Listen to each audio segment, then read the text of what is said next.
everybody! That was way too excitable. I'm so sorry for that. I'm so excited to be here this week and talking to you guys. My name is Rachel Silvestrini. I am your host. This is Movies, Music, and Mayhem, your weekly dose of insanity and giggles and just ridiculousness. This week I have one of the most important people in my life. As soon as we met, I was like, we're going to be in each other's lives forever. You are my brother, and that's how this life is going to go from now on.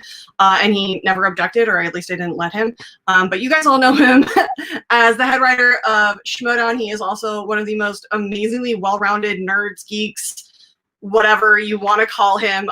It is one of my best friends in the entire fucking world. It is PJ fucking Campbell. I'm sorry. Am I on camera right now? What's happening, everybody? You're 100% on camera. Yeah. Are you on camera? You're never on camera, PJ. I'm never on camera.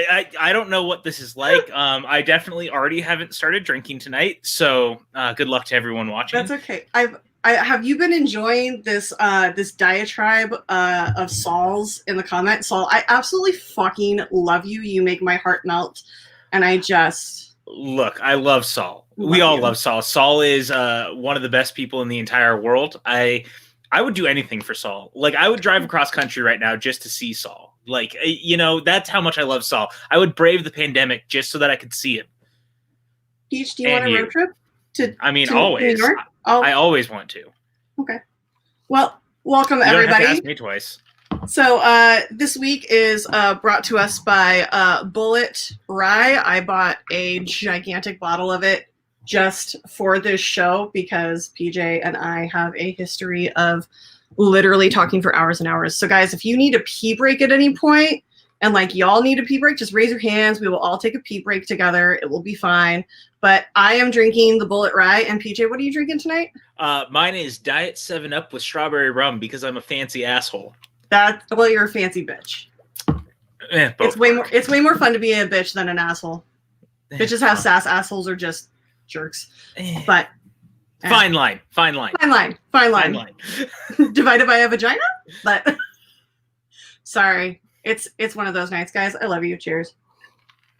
And I made sure tonight that it was also brought to you by School of Rock, the musical, which Rachel and I got to see on closing night together with our friend Maxwell Haddad. Anyone who watches the PJ Campbell Network knows Maxwell very well. And this was me just trying to bring a little of our history together. I told PJ before we went live that I was going to wear the shirt that I got that night, but it's long sleeve and I live in LA and our AC is not cranked up like PJ's is because PJ is constantly bundled up like an Eskimo.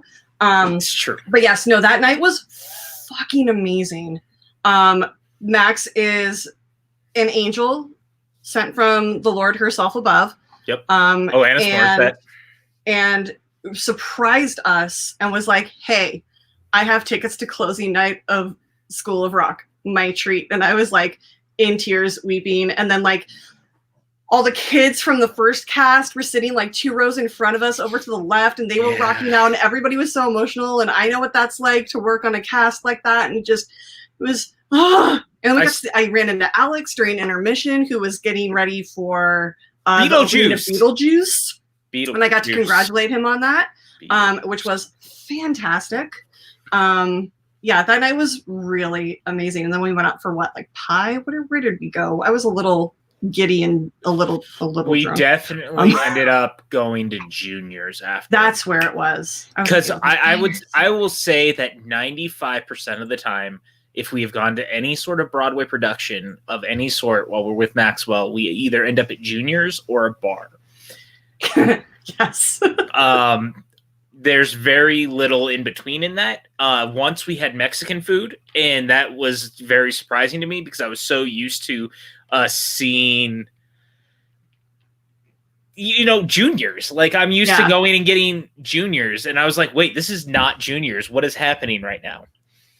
Chris Taylor, shocked that PJ's here after that Psych episode debacle. There was no debacle. We're not going to talk about it. It's not that show. We've moved on from that issue in our friendship. We've jumped that hurdle. We've left it behind. We're still friends. We both love Psych, and we both love James Roday Rodriguez, and we both love everything about that show and those movies, and that's all that effing matters in life because it's all about positivity from here on out, because 2020, I don't know if I've given up on it or just like accepted, like I've just turned into the meme of the dog with the room on fire. Yeah. Or I've just been drunk for the last like 7 months. I mean, which is yes to everything, but still. 2020 has been a fucking dumpster fire for so many things, but at the same time, like 2020 has also been, for me, like arguably one of the most creative years of my entire life with the stuff we're doing with the channel, but also like professionally taking over as head writer for Chris on the Schmoedown has been a massive fucking undertaking. And like, you know, it's been interesting to say the least. Like, I can't tell you how looking at 2020 all the time is like, what are you about to throw at us next? But also like embracing the fact that like some good has actually come from it. Yeah. It's a weird balancing act right now, man. Yes. And Tim, you are always welcome on these Broadway trips. We do not turn people away unless you talk during the fucking show and then I slit your throat so you can never talk again. No, Tim would never do that. Tim would never do that. I know, but this is not a you pointed thing at Tim. This is a royal you. Don't fucking talk during Broadway shows.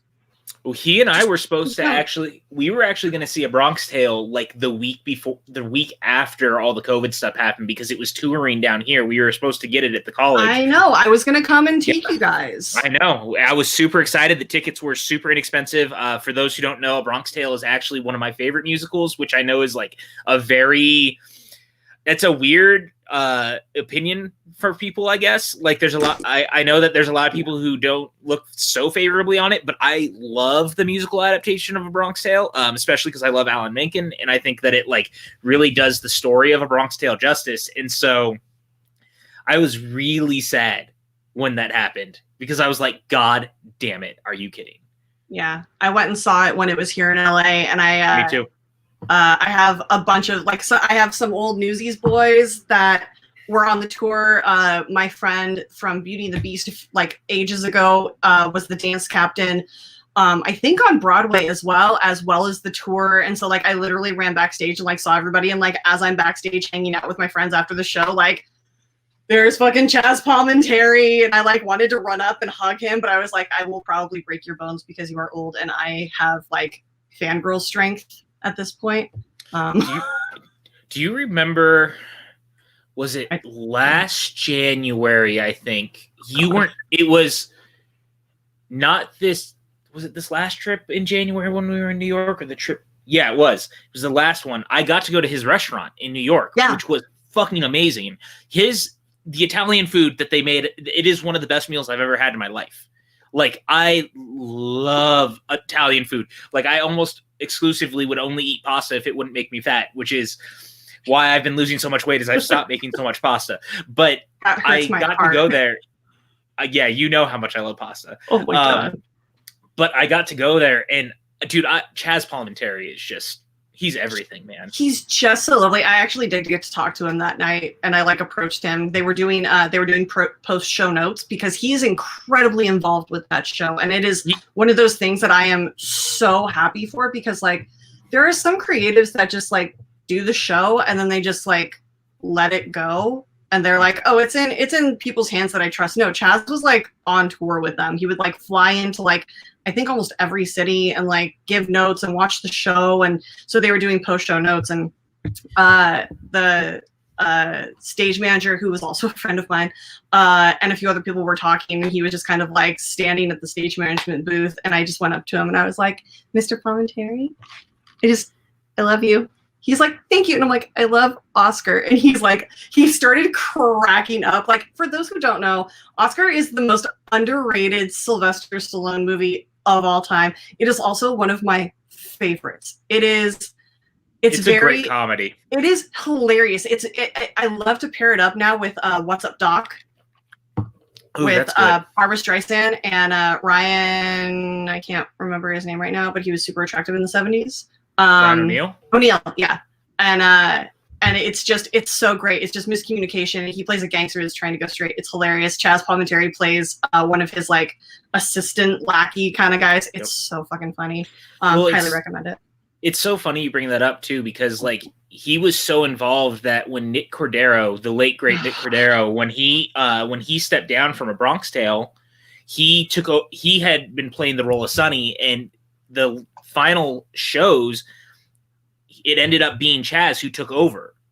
And so Chaz was on Broadway playing the character he had basically invented. And it's funny, too, because he's also in Bullets Over Broadway, the movie.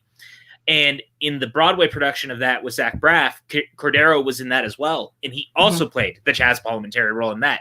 So both of the bigger roles that Nick did on Broadway, the one that was his breakthrough and then the one that would end up really catapulting him in his short life to superstardom. Superstardom. Ended up being both roles played by Chaz Palminteri, which was just like such a random thing.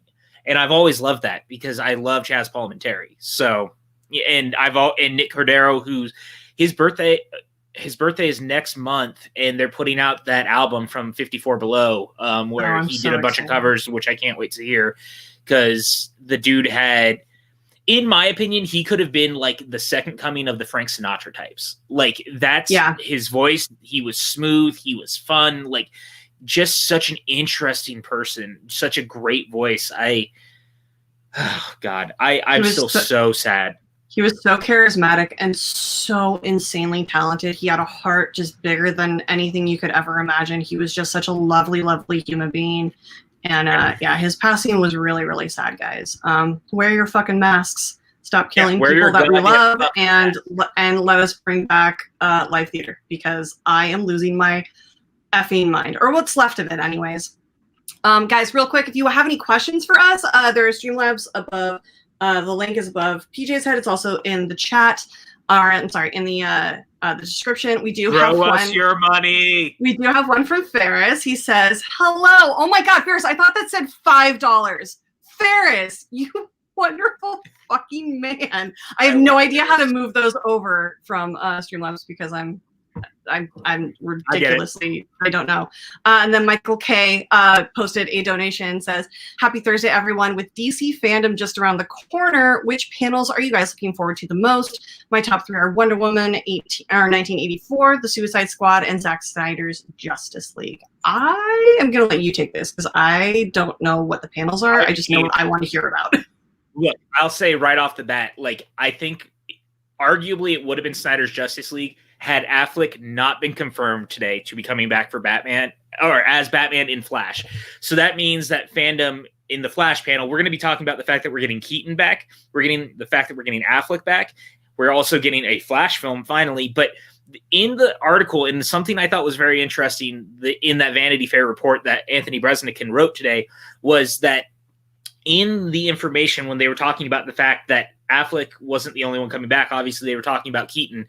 It said, and I quote, "They are not the only alternate dimension heroes that you will see in the film," or something along those lines. And I was like, so who else are you trying to surprise us with that could be coming back? I mean, obviously, would I love to see, because Cavill wouldn't count. He wouldn't be alternate dimension. Obviously, we want to see Cavill back as Superman, but like my mind starts running going, are we going to see like Jim Carrey's Riddler in a cameo sequence? Are we going to see Brandon Roth back on the big screen as, Superman again? He just got to do it in Crisis. Like, I think that we're obviously going to see Grant Gustin in the film. I wouldn't be surprised if it's basically the scene from Crisis, but from Ezra's perspective, like things like that. Awesome. Yeah. So there's a whole lot to break down in what I'm looking at and how excited I am about it. Suicide Squad is very much up there for me as well, because who doesn't want to see what James Gunn is doing with those characters? Like, holy shit, give it to me now. James Gunn, I think, is the director for Suicide Squad. Like, he's very much great with the ensemble, heisty buddy. Yeah, just like he's so great working with those groups of people. And I feel like Suicide Squad is just like, it has that comedic aspect to it that just needs to be like addressed, that wasn't really addressed in the first movie. So I'm really excited to see what he gets to do. You're absolutely right. And he also has something that I feel like personally that David Ayer doesn't have, and it's almost like this dark satirical bite that you don't necessarily get from a David Ayer. Like, if you look at the stuff that James has done, it's always very dark. It's got like almost a meanness to it, which is not necessarily a bad thing if you're playing with darker characters. Guardians maybe a little bit less so. Guardians 2 leans on it a little more with the stuff that Ego did, but like, to me, I'm very curious how that's all going to come together. The only reason I didn't put Wonder Woman in my top is like we've definitely heard them talking about it a lot over the last few years. So it's like I'm at the point where I'm just saying, just give me the movie. I don't necessarily need to hear you talk about it anymore. Just please present me with your film. I would like to watch it. And that's kind of where my mind is at. I'm going to be curious, man. The Matt Reeves Batman panel is obviously happening too. And I want to hear all about what Matt Reeves and Rob Pattinson are doing. Like, I'm giddy as fuck about what DC is doing right now. Like, everything I think about, I was talking to Dan Brunner about this earlier. Dan Brunner, for those who don't know, used to do All the Belts, the podcast for the Schmoedown with his wife, Aaliyah Moore. They are two of my favorite people in the entire world. But we were like, this is exactly what WB has needed to do for so long, is that to make people care who have felt like that they were kind of cut out because of the DCEU. They felt like they weren't necessarily being served. This is the cake and eat it too for WB. The fans who love the DCEU get the continuation of the DCEU. Old school fans like you and I get to see fucking Michael Keaton again. We might get to see Val Kilmer again. Like, imagine this world where we're seeing all these different versions of the characters and stuff that we haven't seen in forever. So you win over old school fans and you finally get them coming over into this newer DCEU while the DCU fans are spoiled looking at all of this. So, like, my mind just keeps running at how fucking cool it's going to look and how cool it's going to be. And I'm really hopeful, man. Like, I really, really am. I think that there's something very special about what's going on right now. I think that this is like the exact moment they needed to strike. Like, we know they've been waiting for a long time to catch up with Marvel. And for a long time, it felt like they were doing it the wrong way. But now it feels like with Crisis, of all things, Crisis finally put them on the footing of, well, fuck it. Why don't we make literally everything we've done canon? We make the multiverse a thing and we play with it. Like, let these characters start crossing over. It was the one thing that they needed to do, and now all bets are off. Yeah, I think what DC was trying to do, which made them fail miserably at the very beginning when they were starting to do this DCEU, was the fact that they were trying to be Marvel. Mm-hmm. And they've finally discovered what DCEU is, and like that's very exciting for the Flash and like all the extra characters that are coming in. I'm really excited to see what they do. I would love to see more female characters because, like, while I don't mind watching men in rubber and lycra suits, like, let's just be honest, that's great work on the costume direction part.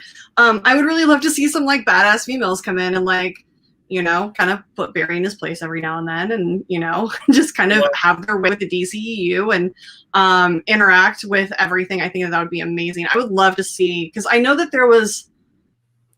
Oh, that's not DC though. I was about to say, oh, the West Coast Avengers. That's not DC. No, they're I mean, I can say this at least. I know for a fact that they're working real hard. Like with Black Adam has Hawk Girl, and I think Cyclone might be in it too. Like, they're really gonna try to go all out and put more female characters around him. Like, we know that Supergirl at one point was being very much eyed to do something. The Batman film is supposed to set up the bigger Bat family, so you can assume we're probably going to get a Batgirl film. I would say that there's a very good chance we might get a Catwoman movie out of it, like a good Catwoman movie with Zoe Kravitz. Like, the first one! So, you know, and I thought Birds of Prey was like the perfect step in that direction. Oh. And Birds of Prey was a love letter to female comic book fans in a way that I have never seen it addressed. Like, because didn't you go see that with me? No, I didn't. I saw it with Dan and our friend Tim Franco in the chat. That's right. No, I went and saw it with Brandon and Alex at Burbank, and we're sitting there, and there's literally, I remember reading like reviews about it because I didn't want to read anything about it. Like, somebody mentioned, like, it was like a spoiler free. She's like, look, this isn't a spoiler, but there is going to be one part during the movie where every female cheers out loud. And I completely forgot about it until it happened. And then I legit was like, oh my God, it's amazing. And if you're a female, you know exactly what I'm talking about. It's the scene where I know what you're talking about. For a hair tie, and she gives her a hair tie to hold her hair back. And it is one of the things that bothers almost every female about every movie, like action movie that females are in. It's like, your hair will never be that good. Like, your hair is going to get in your face. Tie it back. This is so unrealistic. And like, yes, I understand. Superheroes, you have to suspend a little bit of belief, but like, do they still have hair? You need to tie it back. It was so good. Yes, Chris Taylor won 100%. Yes, I agree wholeheartedly. I can understand why other people disagree. I don't even think that's like a very unpopular opinion, if I'm being honest. I feel like that should be the popular opinion, and that comes from someone who actually likes the director's cut of BVS. So I mean, I can't I can't watch it anymore. Like after the first time, I was literally like, that's a 10-foot missing mustache of terrible CGI on. Are you talking about BVS or are you talking about Justice League? Because Justice League is much different story. It's both. Both of them just kind of like blur in my brain, and I'm just not a fan of really either of them. I mean, look, I get it. I do. It's just weird. I'll have to revisit that, but watch the director's cut of BVS if you're going to watch it. Number one, it's 3 hours, but it's like arguably the Apocalypse Now or the Godfather of superhero cinema. And like, I think it was trying to do something. I get why people don't like it, but I also think that it will arguably looked better upon over time. Thank you, Saul. Yes, women are not the only ones who can relate to needing a hair tie, but they are the only ones who really address it. Like in superhero movies, there are very few long-haired male superheroes that like. Unless you're Thor. Well, Thor, it's like it's not long. Like Aquaman has long hair, like that I get, but it's also usually wet, so it like falls back. Or he does that like mermaid flip, which I'm all about. Like he can do whatever he wants with his hair. It's amazing. I'm sorry, it is hot as balls in here. I need to text Brandon to turn the air conditioning on.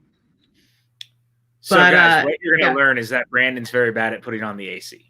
No, he's really good about it, but I think he might be on an errand because he usually keeps it like frosty in here, which I love.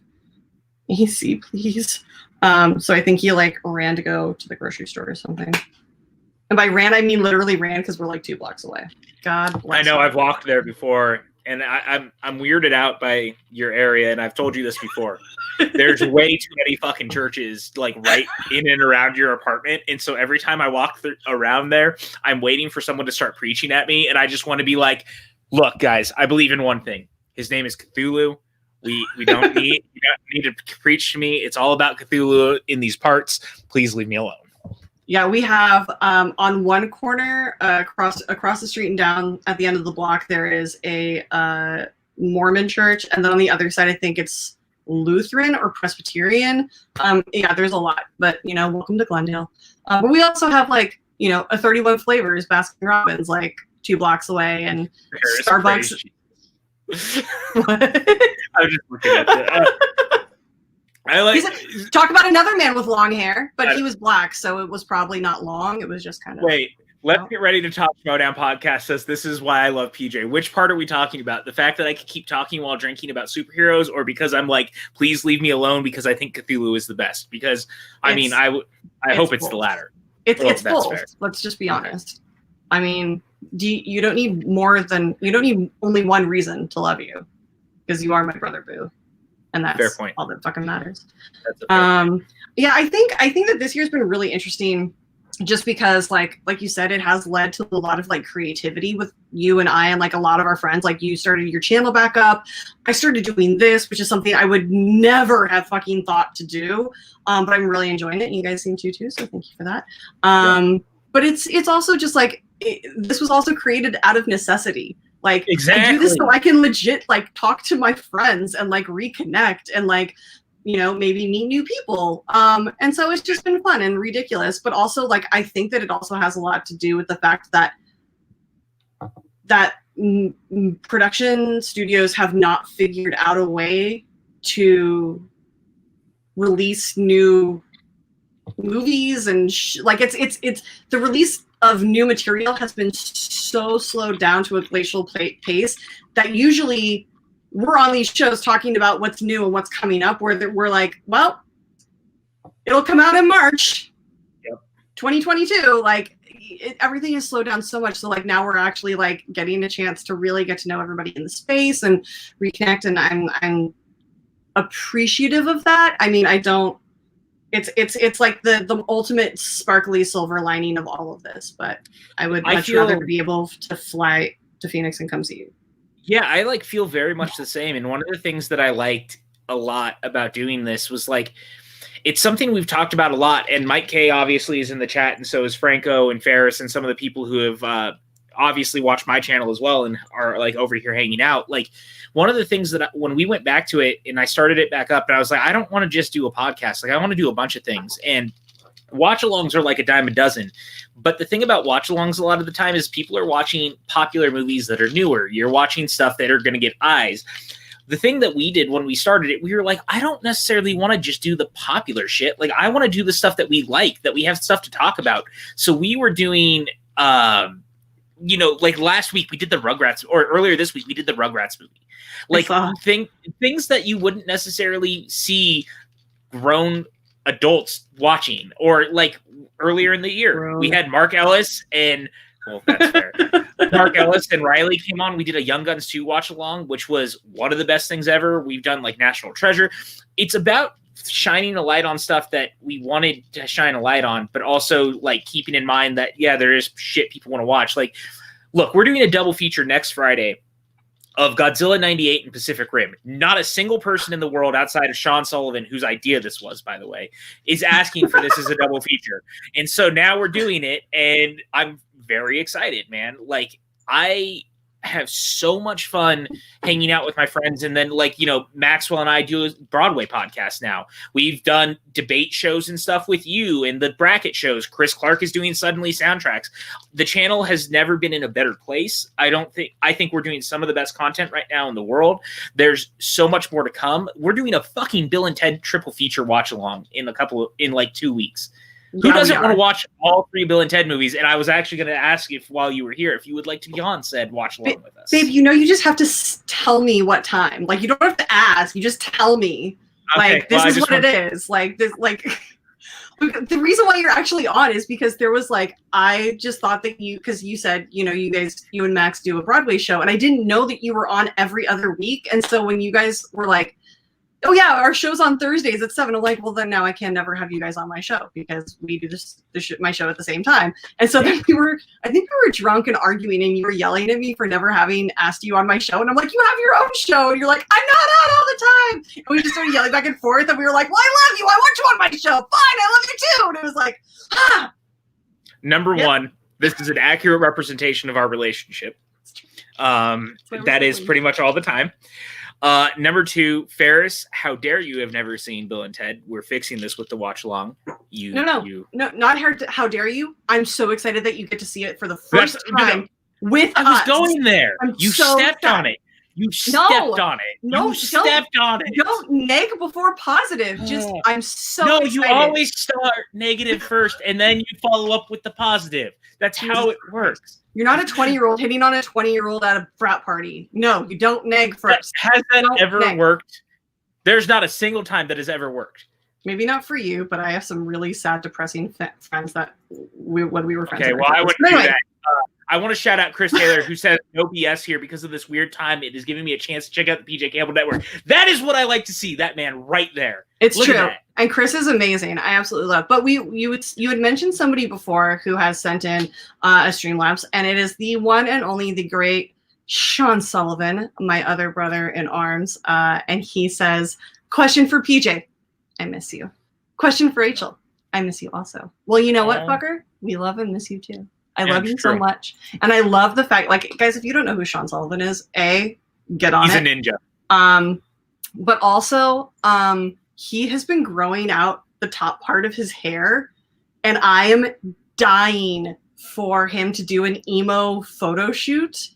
No, you know what I want him to do? Like, as the Millionaires, like, just hair spiked up. He was in a band. He was actually on Warped Tour for a little bit, which blows my mind. Actually, it shouldn't at this point. But, yeah, no, he's amazing and wonderful, and it's just I love you. And then there was another one from Shug, my baby. I love Shug. Shug, I'm so sad I didn't contact you. If you want to come on for your 5 minutes, let me know. I'll send you the link, and you can come hang out with me and Peach for 5 or 10 minutes. I mean, this show is going to be fucking hours long, guys. Just so we're aware. True. But Shug says, I'm always going to show love to my favorite competitor, the Schmoedown, the Switchblade, but also my favorite writer, PJ Campbell. Love both of you. Hope both of you are doing well as can be. PJ crushing City as a writer, and Switchblade gonna kill it. I appreciate that, especially. Yeah. I appreciate that, especially because it seems like every match someone wants to create some sort of controversy, which was actually something that was happening a little bit earlier. And I'm like, guys, you don't understand the amount of time that goes, number one, into writing the questions, the reason we come up with the answers. And then if there's a challenge and a challenge is ruled a certain way, there's a reason. We deliberate. We have made our decision on why the thing has gone that way. And so people love to armchair quarterback shit, but it's like, you don't understand. Like, there's a reason to the madness. There's a reason to why we put stuff the way that it goes. And it was something that happened in the Brendan Meyer match earlier that was just released today. But it's funny because everyone talking about it doesn't understand that Coy, Brennan, and I are all like, the ruling ended up being totally correct for a very I don't really want to say exactly why we ruled the way we did. And Brennan was the one who challenged it. And yet even he's like, you know what? No, it was the right decision. Because there was a very specific reasoning for the way we decided to write it, word it, and why it needed to be answered that way. That was then confirmed by someone else that was there. And it was like, this is why we do this. Like, it's very important. And I know that fans want to say one thing or another, but like, it's a weird situation. That's all it is. I mean, I know that I've only seriously objected to one question being asked of me, and everybody probably knows what I'm talking about, and that's the when I was told that I got the Kevin Smith question wrong about what Dante said, because I guess Harloff and Ellis didn't understand like that was the right answer, but you don't question me on Kevin Smith. I'm actually I'm excited because Kevin said that he had gotten my matches sent to him to watch as a way of like understanding what the game is and studying and seeing like how his material is being used in questions and how they were being answered and perceived by competitors. And I am dying for him to come out with a press release kind of and be like, no, Rachel was right. There's no other possible way to answer this question correctly. That's what it is. He said Empire. Here's what I will say. Number one, that's brilliant that you say that. I just hope that people understand. And I mean, everyone here, I feel like, is obviously going to understand exactly what I'm saying. And there's going to be people who never hear any of what I'm saying. So if someone wants to clip it out and send it to them, feel free. But when challenges happen, there needs to be a rhyme or reason. And just when you say something and you think it's right and it's close to the thing we're asking for, it doesn't necessarily mean it's right. There's a reason for us putting the thing that we put. And just because you say a certain thing that is close to the answer, it doesn't always make it right. We sometimes put like alternate answer? Yes. And not necessarily an alternate answer, but like both. It could also be answered this way. Yes. And I don't want to say exactly what happens in the match for anyone who hasn't watched it, which is why I'm being very vague on the situation. But there's a rhyme or reason for why we didn't accept the thing that he originally said versus what was the answer. It does matter. And I will die on that hill. And the reason that I will die on that hill is because there was someone behind the scenes who was very specific in why it needed to be the way that it did. And I felt like that mattered. And that's why we all kind of do that. And Cam, you're just the best. So thank you.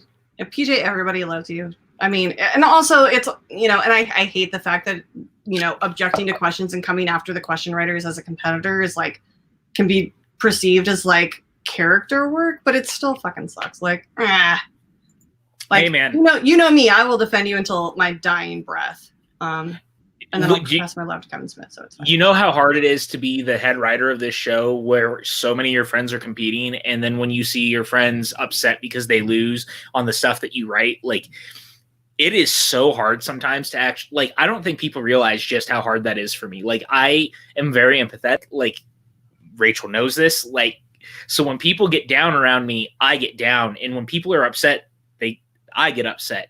And it just hurts so much watching your friends lose on the shit you write. And I can't tell you how many times I've literally reached out to people later and I'm like, I'm sorry. And they're like, why are you apologizing? And I go, because I feel terrible. I'm the one who wrote the questions, or so on and so forth. And so it's a weird thing. How dare you not ask the questions that you knew I knew? I know. And like when people look at, like, people get the wheel and they look at the wheel and they're like, why did you weight it like that? And I'm like, I'm literally making a wheel that I think is both good and bad for everyone. Like, it's a very delicate, there's an art to create wheel slices. And I will say that I think that you have done beautifully. Because before it was very like, you had to have that 30 minutes before the match to like take a look at that and really like, because like sometimes there was like serious objections. Like I literally had to go up to Ellis one time and I was like, tell me what's wrong with this wheel. And he goes, and I'm like, tell me what's not up there. And he looks at me and I goes, vagina. There's no vagina up there. Why are these all dudes? And he goes, we'll switch them out. I'm like, thank you. Well, and I'll tell you this, like, that's a big thing for me. One of the things I've tried all season, and I think it shows. I mean, I think you should always there should always be an actress and or female filmmaker, period. I'm also trying very hard to make sure that there's also person of color representation on the wheel. So every batch, I've tried very hard to make sure that a person of color of sorts is on the wheel. I also need to work next season, which is something I've already talked about greatly behind the scenes, is that I would like to expand just how many slices of people color we have, because I don't think we have enough. So like Wasamo. I mean, I'm really working my ass off to try to change things and do new things. And it's not easy, man. But I'm doing it. But that's what drives me so crazy sometimes. It is the fans who fucking go after the writers because they think that they are, yeah, Jeremiah, it's definitely not easy. And again, because I'm so empathetic, it's very hard for me. We talk a lot. Yeah. Look, I don't want to say that anytime you see people going after the writers that you guys need to, like, I would love to see people jump in and defend us.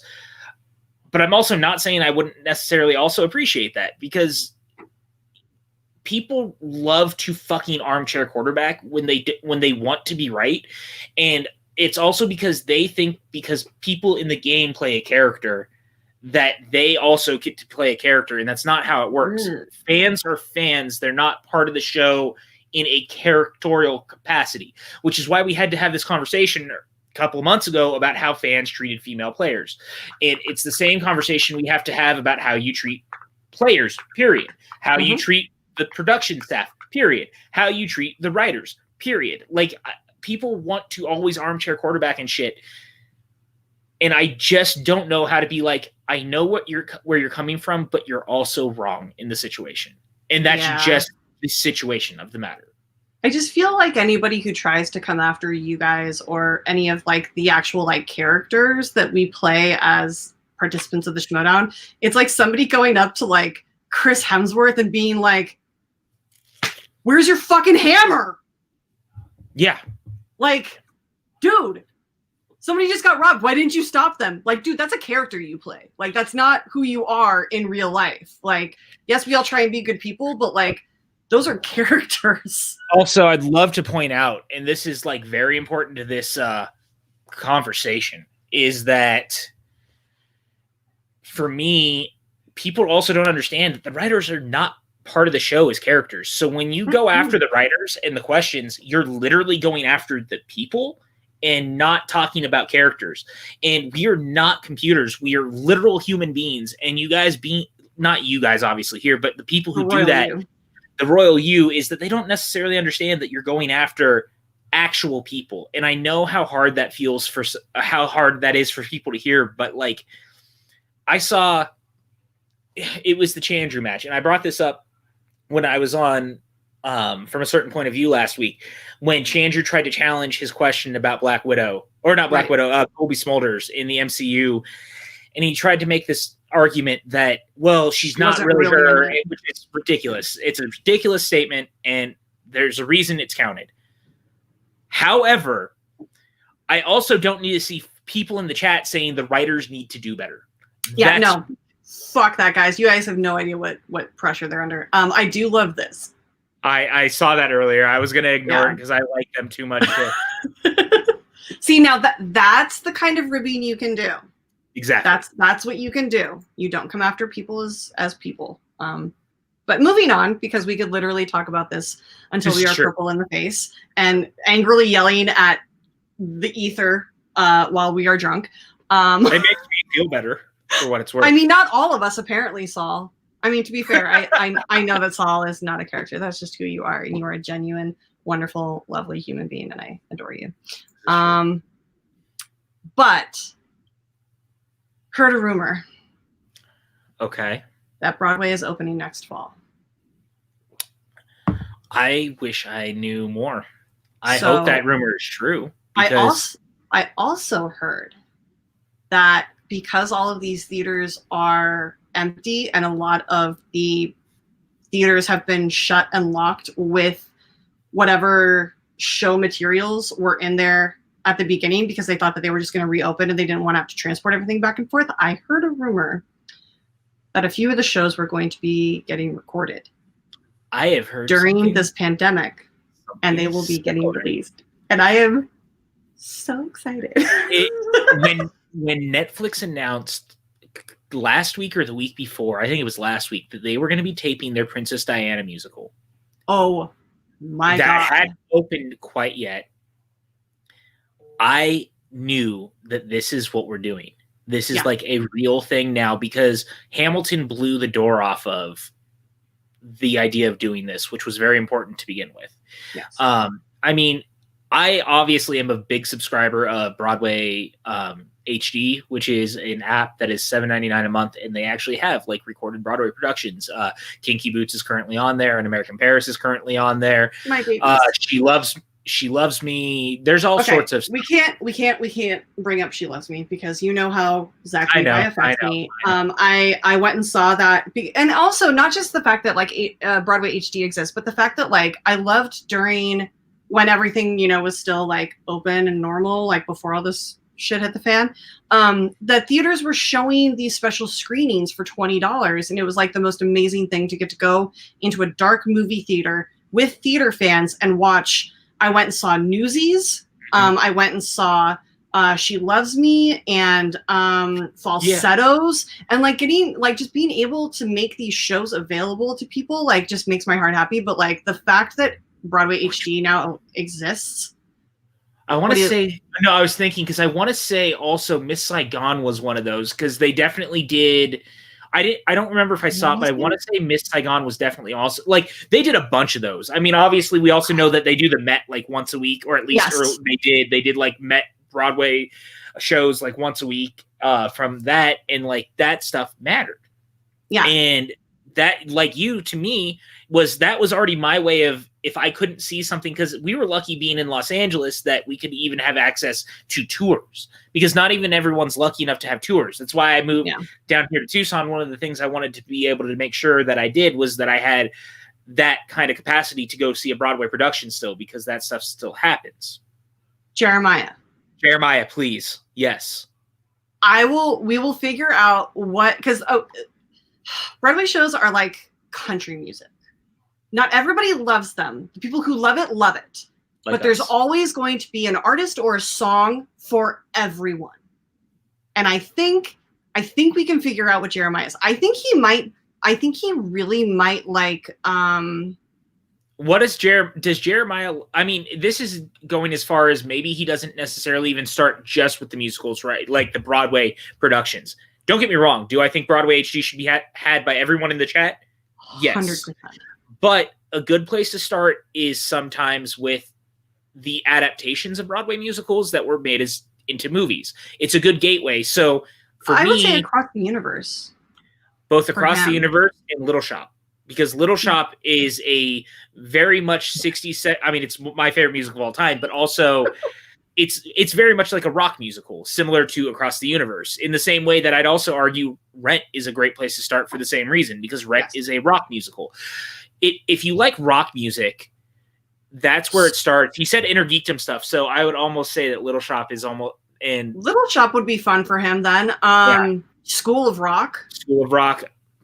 Oh, dude, that is one that I am dying to get a tape of some sort of. Yeah, I need to find some. Like, I have a massive. So while I was touring with Broadway shows, we would always have like dates for our hard drives, and we would just go back and forth and exchange like movies and shows and whatever. And I just remember constantly finding all of these weird files on all these other people's hard drives. And I started going through my hard drive because I would copy them over. And they were like those like cell phone recorded versions of like, I have a recorded version of March 11th, which was a preview of Book of Mormon with Josh Gad and Andrew Reynolds. And it's like, it's so bad quality, but the sound is really good. So all you have to do is close your eyes and just listen to those two and just giggle and laugh. And it's one of the most amazing things. That's actually a really good one, a really good starter too. If you have like, you know, if you don't get offended by anything, definitely do Book of Mormon. I'll also say, I'm not saying that there might be a bootleg of A Bronx Tale split into 2 parts on YouTube. I'm also not saying that there isn't. And I'm also not definitely saying that the quality may not be the best as far as it's shot. However, getting to hear Nick Cordero sing, whether this bootleg exists or not, might be worth it enough for you to watch it. I'm just going to throw that out there. I'm not saying whether it exists or not. But look up A Bronx Tale musical on YouTube and maybe see what happens. Yeah, maybe put that in the search after we're done. Well, not after we're done here, because it'll probably be really late. But like, tomorrow. Or after you're done there. I mean, I don't see what's so wrong with watching a Broadway musical before you go to bed. I mean, to be fair, who knows how late this is going to last? That's fair. Camshaft, yes, I would love to see the Go-Go's musical. I have heard so much about it, and actually on I want to say on Amazon Prime, there's a documentary about the Go-Go's that I watched the other day, and it is fucking fascinating and just so wonderful to like watch these like really powerful women like talk about their career and like all the footage that they have and the photos and like just the memories and like everything they went through with like the girl having like heart disease. She had a hole in her heart, and it was just amazing. But yes, but we were talking, so during quarantine, I've also gotten, I've discovered that there are a few channels that post not just like, I kind of went down a rabbit hole one night and I discovered the National Theatre in London every week posts a new show, and it's available from Thursday to Wednesday night. And then they post a new show, and they've done things like they did was it Two Governors with what's his name? James Corden. They did the Frankenstein with Benedict Cumberbatch. They did, oh my God, this was amazing. If you can find it, I am dying to find it because it was so fucking wonderful. It was Midnight in the Garden, not Midnight in the Garden of Good and Evil. What's the other Shakespeare one? I wouldn't even. Not Taming of the Shrew. Oh my God, it's with Puck and Titania and. Oh, fuck, A Midsummer Night's Dream. Midsummer Night's Dream. But it has Gwendolyn Christie as Titania.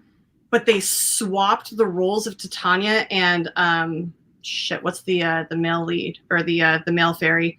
So like the guy ends up being in love with Buttons, Bottom Buttons or whatever. Like the guy who turns into the ass. There's like so much like play on like the relationships and same-sex relationships, and the girl, like everybody's kissing and like it's so funny, and like the ass ends up singing My Love on Top by Beyonce. Like it is amazing and so great, and it's also a circle in the round, so like it's literally a stage, and then there's just the crowd is all around them, so it's completely immersive, and it's absolutely wonderful, and people are descending from the ceilings, and then like they put on all of these Shakespeare plays, and it's just gorgeous. Like this is the time to really like find those weird little niches of things that you love and just kind of find like the branches into the outlying things. It's just fantastic. Like go watch a fucking ballet. Literally get high and watch Cinderella ballet. It is gorgeous, the amount of work. The guy who did the choreography for American in Paris on Broadway, Christopher, oh my God, why am I blanking? I literally hung out with him for 2 years. I can't remember, but he did the choreography for a new version of Cinderella, and I watch it, and it's just like you can't take your eyes off of it. Like there's no words, it's just expression through dance, and you can't. It makes me so happy. I just love stuff like that so much, man. And that's my thing. Like I've been watching a lot of Broadway productions. That again, Broadway HD has been like my best friend through all of this, because Look, I miss Broadway. I do. I just miss Broadway. And I would never be like, you know this. I'm not a bootleg person. That's never been my motto for anything. I always pay for my art. But there's also a case right now to be made that it's really about time that Broadway itself became more accessible. And that's why I'm glad that, like, with what we're talking about right now, as this is all kind of looking forward, is that it would be better to make sure that this stuff is actually out there in a way that it's accessible. Because if you make it more accessible, you also make it so that people actually care about Broadway. And that's the tightrope that Broadway as a thing is walking right now. It's something that Maxwell as a producer and I have talked about a lot. Like, there's a line between cutting people off, but also making sure that the shows are seen by people and not massively available. But that line becomes harder when you need to make sure that people start caring about Broadway. And that's hard to do when you're not making it easy for people to see this stuff. Yeah. So I'm really glad that it seems like more of these shows may get pro shot in a way that we can see more of them, because that's very important. Like, there is a pro shot of the original cast of Book of Mormon that I'm sure is easily available if you were in New York and you went to the New York Public Library to watch it. Yeah. But that stuff is not or the archives, but that's not like a readily available thing. Whereas I would love if something like that was readily available. Mm-hmm. I think that there's something to be said about the fact that Beetlejuice became like a overnight cult hit as a musical. That should absolutely be something that is out there for people to see, in the same way that I think that School of Rock was. Or I'm hoping that there was a pro shot of To Kill a Mockingbird with Jeff Daniels, not a musical, but the point standing that he was in a Broadway production written by Aaron Sorkin. You have to hope that exists still, that stuff matters. And man, I hope it's true, because I want nothing more than to be able to watch more Broadway productions. I don't want to have to go looking for them in dark alleyways on the internet. I feel like sometimes if I really want to watch something, you're going to the seedy part of the internet just to try to see if you can find something. I feel like I'm in the 80s version of New York, which was known for violence and gangs and shit like that. That's what it feels like to me. Yeah. So it does matter to me. I'm a big believer in supporting the artist. And this is going back to what you and I were just talking about too, when it comes to finding new ways to put out movies, because movies have come to a crawl. And so now things like Mulan is going to VOD. Bill and Ted Face the Music going to VOD. Obviously, earlier in the summer, Staten Island and Scoob and all these movies. Could I pirate them? Yes. But I also, as an artist, know that art takes money. And so you support the artist.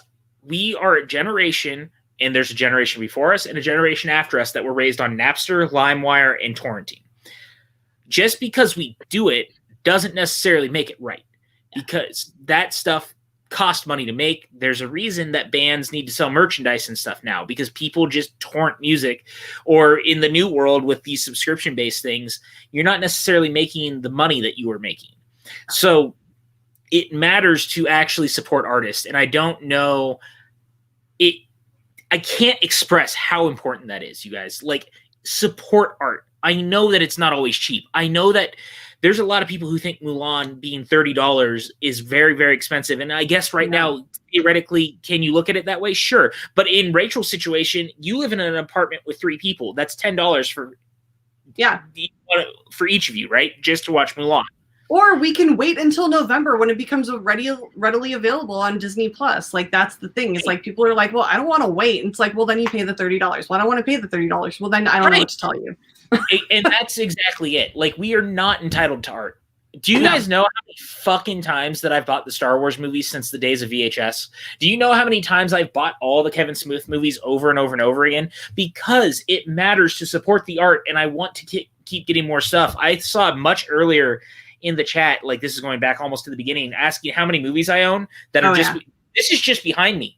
You guys, there's so much more that you're not seeing. It's going this way. It surrounds me.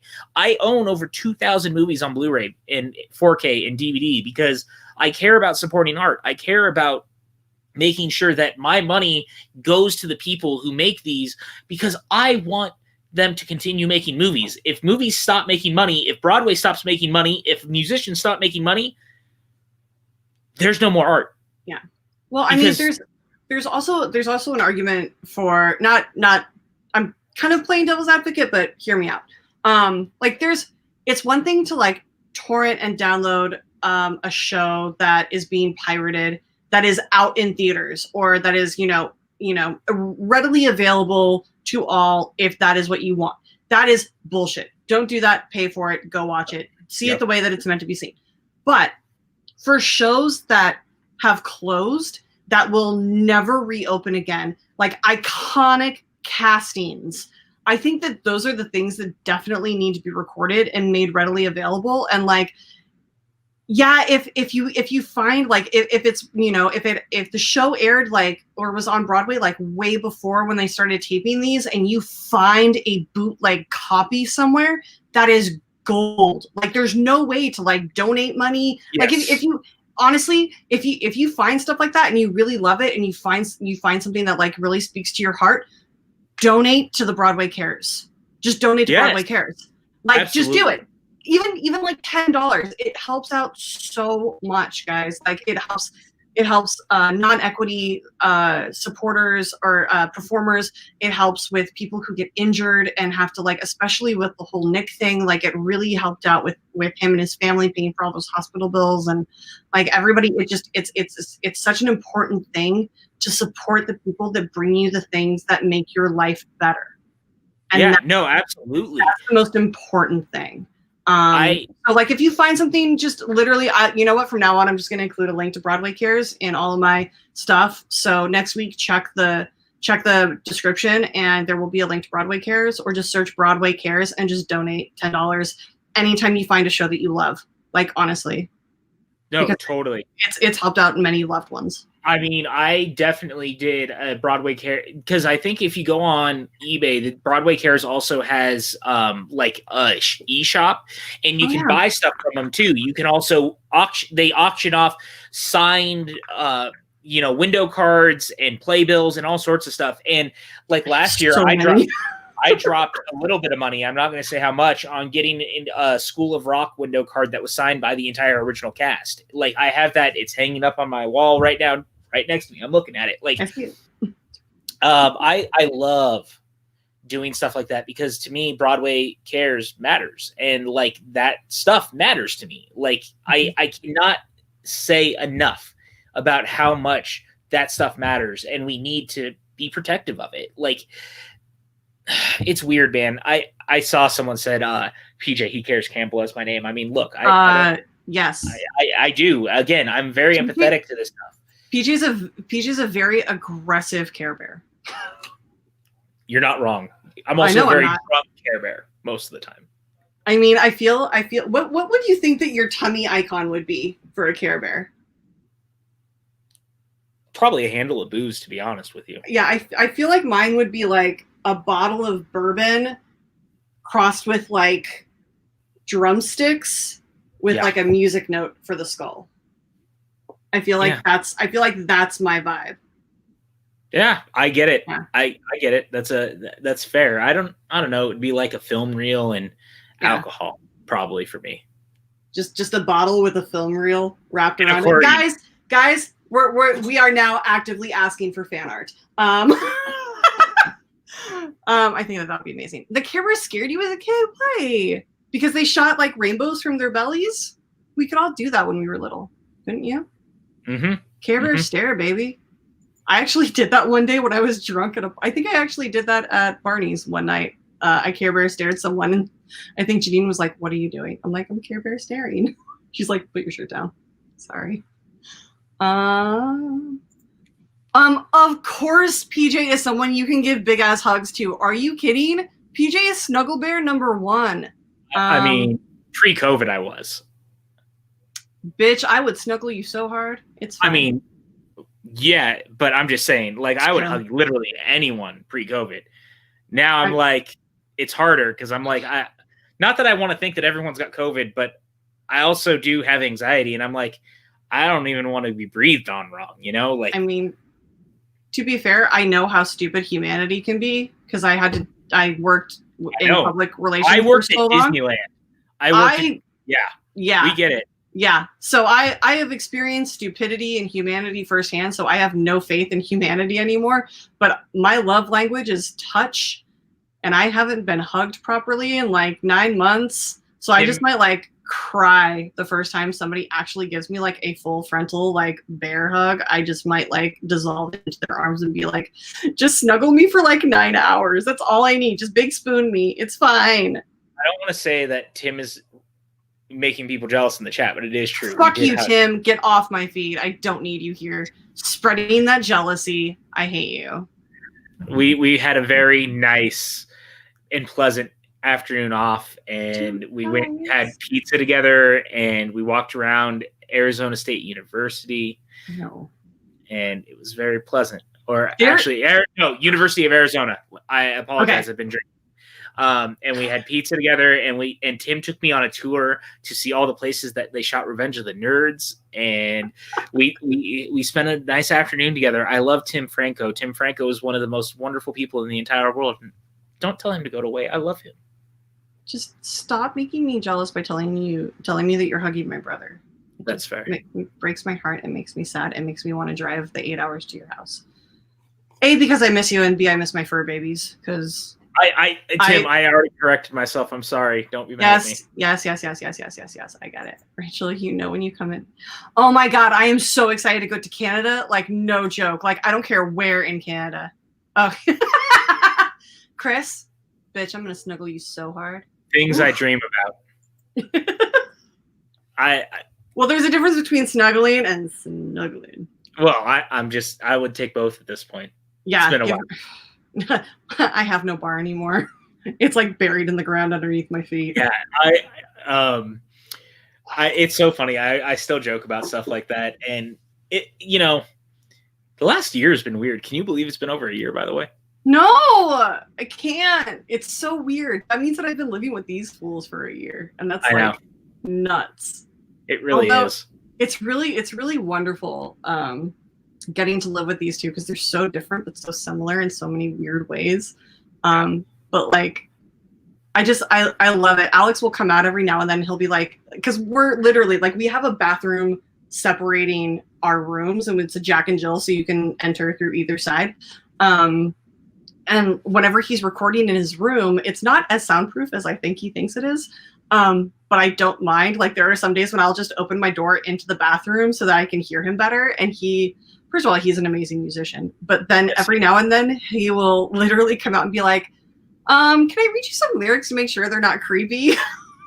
So I get to be like his female soundboard. And we've adjusted a few things in some songs where I'm like, baby, I know you think that's sweet, but it's creepy as fuck. Yeah. I mean, look. But it's so great. Alex is one of the sweetest people in the entire world. I lived with him for a long time. I loved all my time with him. I miss him greatly. And he's a great musician. He's doing amazing work. And then Brandon is just so weird and funny. And he is. I have nothing but love for Brandon Hanna. I know that the fans go after him hard, obviously, over his character and stuff, but there's literally not a better person in the entire world. Like, I'm very, very lucky to be friends with him. Like, after everything happened with me, he was like the first person who was like, no, you're not staying inside. Like, we're dragging your ass out of the apartment. He bought me a ticket to Universal Studios. He and I went to Universal that Saturday, like after everything happened. And he was like, we're going to stand in line to go on the Jurassic World ride together. It's going to be fun. We're going to go get butterbeer. He was like, you and I are going to have the entire day at Universal, and we're not letting you stay inside. Yeah. And so the last time I was at Universal Studios Hollywood, I was with Brandon Hanna. We saw Waterworld together. It was amazing. Like, I love Brandon Hanna. Yeah. The Brandon Hanna and the Hitman are two very different things. I hate the Hitman. He's kind of a jerk and just a massive dumbass. Brandon Hanna, however, has a heart of gold and is just the loveliest. And I don't care. And I'll defend him forever. I will too. Damn it. I need to read. Well, I mean, you could, because that's not me. That's not how you spell my last name. Sorry. It's been a lifelong struggle. My last name I literally use, and actually PJ I think can attest to this, you have witnessed this, I use my last name as a sobriety test. It's true. If I can spell my last name, I'm not true drunk. This is true. It's very true. Can we just talk about the fact that last December I was yelling at you at a bar drunk over Batman and Superman, and I missed those days. Like, that was the stuff that I always looked forward to. And it was funny that they brought up Canada, because I've always wanted to go to Canada. I've never been. Yeah. And I was going to finally get a passport because I thought for sure we were going with the Schmoedown this year. And obviously we had that plan, remember? I know. In January, when the Schmoedown was in New York, there was like 3-day difference between the live show in New York and the Kevin Smith Jay and Silent Bob reboot in Toronto. Yep. And we had these ridiculous plans to be like, okay, so we can catch a train from Times Square or from 42nd Street, and it takes us straight into downtown Toronto. I have a friend we can stay with. These are the tickets. Are we going to do this? And then I wasn't able to go. I ended up going to Cleveland for AEW, which is something that you turned me back onto. I did, because I started watching AEW when it started, and AEW has become a thing that I enjoy watching all the time. The last pay-per-view event, I actually had a Zoom call with Franco, Dan, and Aaliyah, and we were all watching it together, and I don't know why we didn't invite you. I don't know why either. I'll make sure you're on the next one. Have you watched it yet, by the way? Did you watch it? I don't remember. Which one? The last one in February? No, of course I fucking did. So I still contend that the entire end of it, the Stadium Stampede, should win Best Picture at the Oscars this year, because Stadium Stampede is easily... It was so fucking good.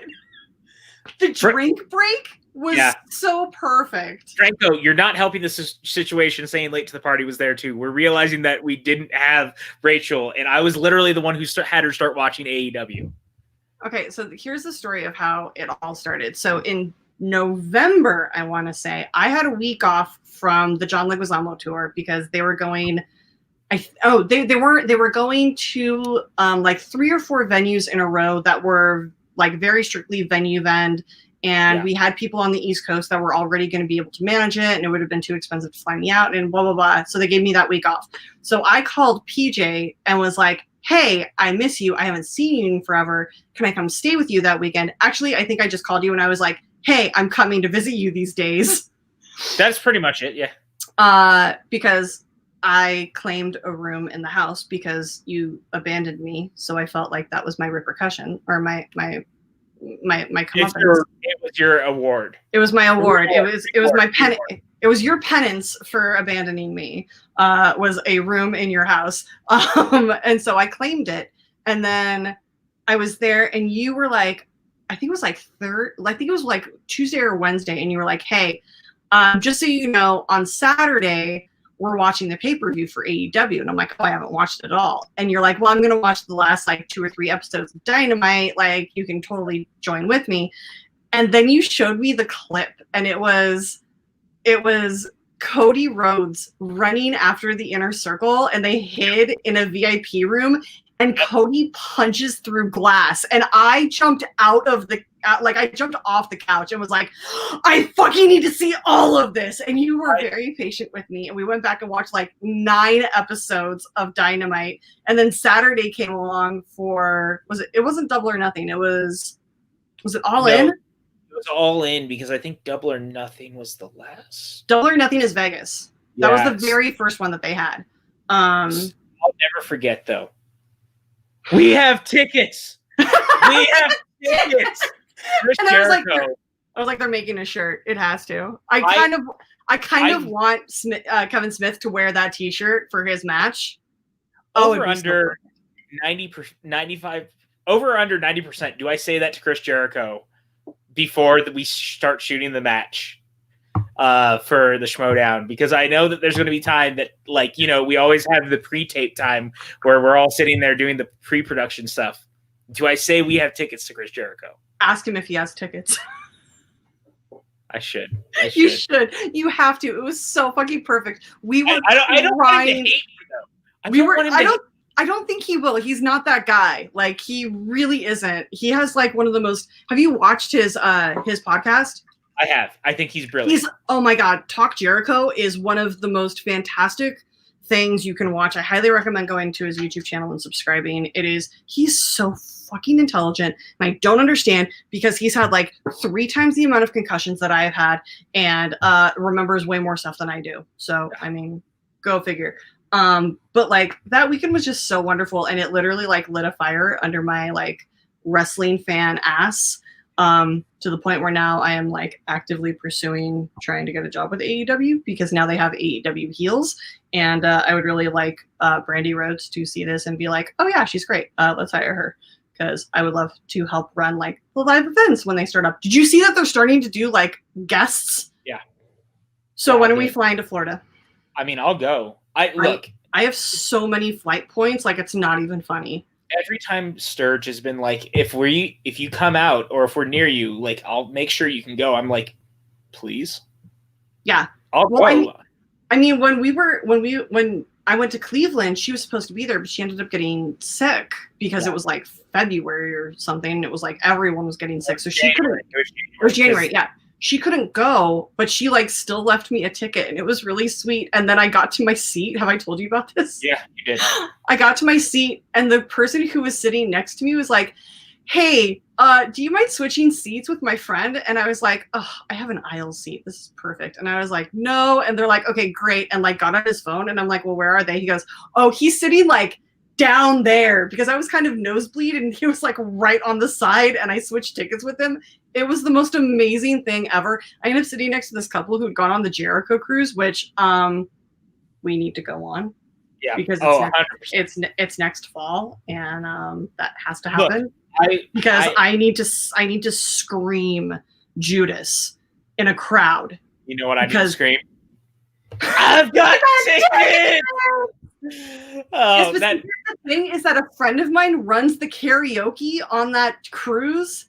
So all I need to do is show up and talk to my boy Terry and be like, hey, I need to sing with Moxley.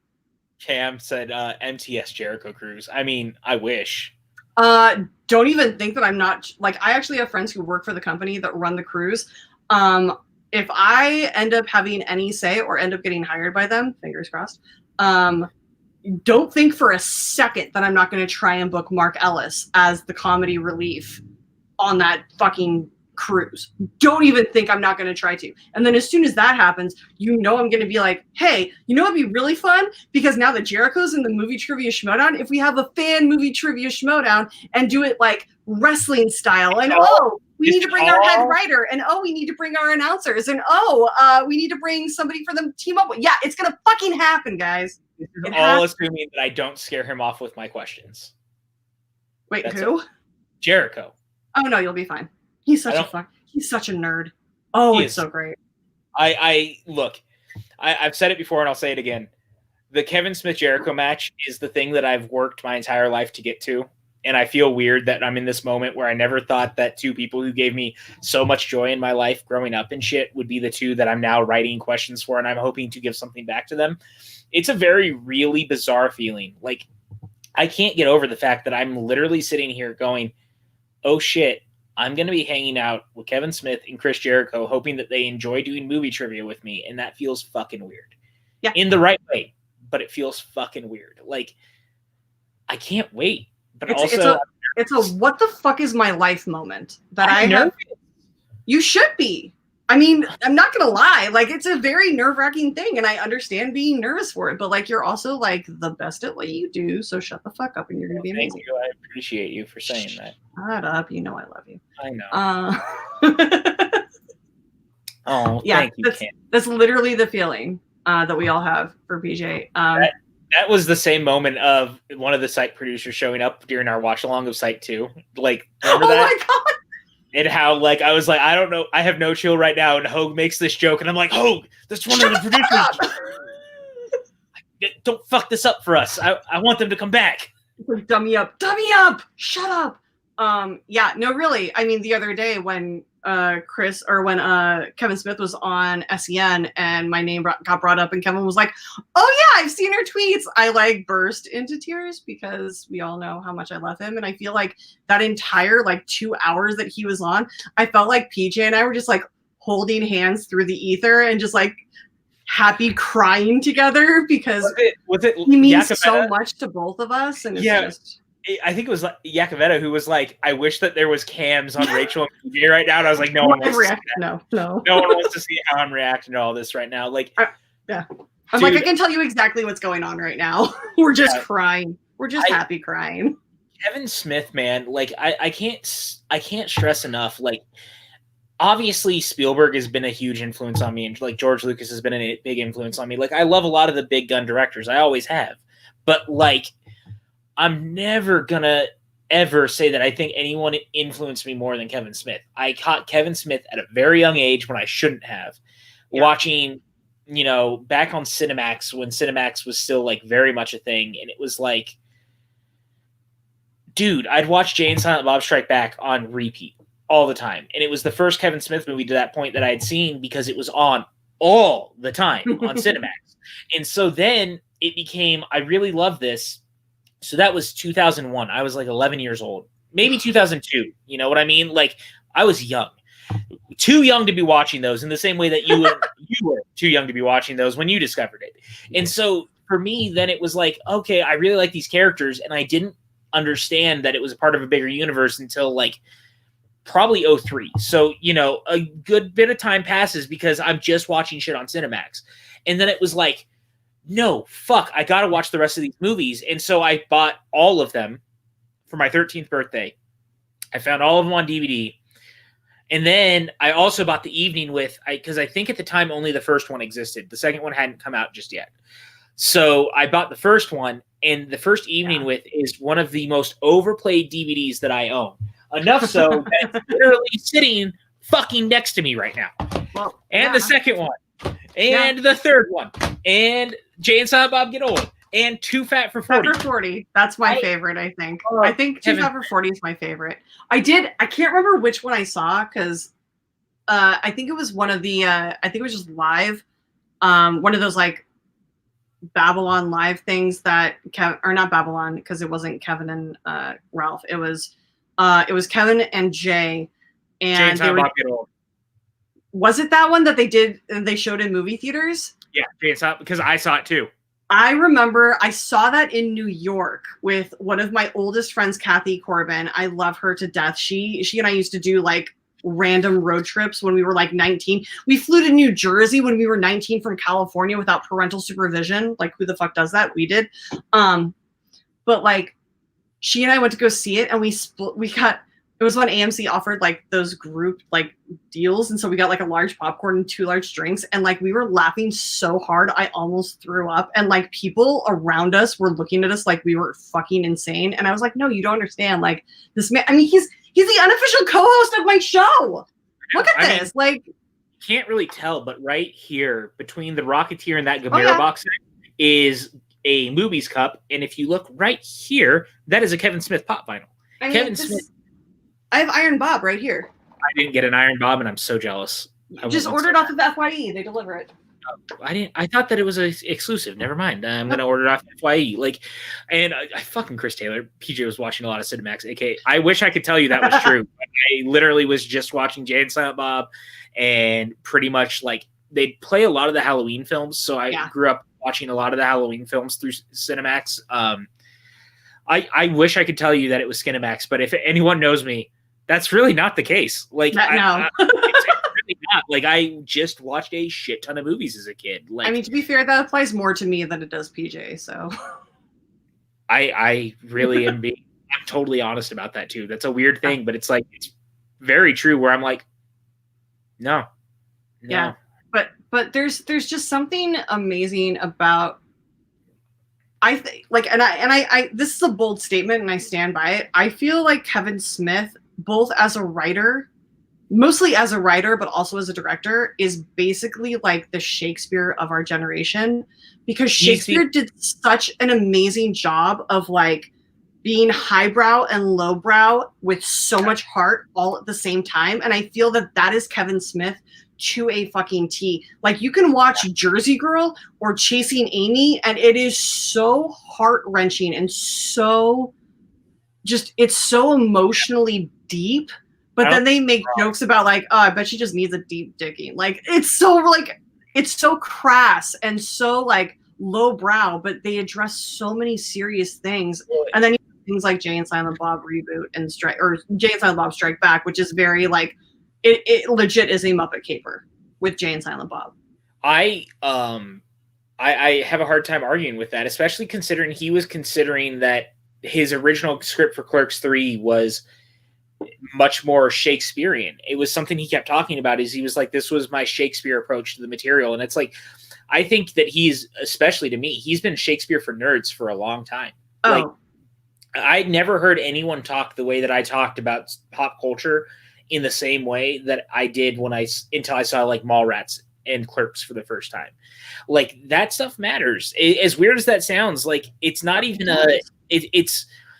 and it's different being like, there needs to be representation, but even for nerds, like, especially in the 90s, we were still shit on. Like, nerds were looked down on still. Like, Revenge of the Nerds existed, which is Tim Frank's favorite movie, but it was not the same thing. And I love that movie. But it's still like shit on that stereotype of nerds. Like, it took it and like embraced it and made it its own, but it still was like kind of shitty. Why I hate Big Bang Theory. Because Big Bang Theory it wants its heart to be in the right place. So like, if you like it, this is no like dig at you liking it, but that show lives to mock nerds. That show is not about making jokes and rising up for the nerds. It's about making fun of the shit that people like. Like, when the laugh track laughs that someone says they're going to go play Dungeons and Dragons, that's not funny. Yeah. People play Dungeons and Dragons. That's not a fucking joke. Dude, I would cut off my tits and sell them on eBay if it meant I got to play Dungeons and Dragons, like an entire campaign with Joe Manganiello. Oh my God. Who I've met in real life. The man is so wonderful. But like, yes, exactly. And that's my fucking point, right? Like, we've put people in boxes for so fucking long that we're acting like that being a geek was a bad thing. Obviously, now we've come past that because the biggest blockbuster of all time is based on a comic book. Like, we've come a long way from being like, well, this shit's just for losers, to, oh, hey, look, this shit's actually cool.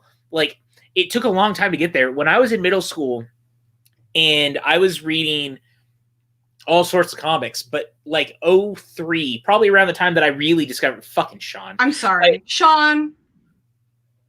Really? Back when I was in middle school, I would read comic books. I'd put them inside my textbooks at school. And I sat and I'd read comic books while people were reading when we were supposed to be reading whatever it was. And I got caught one day by my English teacher. Ooh. And I was sitting there and I was like, fuck, man, I'm going to get in trouble for this shit. Like, so one of the kids ratted me out. So she came over and she looked and she was like, yeah, he's fucking reading a comic book. Like, there was this moment of, oh shit, what the fuck is going to happen? I'm going to get in trouble for this. And she like walked back to the front of the class and she didn't do anything. And one of the kids goes, well, why aren't you going to do anything? I don't understand. And she goes, at least he's reading. It's still a book. It is engaging storytelling just with pictures. Like, it's art appreciation and lit appreciation all in one. Like, I don't understand why comic books have been shit on for so much. Just because it's because it's not a medium that you understand. I don't get it. Clark and I are the same person. Yeah. I mean, I didn't so I feel I was one of those girls that loved nerdy shit, but like never had the time to really get into it because I was a massive jock growing up. Like, I played softball for 10 years and I was a cheerleader for all 4 years of high school. I had a full-time job. Fucking cool, Brewster. But like, I never had the opportunity to get in, and I also like never got. It was a very like exclusive kind of thing. Like, all of my guy friends were geeks, but like, I never got invited to go to see Star Wars with them. I never got invited to play D&D with them. Like, I was kept like at arm's length, and so it was just one of those things. For what it's worth. What? I would have invited you for what it's worth. I to this day, I still scare a lot of boys. So I appreciate the sentiment, but I probably would have scared the crap out of you when you were 12. Have you? But but it's one of those things that like it's something that I've obviously grown into and love. Like, I love stories. That's what it breaks down to. And there's there are so few things that like tell stories like comic books, except for something. One second. Jedi McPimp in the chat says he has to go, but he wanted to shout out and say mad respect for me. That dude has a Tenacious D icon. He is my new hero. Jedi McPimp, you are the man. Thank you for the kind words, number one. And I love you. And I hope you have a great day. I hope you are surviving through the quarantine.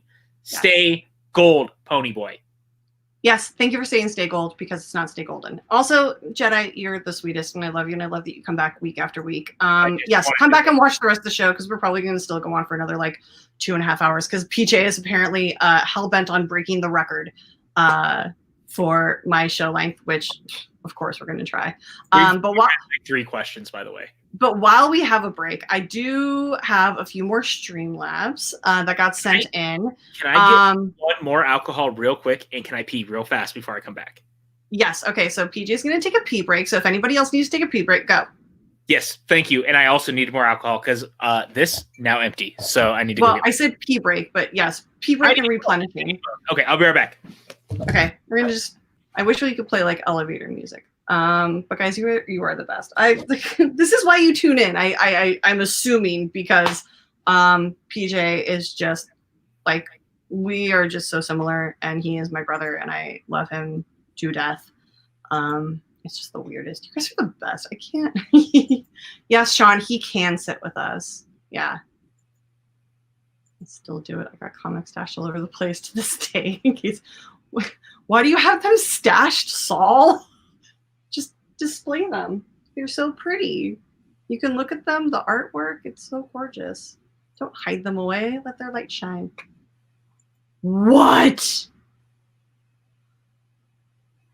Cam.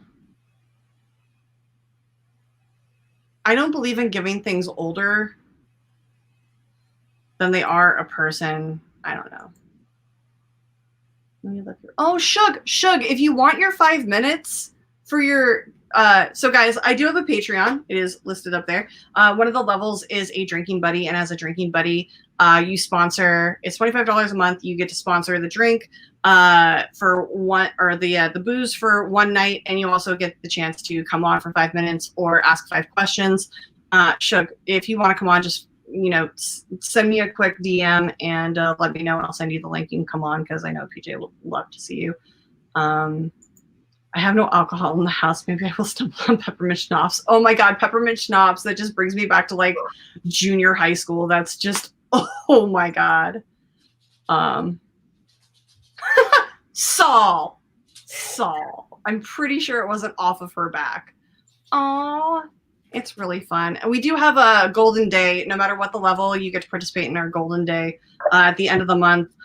We just hang out for at least like an hour and a half. Usually it's way longer. We just literally sit there and shoot the shit. Did you bring snacks? I definitely brought snacks. I'm fucking locking in for this shit.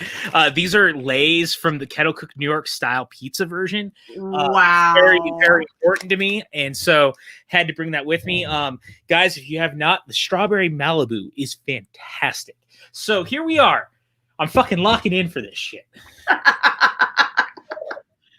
All systems go. Well, is anyone really surprised? Jeremiah, thank you so much. I absolutely adore it. Yes, Jeremiah, you are. Jeremiah, what? Look at Chris's. Yes. Chris understands me. Chris, I love you so dearly. You're just like one of my favorite people, and we need to do a watch along of Phantom of the Paradise because that movie has changed my life. Not joking. It is something. It is a musical that I did not know existed, and now I need it in my life at least once a week. Is this episode sponsored by Lay's? No, but it should be. Lay's, Malibu, and Bullet. Strawberry Malibu, specifically. I mean, if anybody wants to like hook up a fucking sponsorship, I would fucking love that. All of my sponsorship connections have since been like, hey, Tim Franco, fuck you. How dare you? It's not Boone's Farm. It's Malibu. Calm your tits. That's on my list. Man. What's on your list? I don't understand. Oh yes, Phantom of the Paradise. It's so fucking good. But like I was saying before we went to break, comic books are an amazing storytelling. It's one of my favorite versions of storytelling these days. As you can tell, I have actually given away a lot of my collection, but these are like my favorites. One of which is very much shared by my guest here because it is also something that we love dearly in the music world. This is true. This is true. This is true. And I think that this is actually one of the reasons why I have a hard time showing this on camera. Let's see. I honestly think that this is one of the things that you and I bonded over first when we very first met. Was I think I saw because you and I were Twitter friends before we were friends in real life. Well, to be fair, I was deeply, deeply in love with the late, great, wonderful Captain Kirk, who is the most adorable thing in the entire world, aside from my 2 fur babies at your feet. Yes. One of them staring at me right now saying, please give me chips. Oh! Is it Mabel? No, it's Dipper. Actually, Mabel's next to me too. They're on 2 sides of me. So that's why you don't have 2 dogs. They get tag team. I'm sorry. But I remember becoming a fan of the Schmoedown, and then you were so prevalent in the fandom and like online that you and I would talk every now and then, but you would always post pictures of Kirk. And I have canine ADD. For anybody who has not witnessed this in person, it is a very real thing. It also distracts me from incredibly important conversations that could be had. PJ has witnessed this firsthand More than once. multiple times. And so I remember we formed a friendship over our shared love of your dog. And then we became friends online, and then I was getting ready to move back to LA. And sadly, our captain passed away before I got to join, but he is immortalized in the brand new store on TeePublic, which is right down below. You can go to teepublic.com/user/the PJ Campbell Network, dashes in between the words. And I have actually ordered my shirt today. I'm actually sad that it wasn't available earlier so that I could have gotten it for today, but I will be wearing it on a future show. But then I moved back to LA, and I was at the Schmoedown tapings, and we became fast friends. And I think the first day that we met, I saw your tattoo, and I was like, "Oh, you like Coheed?" Yep. And your eyes lit up like I had just said that I knew Santa. It's true, and you know how I fucking love Santa, by the way. Santa! I know him. It was very much a Buddy the Elf reaction, and it was like the cutest thing ever. Mike K just said he bought 3 shirts last night off the store. Mike K, you bastard. I love you. I will say this, if I'm on, because I've been on Suddenly Soundtracks, I think 4 times. If I do one more, I expect a free shirt. I'll buy you a shirt for free without you being on. I just love you. I'd buy you a shirt. Stop it. I mean, I'll wear it. Just get me at large because I'm not going to lie to you guys. I bought $200 worth of merch out of our own store because I was so excited about the stuff. And what you were talking about with having like Kirk on a t-shirt and Kirk on a sweatshirt was like a huge deal to me. Like no one will ever understand. Like he was 2.5 and like just how devastated Rachel was there. Like just how hurt I was in that situation. And I mean, I don't want to get very personal about it, but ultimately the thing that I think destroyed part of my marriage was what happened in that situation. And no, we're not going to talk about that because you know my feelings and you know that I will spill the tea. I don't mean that in that sort of way, but I mean it changed individuals. Well, yeah, but that's all I'm saying. Nothing else. But you don't go through life without experiencing deep-seated grief. And if you can't deal. Okay, we're not going to deal with this. Yeah, we're not going to talk about this. You know what I'm saying. You know what I'm saying. Yes, but I will say this. Apparently, I don't know what's going on between Chris and Saul, but yeah, I'll hook you two up. It's about Phantom of the Paradise. I believe you guys are going to be doing a watch along together. Yes, please. I might have been drinking, but I've paid attention to that at least. I've been trying to like focus on like 18 different things, and you know how I am when I try and focus on one. So, you know how I am trying to drink, and yet here we are. Chris just messaged me on Facebook. He says, "What's your address? I'll 100% get your ass a shirt." I love you, Chris. You're the best. I will say this: when you brought up Coheed for the first time, it really was like something that like really.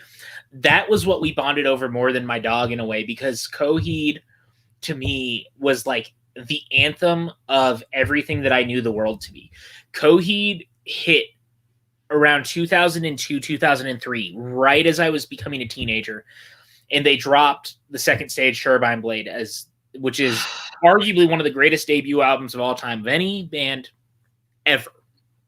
And yeah, man, I love it. Oh, that is loud thunder right over my house. That was thunder? That was thunder. And then Dipper obviously being mad at the thunder. It's okay. Now I'm super jealous, and I may drive out tomorrow because I have not heard a thunderstorm in like 9 months. And I was actually going to say that if you want to come down for a while, I just might, because I can do my show from your place. I can have Ryan on the show. It's true. I would love to have you out here. Number one. Oh my God. I mean, obviously. But it's interesting. Like, no, Coheed is a very cult band. Coheed and Cambria, by the way, is the full name for those who don't know. They are an alt rock band.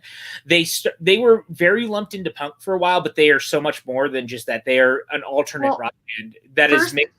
First, they were dubbed as prog rock. Yes. Because a lot of people were comparing them to Floyd and Dio and like that very, Zeppelin. Like they are one of the great bands that figured out the concept album in a way that Floyd and Zeppelin and Iron Maiden and those kind of 80s, 70s hard rock bands, Coheed was doing that, in my opinion, to the nth degree. Well, they took the concept, pardon the term, the concept of a concept album and fucking blew it up. And they made their entire catalog telling one massive story, which is the Amory Wars, which is the graphic novel that I held up. And it's one of the most amazingly visual, like, hold on, I will show you the artwork. It is absolutely fucking stunning. Before you, I would like to explain to people that the Amory Wars is the story that the albums are telling that they've turned into comic book adaptations. Every album has its own. It is gorgeous animation. It's absolutely stunning. The story's amazing. And it's dark. It's dark Star Wars meets dark Lord of the Rings in space. That is the best way I can describe it to you guys. It is dark Star Wars meets dark Lord of the Rings in space. It is violent. It is interesting. It is heart-wrenching. And it's horrifying. It's got a horror element to it that I like a lot. And it's set in a galaxy. Like, how do you not love that artwork? That artwork is stunning. Who doesn't want to read that? It is brilliant. And it is just such a cool concept. It's about a character who finds out that he may or may not be the one thing that can either save or destroy the entire universe that they live in, known as the Keywork. And it's so fascinating. And I love it so much. And I've been waiting. Mike K just said it, actually. Funny enough. Sorry, I'm choking on a chip. Oh, yeah. Oh, I'll finish. I've been wanting a Netflix adaptation for a while. Well, there was a rumor a few years ago. Like, I know that you saw this because I commented on it because I saw that you commented on it on Twitter. And somebody was like, I've been listening to Coheed and somebody has been like regressing and whatever. And you and I were both like, that's not regression. Like, who stops listening to Coheed and Cambria? And then I brought up and I like tagged Coheed in it. And I was like, because I mean, they were on Warped Tour for so many years, and like I know these guys. And you and I actually at Comic-Con last year, Claudia was doing a signing, and there were people just like lined up, and we were like, I just want to look at the merch because I'm an asshole and know how to get away with that. Remember, he saw my tattoo and he goes, "That is one of the coolest tattoos I've seen the Coheed fans have." I was like, thanks. And like, that was really fucking cool. And like, and then he looked at me like, wait a minute, I know you. And I'm like, yeah, I've massaged you on Warped Tour because that's what I used to do. It's so cool, man, because one, they remember everyone. Because he also said that he was like, I've met you, and we had met in Sacramento before, which was rad as fuck. And like, but the other thing is, for me, is like Coheed has had album after album that has just been so excellent and so next level, and their comic adaptation is so great. They were trying to make it into a movie for a while. Mark Wahlberg was trying to produce it, and it never came together. Wasn't Steven Spielberg linked to it? I don't know, but Wahlberg had bought the rights at one point, and now the rights ended up over at Netflix because Netflix bought the Boom catalog and was like, this is what we're doing. We want to really go in on all of the stuff that Boom owns, which is brilliant because Boom is doing amazing. So much fantastic work. Who else do I own from Boom?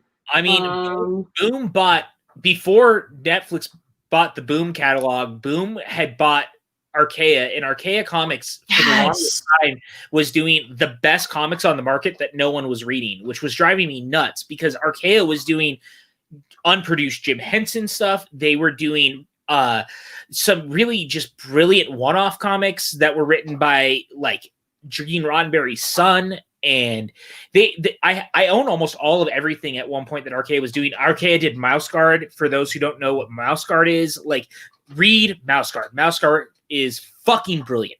And so Coheed fell in line of Boom where they started doing it, because the thing about Coheed is that they had tried to start the Omri Wars before. They had done 2 Bag Online adventures, which had moved on. There was only 2 issues, and then they never did it again. Then when their 3rd album, Good Apollo, I'm Burning Star 4, Volume 1, Seen Through the Eyes of Madness, that album came out, and they did another graphic novel just based around that one, but that was so far into the story that the graphic novel didn't make sense. Yeah. And I own it still. To this day, I still own that version of the graphic novel. But somewhere. Yeah, I definitely have it. But now they went back to the beginning. They started again, and it was very, very fucking cool. And they're doing some of the best storytelling in the world. Like, I cannot recommend you guys enough to check out the Omri Wars. I'd also just Coheed in general. They've only done 1 album that was not a concept album, and that was because Claudio felt like he had to do something different. Well, he had a story in him that he wanted to tell that had nothing to do with Amory, and so he released released an album that was so fucking beautiful. You've got your kid. It's just so stunning. But I will say this, guys. If you don't know who Coheed and Cambria is, and I feel like I'm gonna have to tweet out this link to Claudio and to Jen. If you don't know who they are, search on YouTube for Coheed and Cambria Coachella. Yeah. And they did a song at Coachella with, I think it was the USC, or I can't remember if it's USC or UCLA marching band. And they come on, and it is one of the most powerful things that you can literally witness in person, and like just through the internet. It still has so much power. I remember the first year that I was booked fully on Warped Tour, Coheed and Cambria were on it, and we were in. We played. No, it was 06. It was a 506. Was my first year. It was my first full year. So I know that maybe it was 06, but I remember 07 they toured for No World for Tomorrow before No World to Tomorrow had come out. Yeah, that was 07. That was the following summer, because that was like their tour, but they were on Warped Tour in 06 and on one of the main stages. And so my mom, being the wonderful mom, hi Mom, by the way, Mom's listening. Everybody say hi, Mama. Franco, damn you. They sing the Sniper song. How dare you? And then he goes, I'm trolling. He knows exactly what he's doing. Him, fucking Franco. But we're gonna pause this, and we're all gonna say hi to Mom. Hi, Mom. Hi, Mom. I miss you. I love you. She literally, it's so sweet. Every time that she thinks of you, she's like, "Oh, he lives in Las Vegas." I'm like, "No, it's a different desert. It's Phoenix." I mean, every single time you're in a desert at this point, right? It's the cutest. But actually, when I had on Kaiser last week, she thought it was you, and she goes, "He looks different." I'm like, "That's because he's a different person." I mean, I'll take the compliment because Kaiser's fucking handsome. Let's be real. I mean, neither of you are slouches. I'm just gonna say that. Oh, stop it! I know that. I don't love ugly people, like inside or out. Like, that's just. See, Dipper, you're not ugly. You're not ugly at all. How dare you talk to my first son like that? That is my baby. For all of you who don't know, those are my fur babies. I am their mama. Remember when we drove down to pick them up together for the first time? I do. Do you understand that is one of my favorite road trips? Yeah, I do. You know, it is. And I've done so many in my life, and that is, hi little one, Hi, sweet pea. Oh, I miss my babies. Say hi to everybody, Dipper. Oh, who's my good boy? He goes, what am I doing Who's up my on the good ground boy? now? Hi, baby. Oh, you want to hear something fucking amazing? I mean, I always do too, and now Dipper's looking at everyone, and he goes, hi, baby. he says hi to everybody. Hi, Dip. Yeah. My older sister Alicia in Orlando, when she was having to like leave the house. Yeah, you met her. She was out in Orlando. But she has a dog named Elliot, who I like. You can't refer to Elliot without saying Elliot. Legit. Every time I see him, I'm like, Elliot, come snuggle. But when she used to leave the house, like to go to work before all this happened, I was like, hey, just leave my channel on. Because she's like, oh yeah, I just leave the TV on. I'm like, well, fuck you. Put my channel on YouTube and just play that so I can get the views and the hours. And also, now he knows my voice. Yeah. So when I call and she puts me on speakerphone, his ears perk up and he gets all excited because he knows his Auntie Ray Ray is there, and it makes me. I might have just spilled alcohol all over the table, so give me just a second. It's okay. It's one for the homies. Yeah, that should happen. One moment, please. Guys, we're not even 2 hours in. We're spilling booze. This is what happens. Cam, the story of the corgis. So Kirk had passed, sadly. Yes, thank you guys. Mom, if you're listening, Mike K and Cam Shaft. Oh, Cam, I have to tell you this. My mom absolutely loves you. Every time I talk to her, she calls me after the show to give me a post-show like rundown. And she's always like, oh, Cam's just the sweetest. She absolutely adores you. I think she like prefers you to me at this point. But the story of the corgis is, so I moved down to LA just after Kirk had passed. And so PJ and I had become friends, and like we became really close really quickly and have maintained that closeness. And it's just one of those things that has been phenomenal in my life. But it came point in December when he was talking about how he's thinking about getting a puppy. And so the breeder that he went through before is also the same breeder as Tim Franco. Yes, dude, Elliot. Yes, Pete's Dragon, 100%. But when you say the word Elliot, like you have to say it like ET. But Kirk, the breeder that he got Kirk through is also the breeder that Tim Franco got his dogs through. And so they're all related, and it's very like family oriented. It's really cute. And so he had been informed that the mother was giving birth to another litter, and that they would be ready to be. No, it's okay. Somebody asked for the story of the puppies. Okay. And so it was one of those things that like the dogs were going to get ready to be picked up like right around Christmas time. And so it just worked out that I had time off, and PJ has family. His parents live out where he lives now. So he was like, this is great. We can go. We can stay with my parents. We can pick up the pups and all this. Because he really wanted to pick them up before Christmas and have them for Christmas. But at the time, other schedules weren't complimentary of that. And so I was like, well, I'll drive out with you. That's like 3 fucking days. Like my schedule was so loose and flexible at that point. Yeah. They're not allowed on this feed.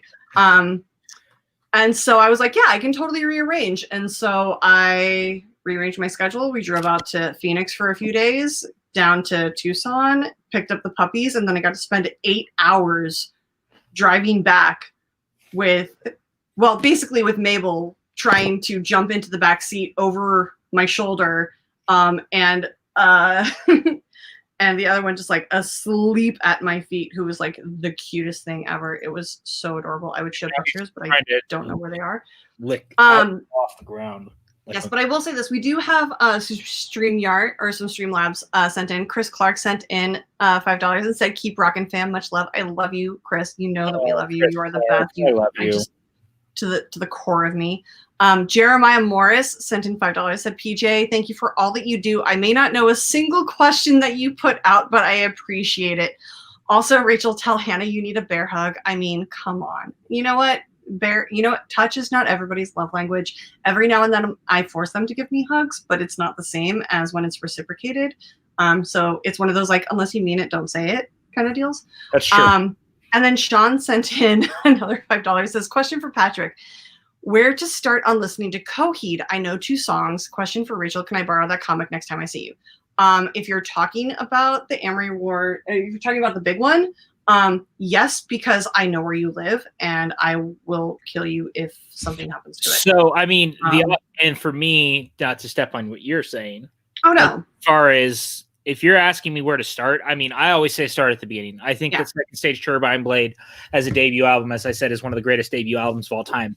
That being said, my favorite album of all time, not just theirs, but like my favorite album ever made is their second album, which is In Keeping Secrets of Silent 3. It's so good. It just starts off. Every song is a fucking banger.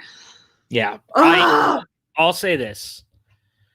I don't think they have a bad album. There's not a single bad album in their entire discography. But that's the best. In Keeping Secrets is literally one of the most next level albums. If you're talking about going from your freshman debut to your sophomore effort, there's not a better album. There's not a better jump, in my opinion, than anything that they pulled off with that album. In Keeping Secrets of Silent 3, the song is one of the great epic songs of all time. I think Three Evils embodied in love and sadness is one of the darkest, most brilliant songs of all time. Obviously, A Favorite House Atlantic, which was the joke sniper song that Tim was just talking about, is from that album. Three Evils embodied in love and shadow, not sadness. Sorry, I've been drinking. Look, anyway, In Keeping Secrets of Silent 3 is like the greatest album of all time, in my opinion. It's the second album that they ever did. I think it's really fantastic. Of course, if you ever played Rock Band, you probably know Welcome Home. That is off their third album. That is Good Apollo on Burning Star 4. If you've never... Running Scared became... Running Free became very popular off of No World for Tomorrow, which was their fourth album. They really haven't had a real radio hit since, and that's what I like. Because in a way, as weird as it sounds, it's kind of nice that they haven't had that typical radio song that everyone's so used to hearing. And nothing of theirs has been overplayed to the point where you want to gouge your ear holes. Right. And so spikes. Definitely start with Second Stage, but then work your way through. I mean, I'll even post their entire discography later in the chat, like in order. Because I think it's also important to point out, like, Year of the Black Rainbow ended up being the fifth album. It's a prequel to all the others, but I think that the order of release is very important to what they do.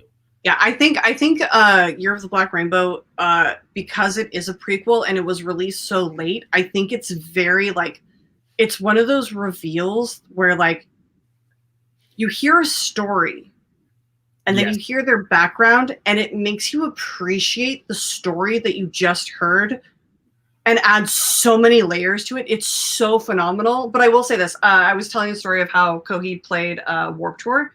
My mom came out to Warped Tour my first year that I was on the tour. It was 2006. And she came out to the Mountain View date at Shoreline Amphitheater. You and I were in the same one. Well, I know. I was working. Because I was there. I was at that tour. Yeah. Well, I took my mom on stage for Coheed because I was like, I need you to understand why I love them. Because before I had literally, like, I'd seen them at Bottom of the Hill in San Francisco at this very fucking tiny, sweaty venue in San Francisco that is so fantastic. I swear to God, I hope I would sell my soul to keep that thing open. It is so iconic. But that was the first place that I ever saw Coheed. And they played with Bear versus Shark, Jameson versus Parker, and oh my God, what was the other band? Kathy, if you're watching, fucking put it in the conversation. But I went with Kathy and it was so amazing. But I took her on stage, and during Favorite House Atlantic, when the crowd is just chanting and singing along, she literally turned to me and was like, I get it. And it was at that point where I was like, I am accepted by my parents. They understand me at this point. They know why I want to go on this stupid, crazy concert circus of a tour. Like, oh my God. It's so, so, so good. And their music is so iconic and so, like, you can get so muddled and so lost with concept albums in general, but the fact that their entire catalog is telling one massive story, it can get a little it should have been derivative. It should have gotten to a point where you've heard it before, every song sounds the same, but I don't know who sold their soul to whom and how much time they have left with us, but each album is so good in its own right and its own way, and every song tells a story. Like, there's nothing that you can skip over if you're wanting to experience the story of Coheed and Cambria. And I know that there's a website somewhere that tells you the proper way to like read the comic and listen to the music at the same time, so that you like the story is being told in two different mediums. It is unbelievable. It blows your mind that is something that exists and that has not been made into a movie and has not been made into a TV show. And I just want it so fucking bad. Yeah. Yes. Saul. Yes. Start at Second Stage Turbine Volume 1. Yes, because that's the very first comic. I mean, there's hardcovers that has all of them together. So if you get like the deluxe version of its Second Stage, In Keeping Secrets, and Good Apollo, then you've got all of it. Like, that's the 3 so far. And No World was supposed to start earlier in the summer, but obviously things have happened.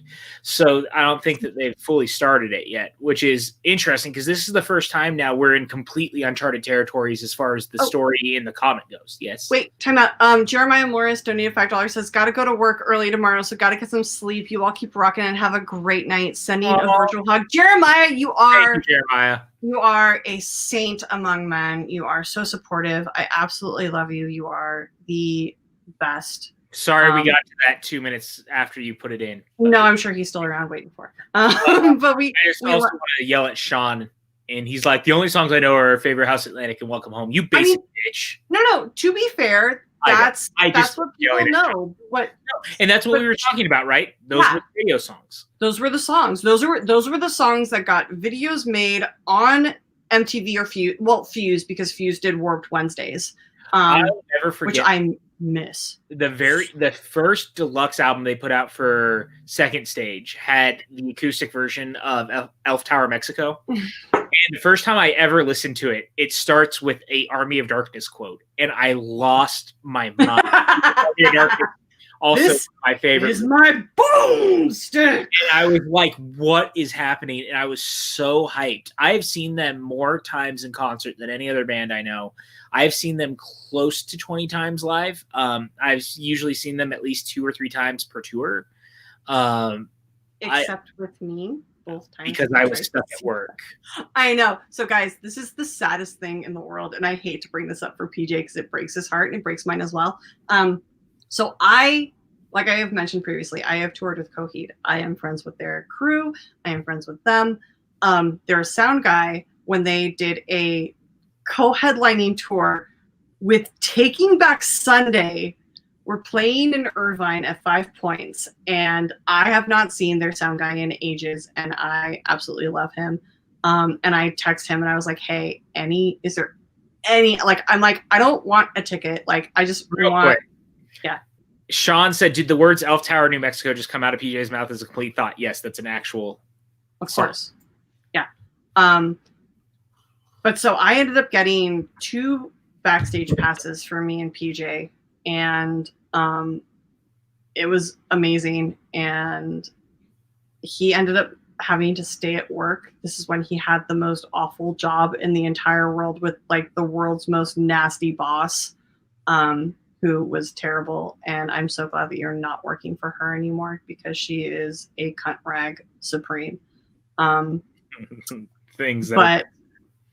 Yes, but it was so heart-wrenching. And speaking of songs that start with movie quotes, Taking Back Sunday has one of the most amazing quotes from a very underrated movie called Beautiful Girls. And it starts with Michael Rappaport's talk about how a beautiful girl makes you feel, her smile, and it makes me so happy. And then the song that starts is so good and it makes my heart melt.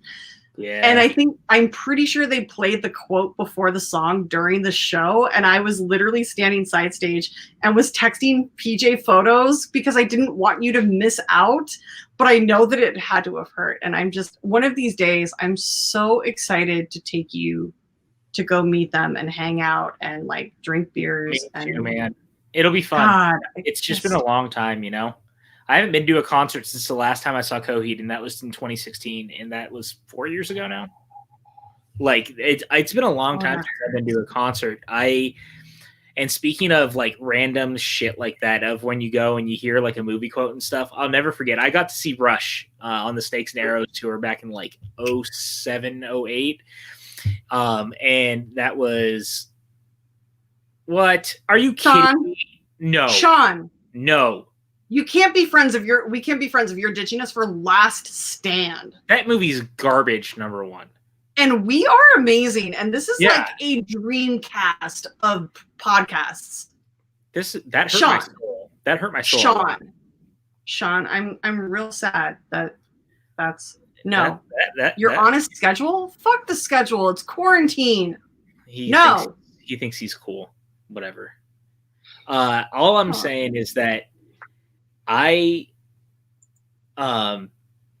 remember Snakes and Arrows, and they were getting ready to do Tom Sawyer. And I was like, this is going to be amazing. I'm going to hear Tom Sawyer live. And the South Park kids pop up on the screen.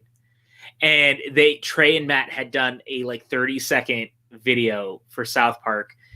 And actually, you know, I don't think this will get us demonetized. Let me check something real quick while we sit here. But I mean, I'm not monetized on YouTube anyway, so it doesn't fucking matter. Let me see real quick if I can find this, because it was literally one of the coolest things I've ever seen. Yeah, here it is. Okay, so I got to play this for you guys because I can screen share, I think, right? You should be able to.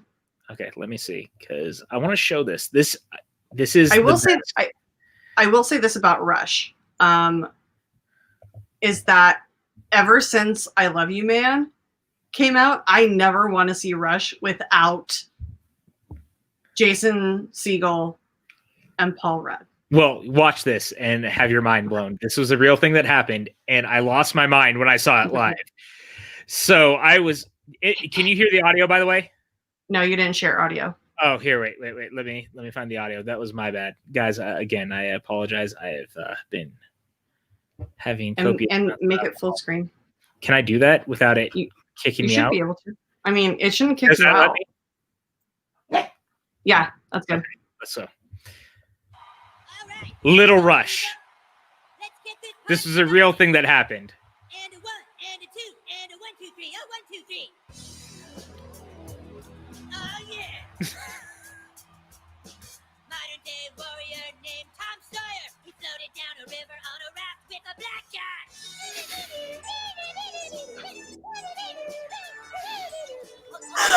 Oh my god. Those aren't the right lyrics, badass. Tom Sawyer built a raft and floated down a river with a black guy. I read the book. That's not Tom Sawyer, that's Huckleberry Finn, stupid. I am Geddy Lee, and I will sing whatever verse I want. Just start the song again, and this time do it right. 5, and a 1, and a 2. And then look, boom. Fuck you! God damn it! I can't.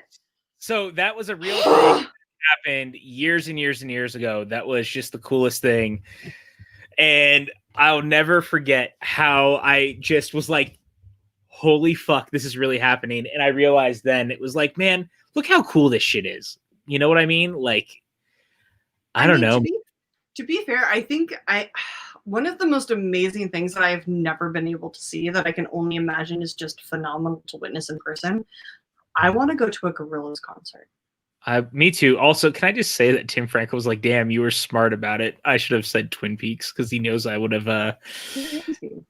Tim says he's going to leave to watch Twin Peaks soon. And then Sean was like, I can't be mad about watching Twin Peaks, though. Like, it's fucking Twin Peaks. Twin Peaks is like the greatest show of all time. Yeah, but that's always there, and this is now. So How many bases did I lick? I didn't lick any. I'm sorry, Tim. So, I mean, look, I love going to live shows. I miss concerts. It's been 4 years since I've been to one, so I'd like to come back. That's all I'm saying. That's true. There's been a lot of great ones. There's been a lot. Apparently, I've threatened my anatomy far too much. Saul yelled at me earlier. Mike said Sean finally made the right choice. I love Mike. Mike's the MVP. First of all, you never lick a bass. Ever. Shut the fuck up. I want to watch that. There's frets. It cuts your tongue. No. It's a line from I Love You, Man. No, I know. This just makes me laugh. Oh, Ferris, thank you. I'm glad that you love it too. Oh, wait. Are we seeing breaking news in your chat? Is Sean joining IG? Is that a thing? Saul is calling him out right now. No, I think they've a little behind the scenes. Sean and Saul have decided to help each other study for their respective categories. So once a month, I'm getting together with them and doing one Star Wars match and then one IG match, and they're playing against each other to kind of like just they're sparring partners is what it is. Interesting. All I know is I'm going to make sure that the next time that Sean is in the Schmoedown, there's all the ton of questions. I mean, it's one of those things where like even Rocky and Apollo had sparring partners. You can't become the best without fighting against the best. That's just what it is. So you got to have somebody to fight against. There's only so many times you can shadow box and not get hit. You got to figure out if you can take a punch to the face. What the hell, Jill? That's just mean. Oh, the ton. That doesn't matter. That's just mean. Like, I don't care what you say. See, this is what we were talking about at the top of this podcast. Like, the reference around is you got to be nice to the writers. We are human. You know what, Saul? Nobody listens to my fucking... Like, the only people who watch my shit are you guys, and that's all that matters. Like, nobody cares. Fucking ton. I mean, it is what it is, guys. Moving on. Have you... I have to ask, because I feel like one of the reasons why you and I have become... You and I became so close so fast is knowing now that we came from very similar backgrounds. Your mom very much reminds me of my mother. Have you played music for your mom that she has just been like, oh, I really like this, that you did not expect her to like? Yeah, Coheed. It was the same thing. Very similar to what you were talking about earlier. I had a very similar situation at the exact same concert that you had, except we were in the crowd and not on stage. Yeah. So, I mean, Coheed is huge for me. And damn it, Jillian. Look, Saul just said, dude, I just found out Geddy Lee was a dude like 4 years ago. I mean, to be fair, there's a lot of people who listen to Coheed that have no idea what Claudio looks like, and then they find out what Claudio looks like. Not just looks like, but the man is like 6'2". And he sounds... I mean, I lovingly... He knows this. I very lovingly refer to Claudio Sanchez as my metal Muppet. Because I swear to God, his mouth opens all the way back to his ears, and it's just the sound that comes out of his mouth is just so beautiful and has so much control. He, like Geddy Lee, also sounded. He can sing in a level that males don't normally, so he sounds different. Like it's an androgynous voice. Totally. Like it's very like Geddy and Claudio, I think, have this very like ethereal quality to their voice where it's very like it's not earthly at all. Like it's something more. There's something different to them that makes you listen to their stories. Like They tell these amazing stories with their songs, whether it's continual or it's just like a one-off. You can't not pay attention to them. I agree. Jill, what? Really? Gene? Yeah, that's definitely not Sandra Bullock. Number one, that would be Famke Jensen. Yeah. Jill, I love you so dearly. Like so much. I miss you to the core of me. But yeah, dude, Coheed and Cambria. I knew that a very big portion of this show was going to be devoted to Coheed and Cambria because they are just something that we both love with our entire body and soul. Yep. And it's just one of those things that guys, if you don't know who they are, fucking go listen to them. Like, it's just pretend you're in the 70s and throw on your headphones and lay on your bed and just listen to their music and listen to the words. And it's so we had a listening party for the last one, man. Yeah, for Black Rainbows, right? Yeah. No, not Black Rainbow. It was well, you and I had a listening party. Somebody else didn't understand what the fuck was going on. I'm trying. It was the last album. It's got a long ass title, but it's the Vaxis album, which was volume 1 of 5, I think, that they're doing right now. God, I can't wait. So I'm waiting for the next one. That was a long time ago now. It feels like. That was at the Burbank apartment. Yeah, that was amazing. You and I were living our best lives. I miss that apartment. That was a nice apartment. We were right next to Warner Brothers. You could walk pretty much anywhere. There was the Burger I Am. There was the Panda Express. Apparently, the Burger I Am closed not long after I left, though. No, it was still open. It was still open when we left. Oh, no. I mean it closed when everything else closed down.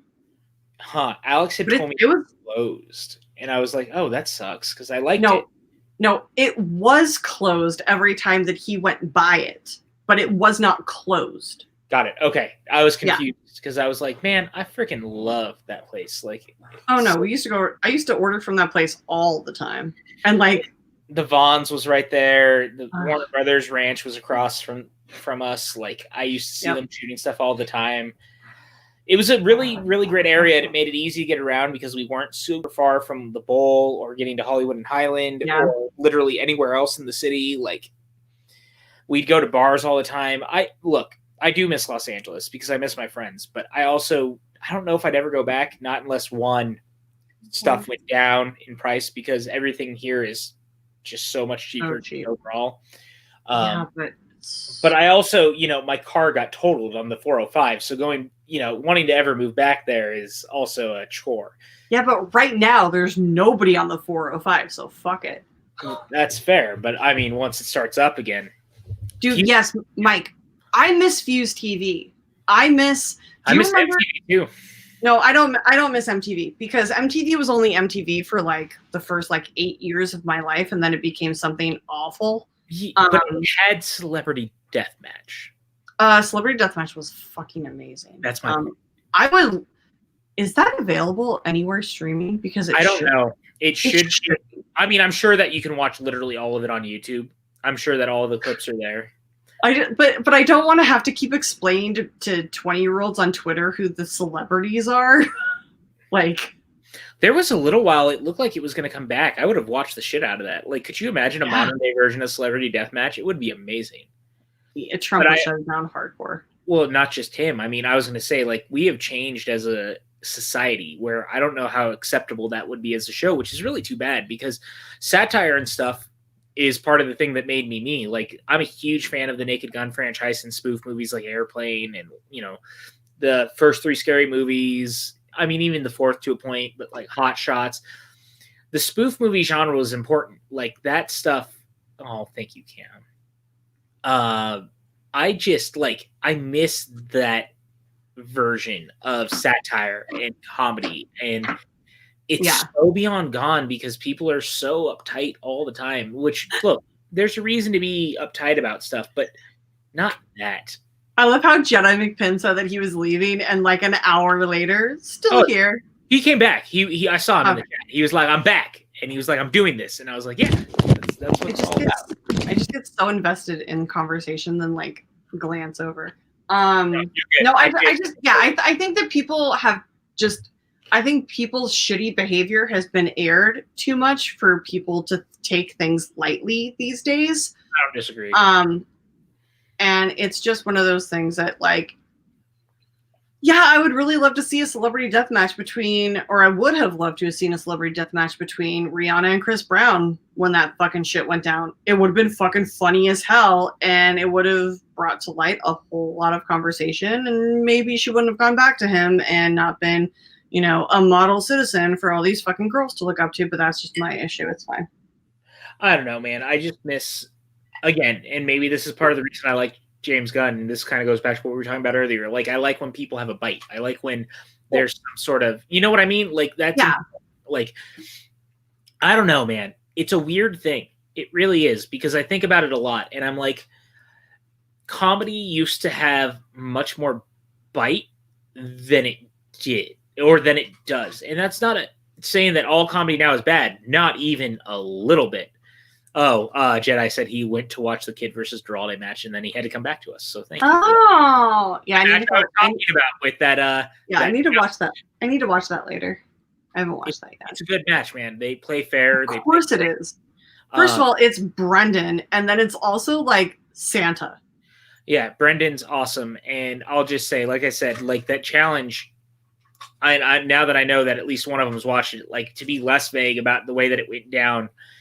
There was a very impassioned speech made behind the scenes of why the question needed to go the way it did and how it was awarded and how the challenge was handled. That was the reason that it went the way that it did. Like, there's a lot of people who think that he should have gotten it for what he said versus what the answer was. And I think that there was a speech given that made me realize that we had to make sure it was ruled a very specific way, because they're different in a way than what the answer was versus what he said. And I don't want to say more than that because Rachel hasn't seen it yet. I mean, you know me, you can spoil anything, but I mean, for everybody, it hasn't been out for 24 hours. I'll just say, like, you can say that someone saying that being accused of being in a relationship, a romantic relationship, is different than saying that someone is gay or not. And that is important to it. I would watch the shit out of that, Mike K. To this point, I was literally trying so long to get Funko Pop to sponsor the Schmoedown because I wanted one of the Patreon levels to be a Schmoedown Pop match every month. And it would be like an actual match that like took place and like was recorded, but like wasn't really videotaped. But it was just acted out with Schmoedown Pops. Right. That'd have been amazing. I still want that to this day. Like, I would love a fucking Switchblade Funko Pop. That would be amazing. Like, to see myself immortalized as a Funko Pop, it's one of my favorite things. Like behind you on your middle shelf are Funko Pops. Yep. Yeah. And I have that in my living room, as you all know. I also have, you know, my Iron Pop. Like I have a massive collection of the Supernatural Pops. Like I love Pops. I think it's one of the most amazing things that has ever developed for fandoms ever. And so to be like immortalized like that, like that's just freaking amazing. I would love to do that. I don't disagree with you at all. I'm gonna say it real quick because I saw Stardew say, "What's the difference?" Wait, what's the difference between what? This question and the way that Brendan answered it. Brendan answered that they were... Okay, wait. Can we... Guys, spoilers. We're going to talk about the match, and when we raise our hands, you can tune back in. But we're going to discuss the question, the answer, and why the answer or why the challenge was given the way that it was. As soon as we raise our hands, you can come back in. But I really want to know what the fuck is going on. So we're going to talk about this in 5, 4, 3, 2, 1, spoilers. So Brendan had gotten a question about an Audrey Hepburn film called The Children's Hour, and it asked about what they were accused of being. And the question answer in the document was that they were accused of being gay/lesbian. Right. And Brendan answered that they were in a romantic relationship. And incorrect. When he went to multiple choice, he heard the multiple choice options and heard lesbians, and he got the point and then decided to challenge it. And so we went to the deliberation, and I don't want to say exactly what, but there's a difference between saying someone is accused of being in a relationship than being a romantic relationship even versus being gay and or lesbian, which is the crux of the film, is that they may or may not be gay. And that's the point of the film. On top of that, there was a very impassioned speech given by someone involved that said that being in a relationship, whether it's romantic or not, is different than being accused of being gay or lesbian. 100%.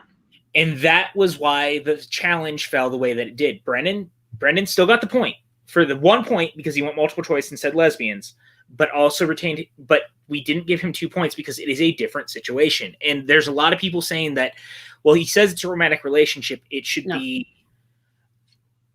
but it's not. Even when you say that, it's a different situation. And to the point of Jetty McPint, 2 women in a relationship can fall under many labels. You can't just assume it was a great call. And it was a great call. Yes, exactly. And that's exactly it. Like, I know that there's armchair critics, and this is what I was talking about earlier, but like, this stuff matters and representation matters. And this was in that time in Hollywood when it came out. It was one of the most prevalent LGBTQ movements.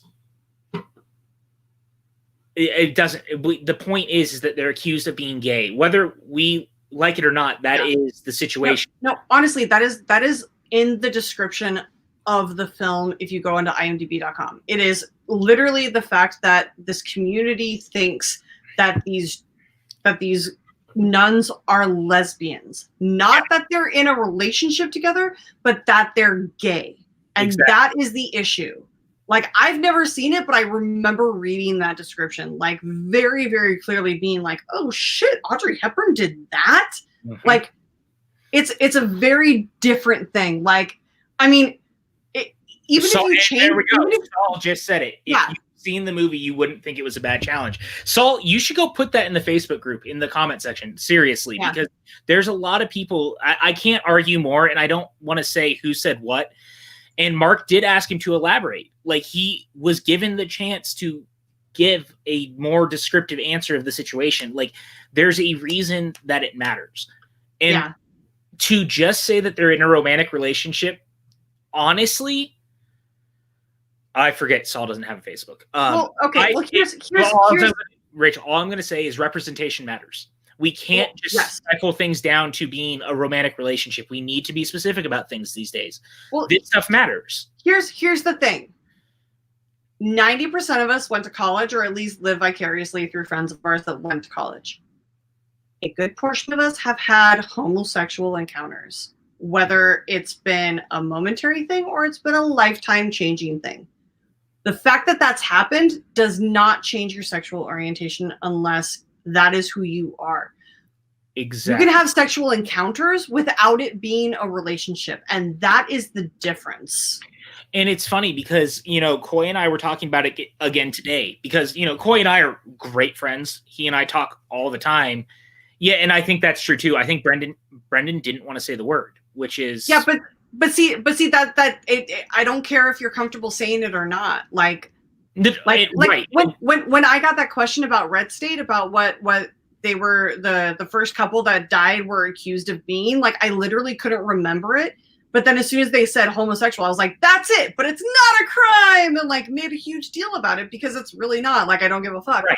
But like, that's the issue. Like, you can't be afraid of saying something if that's the answer. And if you're afraid of saying that, then you fucking lose the points. You don't get to go to multiple choice. Like, apparently he did, but that's that's a different thing altogether that I don't want to get into. But as far as the ruling goes, Coy, Brendan, and I all agree that it was the right call. And we, that stuff matters. And again, like, it wasn't to try to trip anyone up. It wasn't anything like that. It's a very specific thing. It's not just about the fact that they may or may not have had a relationship. It's about the fact that they were accused of being lesbians. Yeah. That was the main reason. Right. And so that matters. And I know that there's a lot of people who want to think that for whatever reason, and you guys, if you see that, go on Facebook. You can tell the people that are saying that in the same way that you can say it on the YouTube video, because there's a lot of people who think that they're smart. And that's not saying that people are wrong. Like, you can have your opinion, but there's a reason the ruling came down the way it was. And as I said, I felt like it's the obvious choice is that is the right answer. And also that there was someone who felt very strongly that the answer had to be very specific. And I don't want to say more than that because I don't want to put words in the people's mouths that said what they said. I don't care. I'll say it. It has to be specific.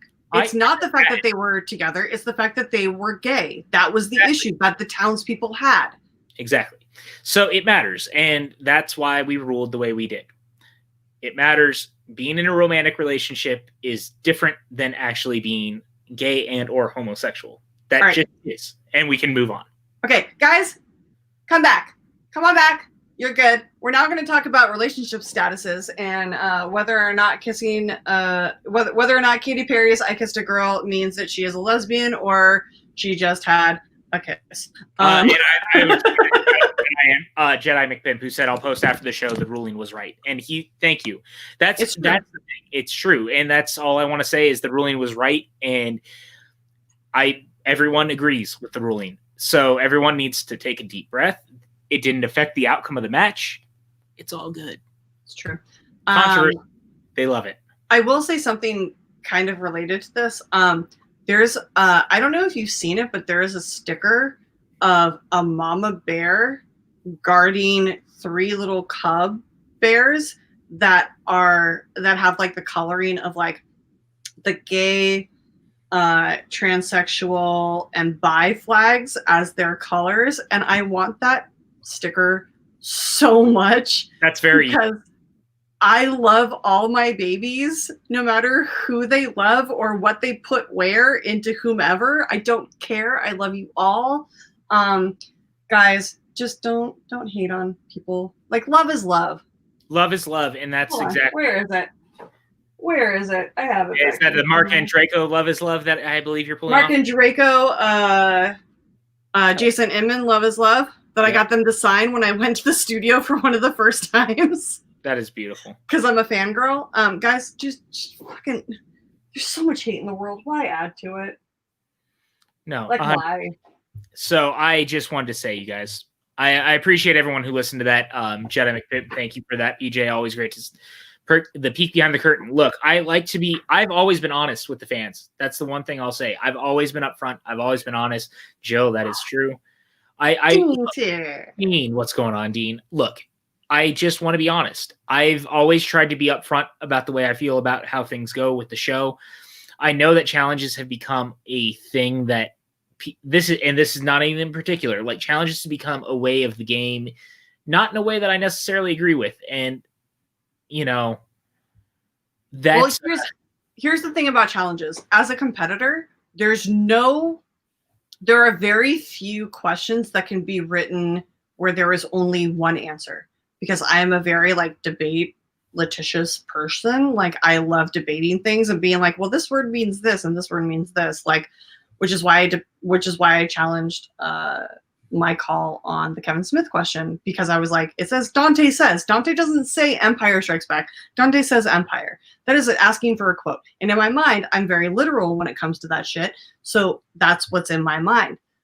But people take things and interpret things differently. So I understand, like, the reasoning behind challenging, and I understand the reason why you guys write the questions and word them the way you do. But it's also like, it's a very weird place for all of us to be because A, there's no fucking rule book. B, there's nobody like there's nobody like proofreading all of these. Like, there's nobody like fact checking, and it's very like there's so much. You guys do everything that you can. Like, I'm not saying that you guys don't. I'm saying that there's only so many hours in the day. There are so many questions that need to be asked right now and written because there are so many fucking matches. Oh my God. Like, we are doing the biggest singles tournament of all time right now.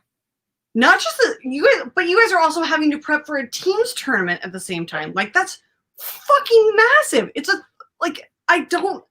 Like, I almost want to like tell Christian that I'm going to step back for like the next like year just to like help you guys out, because it's so much to take on for so few people.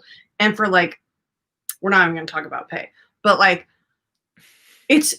I'll say this. It's so much to do and so much to think about. And I love you guys so much. And I just want to help out in any way that I can. And it's insane.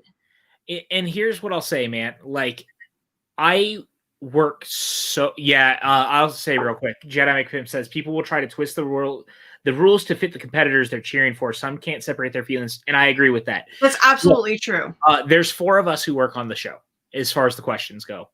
There is officially, and I work way more overtime on it than I should. To make sure that people are getting the questions that I think they deserve.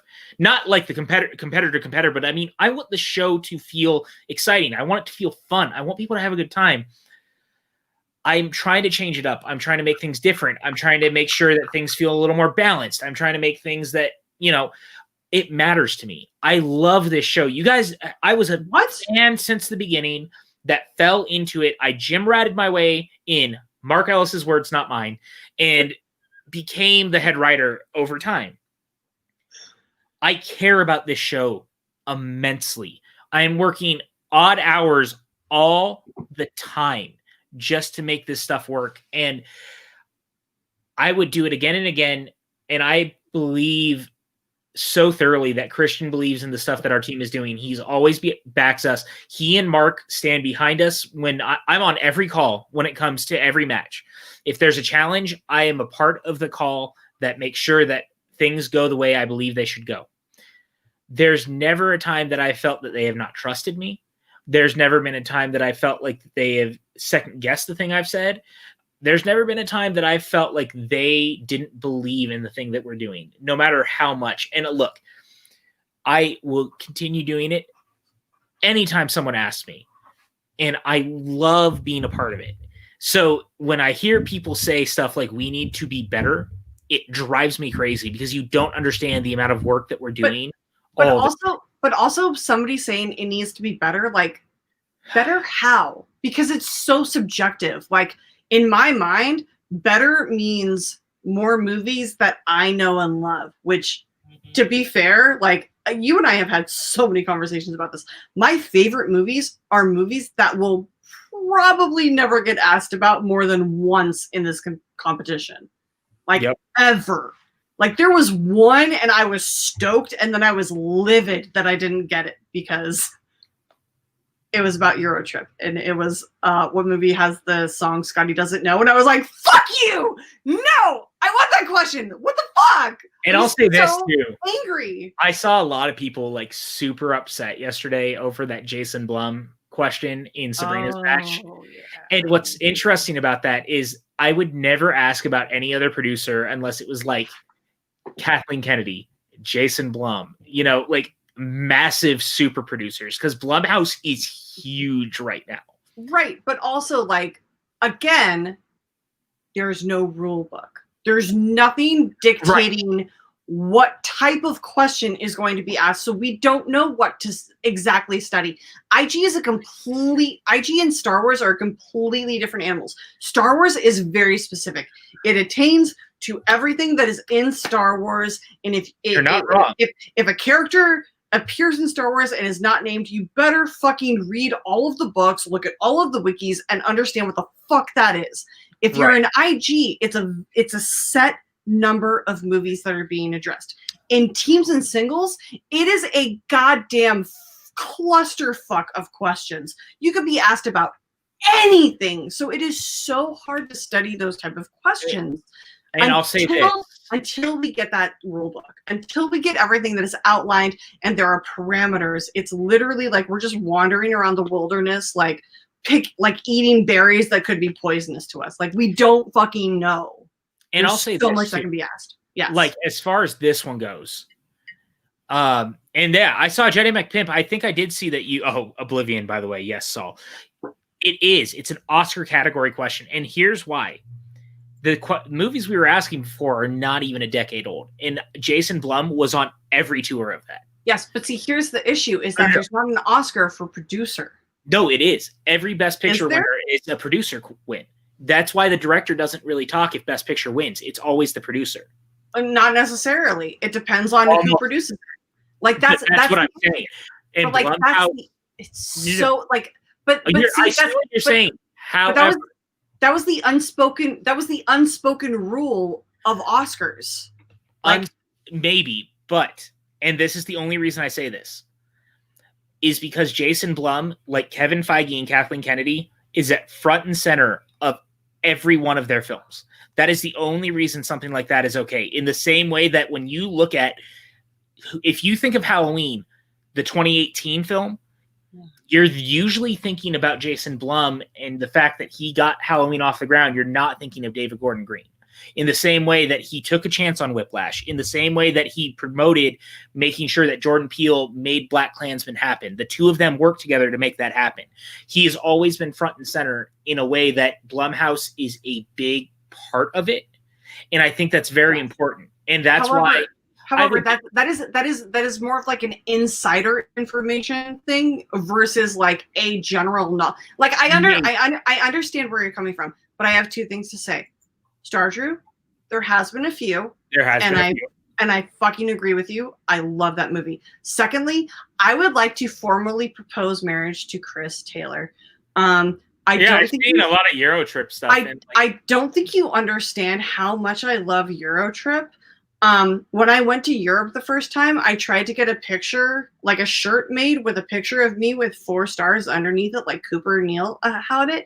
I love that movie like nobody else does. We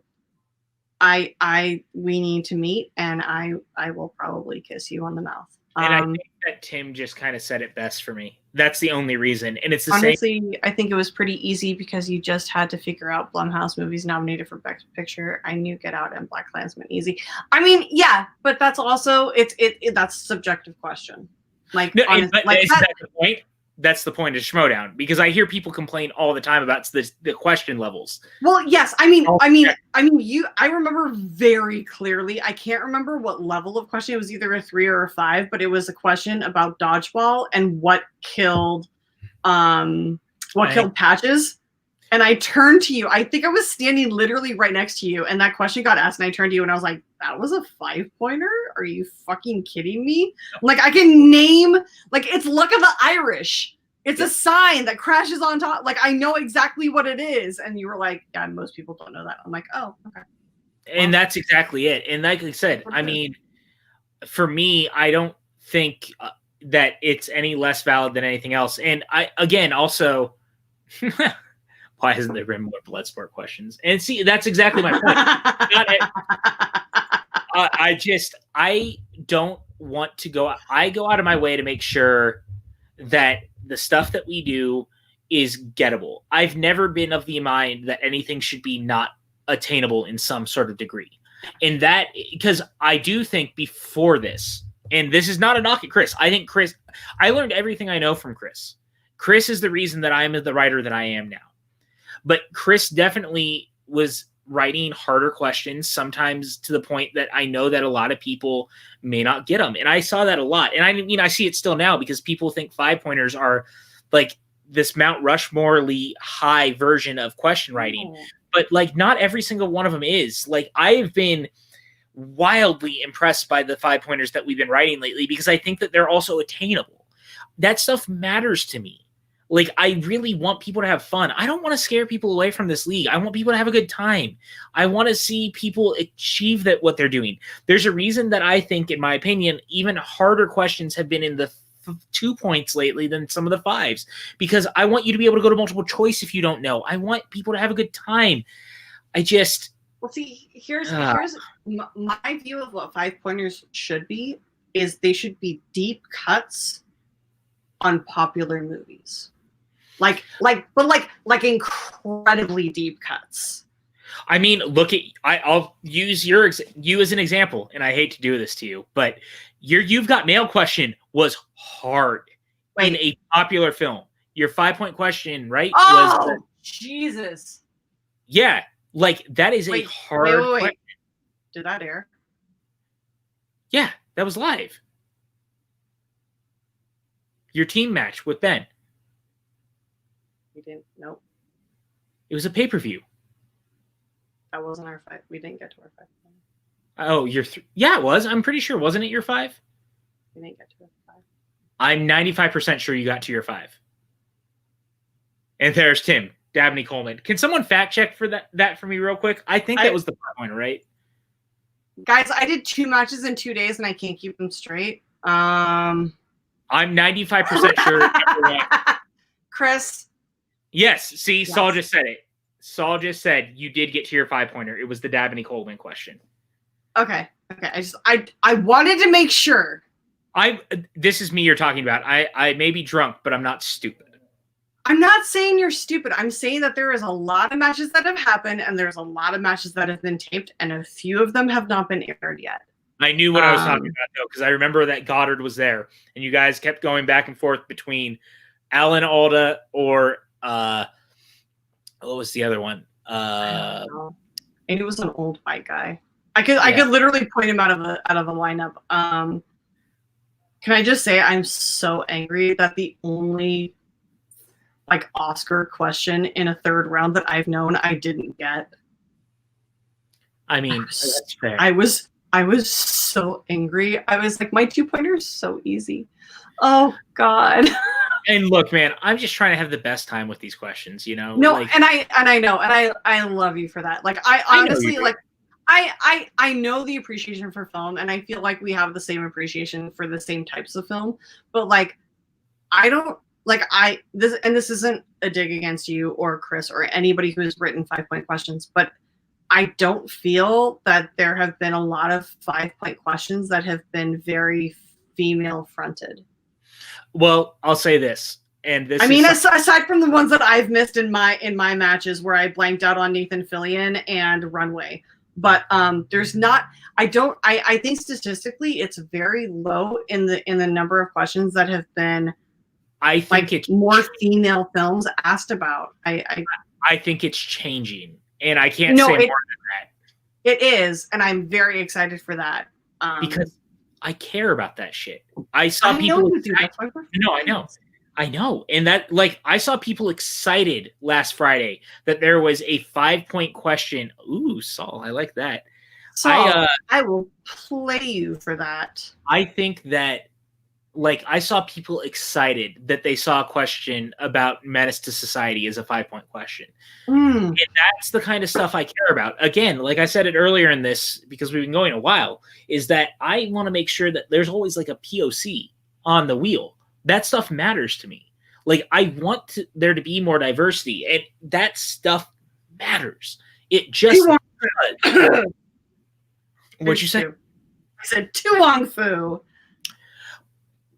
Movies that I like to write about. I mean, to be fair, there are 2 POCs.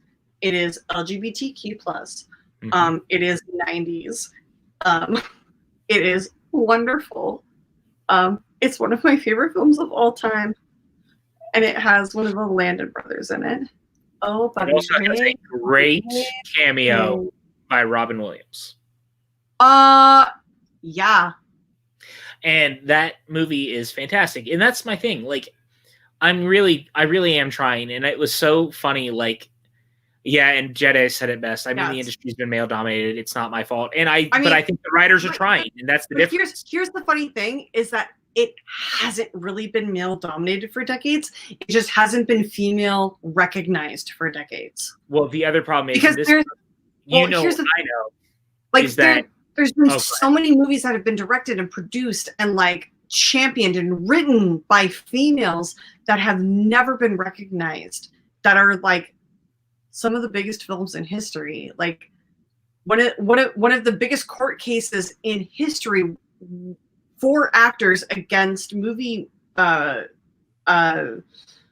studios, production film studios. Thank you. My brain just shut off. Against movie studios was because a female went and sued them for hours not paid because she was under contract. There's so much behind the scenes that have been improved upon for everyone because females have stood up, because they were the ones to put down their feet, slam down the heels, and say enough is enough. We're not fucking doing this anymore, and we're standing up for all of us. And yet there have been so few times when men have actually stood up and been like, this isn't right. Not because it's not right for me, but because it's not right for the other half of the actors that are on this cast. And that, I think, is a huge issue that needs to be addressed. But it is, yes. Well, and directed by women. My bigger thing too is there's a great, well, I won't even say it's a great film. There's a fun as fuck film right now that just came out on Netflix called The Old Guard. Oh my God, it's so good. That is directed by a female person of color.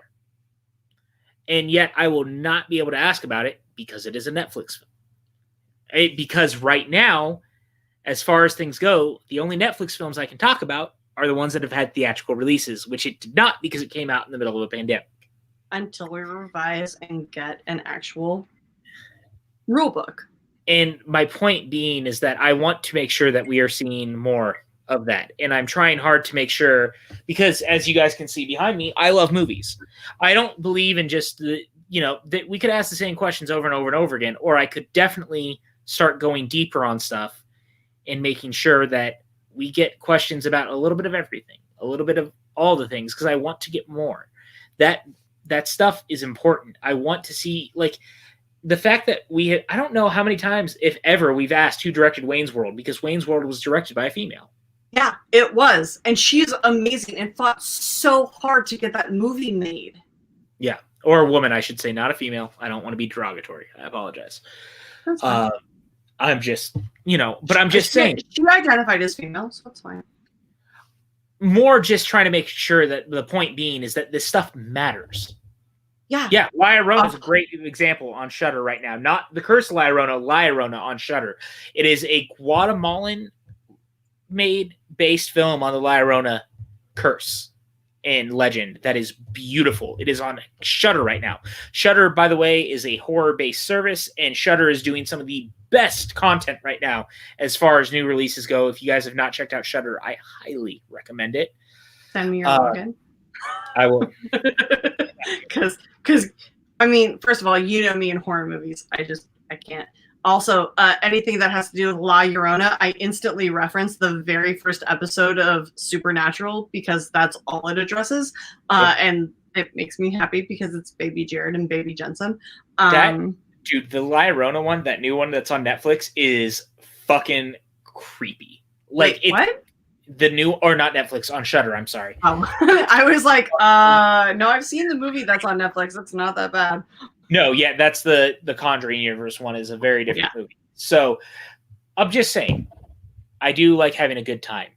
I like talking about this stuff. And yeah, Tim's right. It's very women-centric and deals with violence against women and the indigenous people. It's fascinating. Which needs to be addressed. Like, honestly, it is unbelievable. I kind of want to address this from Jedi McPin. Go for it. I wanted to like the Old Guard, but it was just so generic. Charlize needs to be given more action franchise to carry, though. She was great. Yes, she was, but also, like, how is it generic? Like, the fact that there was a gay couple who were together for centuries. Like, the fact that, like, dude, guys, if you haven't seen it, you need to go see it. If you haven't seen it, like, fucking tune out for a few seconds, because I'm going to let you do this while I go pee real fast. I'll be right back. Okay. You go pee. Guys, if you have not seen this movie, it is so good. It's about these immortals that are born throughout history to protect the innocent and to take care of humanity. And there are these two men who were fighting on opposite ends of the Crusades that found each other, that were immortal and became lovers and life mates and husbands. And it is such a beautiful, like, love story. And then they defend each other like crazy throughout the entire movie. And then they end up on these slabs while being, like, just tested upon, and the looks that they give each other are just so heartbreaking, and it's just I don't know, it makes my heart sad. And I love gay love. It's something that I think is fought for in a way that heterosexual love is not had to fight for, and I feel like it means more. I don't know. It's very women-centric. Yeah. Sorry, I read that. It's not scary. Okay, that's fine. Dude, if the rule book is 1,000,000,000,000 pages, I will read it and highlight, and I am very like I love to find loopholes. I will argue around shit. I was literally brought up. So I grew up in the Silicon Valley in San Jose, California, where I was a minority at my high school. We were 67% Asian, and I fucking loved that. But I also grew up in a very like. My senior year, I had AP English and AP History, which led to AP Gov. And my AP History class was very like argue your points. Like it was also like 2002, so it was an election year. So we got to like kind of debate along with the issues that the presidential candidates were debating along with. And it got to the point where there were so many people in my class that were debating for the same thing that we didn't have a debate. And so they were going to assign homework. So my best friend and I would debate against the opposition or as the opposition. And it just led to me being very like, well, if you say this, you have to mean this. Like it led me to be a very like, words mean things. And if what you're saying is what you mean, you need to say the right words to get your point across. Words matter. Words matter. God damn it. I have said that to you so many times. I've said that to so many people so many times. Like, words really do matter, which is kind of goes back to what we were talking about earlier, right? With challenges. Yeah. I mean, that's literally why I challenged why I apparently got my Kevin Smith question wrong, because the way that the question was worded is, what does Dante say is his favorite Star Wars movie? And I was like, well, he literally, like, that's, in my opinion, that's asking for a quote, because you're asking, what did Dante say? What is the quote that Dante said? And in that entire scene, Dante only says Empire. He never says Empire Strikes Back. He only says Empire. And so when I gave my answer, Empire, and Ellis kept counting, I was like, what are you doing? Like, no, that's the right answer. And then Ben stepped in and said, Empire Strikes Back, and they counted out and said we didn't get it in on time. First of all, I got it in on time. Second of all, Empire Strikes Back is not the correct answer. And if the Butcher Boys had answered Empire Strikes Back, I would have challenged until my fucking breath ran out, because that's not what the question was asking. The question asked, what did Dante say?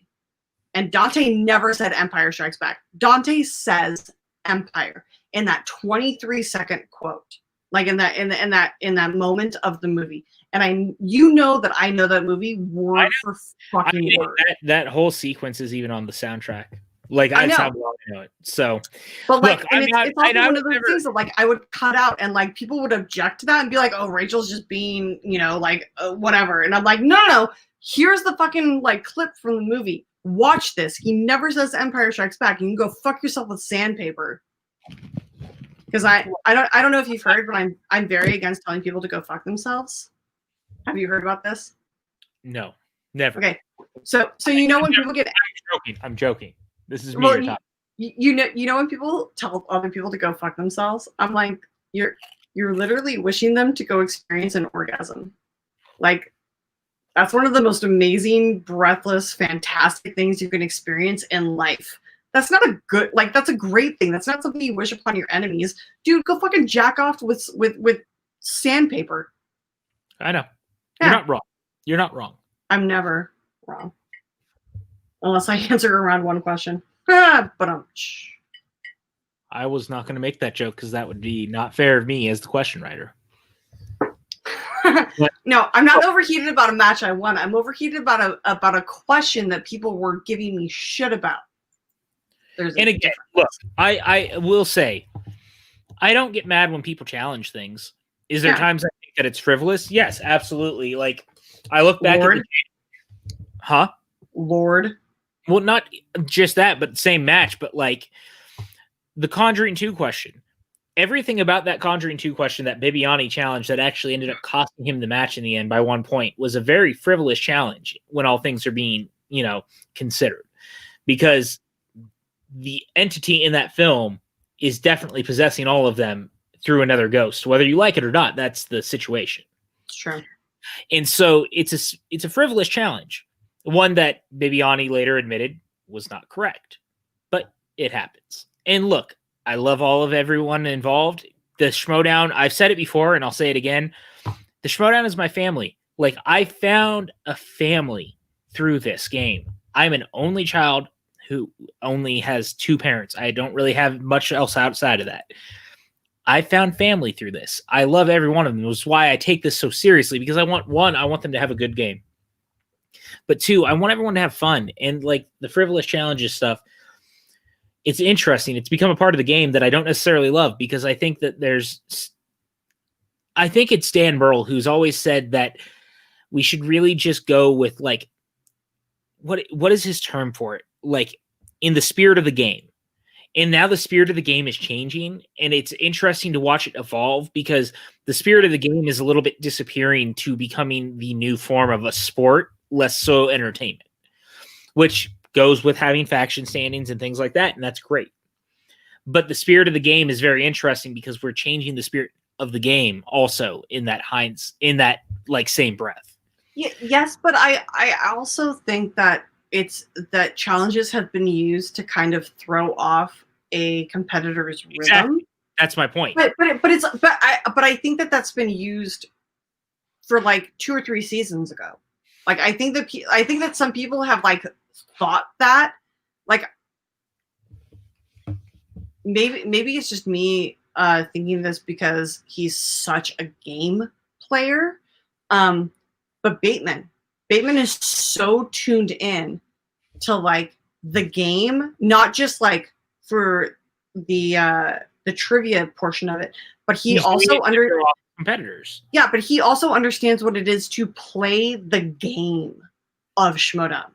But right? because there's 2 different aspects in which you can address the Schmoedown. You can address it as a competitor and like as a trivia knowledge thing, versus an actual game and gameplay. And I think that like a lot of people have started to address the challenges and like understand the fact that challenges can be a part of gameplay and not necessarily gamesmanship. I'd like to point to Saul real quick, who said, I cannot fucking stand 97% of the challenges. Seriously. Yes. The other 3% he's left over he merely just tolerates. And that's kind of it, right? And but I'm not going to blame Bateman. No, because here's the thing is that Christian has been saying that it's a game, it's a sport, and that's how it should be treated as. And there are so many times in like baseball and football that timeouts and challenges have been called just to throw off the rhythm of the other team. Yep. So like, if that's what you're going for, that's what you're going for. And that's fine. I completely like that. It's your game. It's your sport. Like, you make the rules. It's right. totally and fine. That's exactly it. But also, as a writer. So I'm so sorry. Can we pause for a second? We got a donation from Ferris that is insane. Ferris, Jesus, I love you. PJ, by the way, thanks for the Menace to Society question, man. I really appreciate you making that effort to include films and actors from the POC perspective and more specific Black films. It is just another example of how great, of how much you are a great guy and just a genuine dude. Dude, like, you don't understand. Like, PJ does do so much work to make sure that everyone who participates and watches this is seen in the questions. Like, there is so much thought and so much appreciation and so much like work that goes into it that, like, yes, I love that you guys are being seen, and it makes me sad that you are just now feeling seen and being appreciated, but you have always been thought of and appreciated. It's just been, the fandom is growing now, and the fandom needs to be acknowledged in all of it. And we are doing everything we can, both competitor and writer and announcers. Like, everybody is doing everything they can to like make sure that people feel accepted and understood and seen in this world. I know that Christian and Ellis like feel the exact same way. I'll say this right now. One of the things I've been thinking about, I'm already thinking to season 8, you guys. Like, we're in season 7 right now. I'm already thinking well ahead to season 8, because remember, I came onto a train that was already rolling when I took over. And when Chris stepped down officially, like, it was right kind of in the middle of all this. So he and I together had come up with the slices. But I'm working right now to make sure that I think that I want the wheel to feel diverse more than it already does. Like, I have a list of over 40 people that I think deserve to be on the list that are all people of color. In every regard, whether it's Black, whether it's Hispanic, whether it's Asian. Like, I want more people represented on the wheel. That matters to me. I will stare at Henry Golding forever if that is a wheel slice. I do not care how many hours. I mean, think about it this way. Like, how does Guillermo del Toro not have a wheel slice right now under filmmakers? I don't. And I would rather him have a slice than Clint Eastwood, to be honest. And that's fair. Obviously, Eastwood's going to have one because he has a 60-plus year span run that I can write about forever. But I know. You've seen my spreadsheet. It's obnoxious. But my point being, fuck you guys.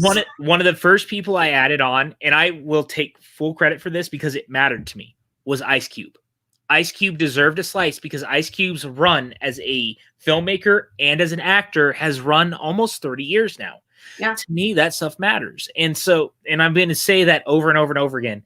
One, I've been drinking, and two, but I mean it. Like, I want people to feel included. Angela Bassett didn't have a slice. Viola Davis didn't have a slice.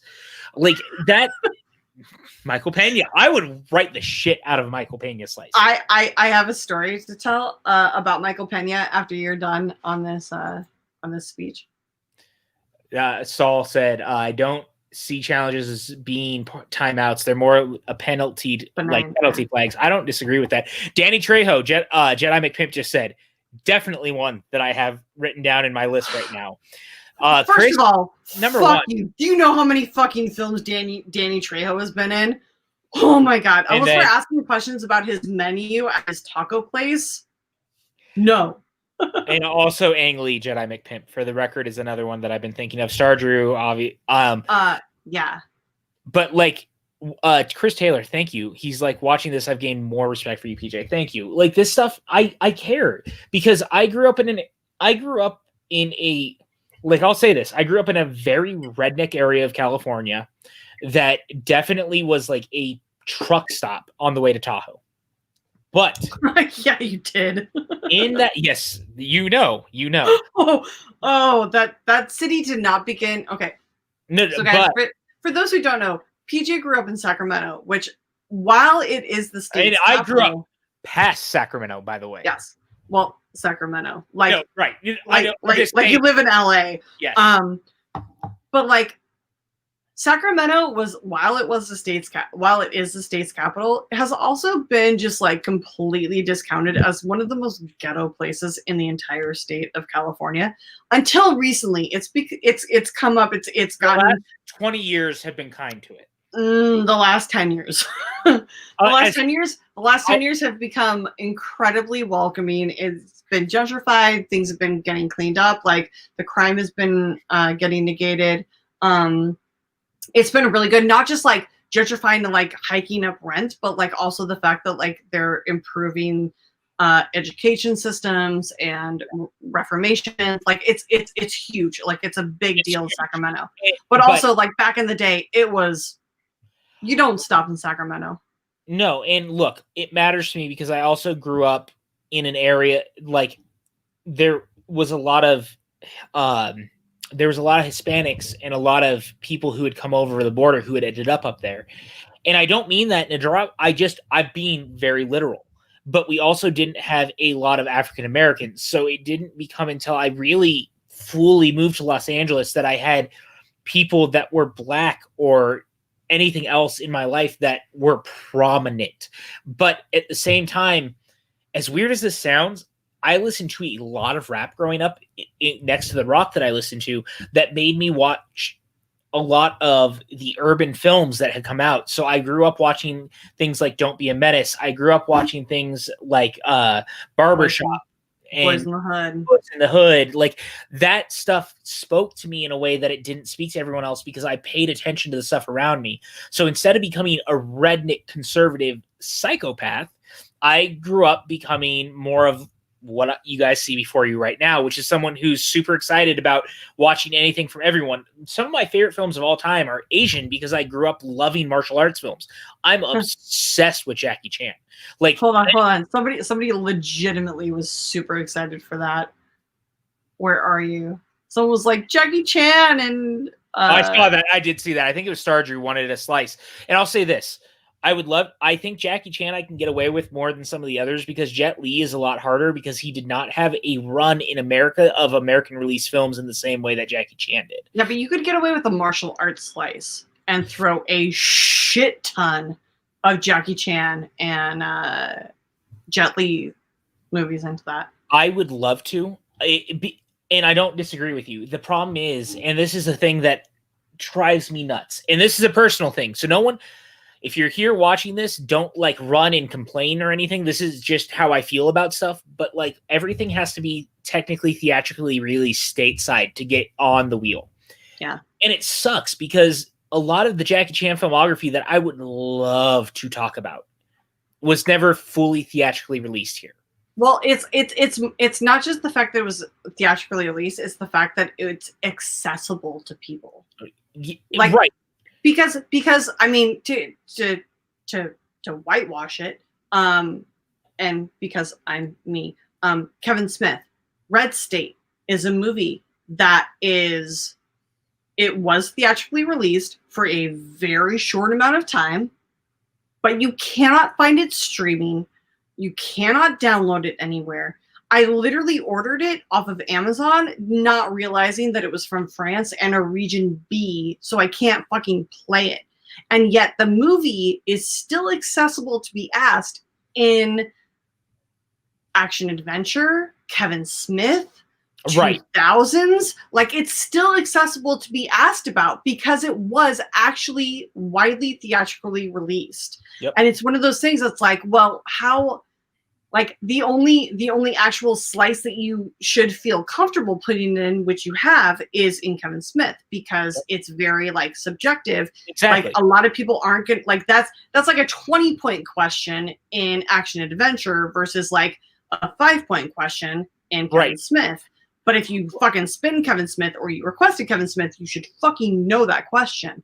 Right. So it's one of those like very subjective, but it's also like technically it applies in the same way that Reboot does, right? Because Reboot didn't have a standard theatrical release, yet it had definitely a roadshow. It definitely theatrically played in the same way, and it's available on. But in the same way, it's also available on Prime. Well, and I just saw Jedi McPimp said there's still like 20 or so I could pull from Chan. There is, but the point is that we also live in a country that has made it, like, I would love to ask about Donnie Yen movies. The Ip Man series is one of my favorite of all time. I would love to ask Fist of Fury questions, Saul. I would love to. Like, I have the Bruce Lee box set literally. Oh, it's downstairs. I can't pull it off the shelf. It's downstairs. I've been watching the Criterion releases that they just did you see? Yeah.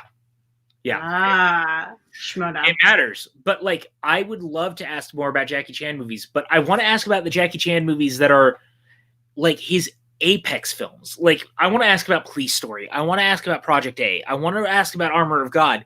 And I can't because they weren't theatrically released here. In the same way, like with Jet Li, I would love to ask about Once Upon a Time in China. I'd love to ask about Black Mask might have had a small one, but like more of that. That's the stuff I want to hit. But I mean, to be fair, that could be asked about in Festival Darlings. Some of them, not all of them. Well, that one. Sure. I'm just saying, this is like, I could ask about Legend of Drunken Massacre theoretically because Miramax released their own copy of it. I would love a Dolph Lundgren slice. You have no idea. Well, Van Damme and Lundgren. But I'm just saying, like, I love Jean-Claude Van Damme. Or Dolph Lundgren. I love both of them, but let's be real. Like, Dolph Lundgren has always been so interesting because dude is a physicist that is also literally an action star. Dude is a genius and blows people up for a living. Well, Dolph Lundgren literally reminds me of the guys in oh my god, what is it? Not Rise Against the Machine. Fuck, what is it? They're literally like professors at UCLA. Oh, I love that movie. My point being, guys, I fucking love movies. So this stuff matters. And I keep saying the matters part because I really take this seriously and I really love doing what I do. And I also have a team that loves what they do. And we all come from different places. One of the first things I wanted was to get a female writer. And that's why we got Abby. I wanted to make sure that I had people who felt like they knew movies, which is why I have Jose and Jeremy. Like, I love my team. I do. mean, you know that, like, first of all, I fucking love that A, you have Abby, and B, I love Abby, but there's something very different from hiring somebody who is in their early 20s as a female versus hiring somebody in their 30s as a female, which is why I'm very much considering the fact that, like, once my season is over, maybe I help write a few questions for you and, like, retire next season. Like, maybe that's a thing. Like, maybe I help, like, provide that aspect of a film goer who's not, you know, it fucking matters. Still man. getting carded for drinks. I don't know. Like, I get it because look, I'm the oldest person on the team and I'm 30. Are you fucking kidding me? Nope. I'm the oldest person on the team at 30.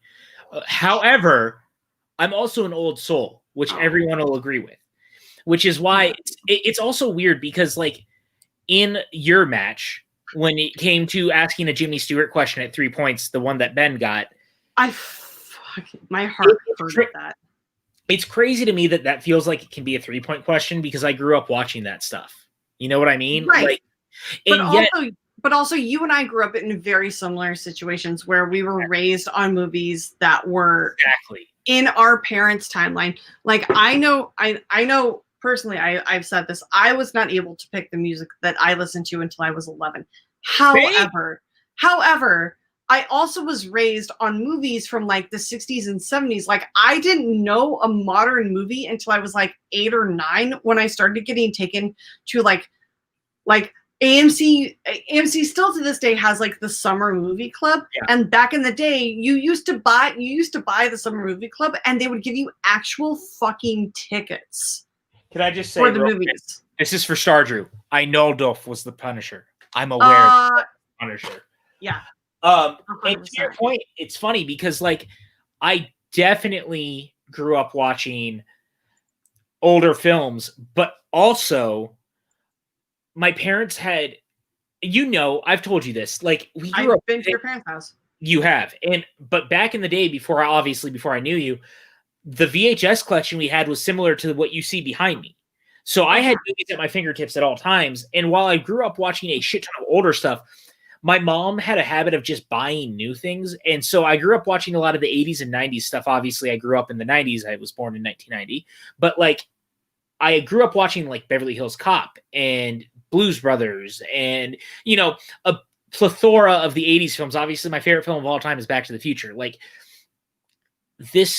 that stuff was the stuff that kind of embedded itself. So as much as I also love writing about arsenic and Old Ace, I also could be like, what kind of fruit does Eddie Murphy put in the tailpipe of a car in Beverly Hills Cop? Because a pineapple. I'm sorry, a banana. I knew what you meant.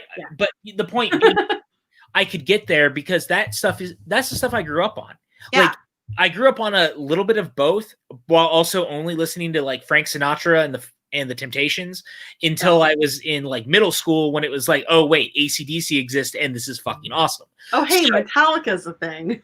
Right. Yeah. Or The Doors even. And, for that reason, my parents would take me to movies all the time. I saw my first movie at, like, 6 months old, which was Driving Miss Daisy. And from there, I was going to the movies all the time. Like, my mom has talked about it. I remember vividly seeing, like, Apollo 13 in theaters and Lion King in theaters and Flubber in theaters and 101 Dalmatians, the remake with Glenn Close, not the animated film. Like, I saw all that stuff in theaters because my parents cared about my mental well-being as far as art went. What is it? When I was in high school, that is awesome. So I love that. Guys, for anybody who's listening to this, not watching, Saul says, when I was in high school, I printed out the AFI Top 100 and used it as a checklist. When I finished that, I did the same with every film that won Best Picture. Dude, that is a fucking education.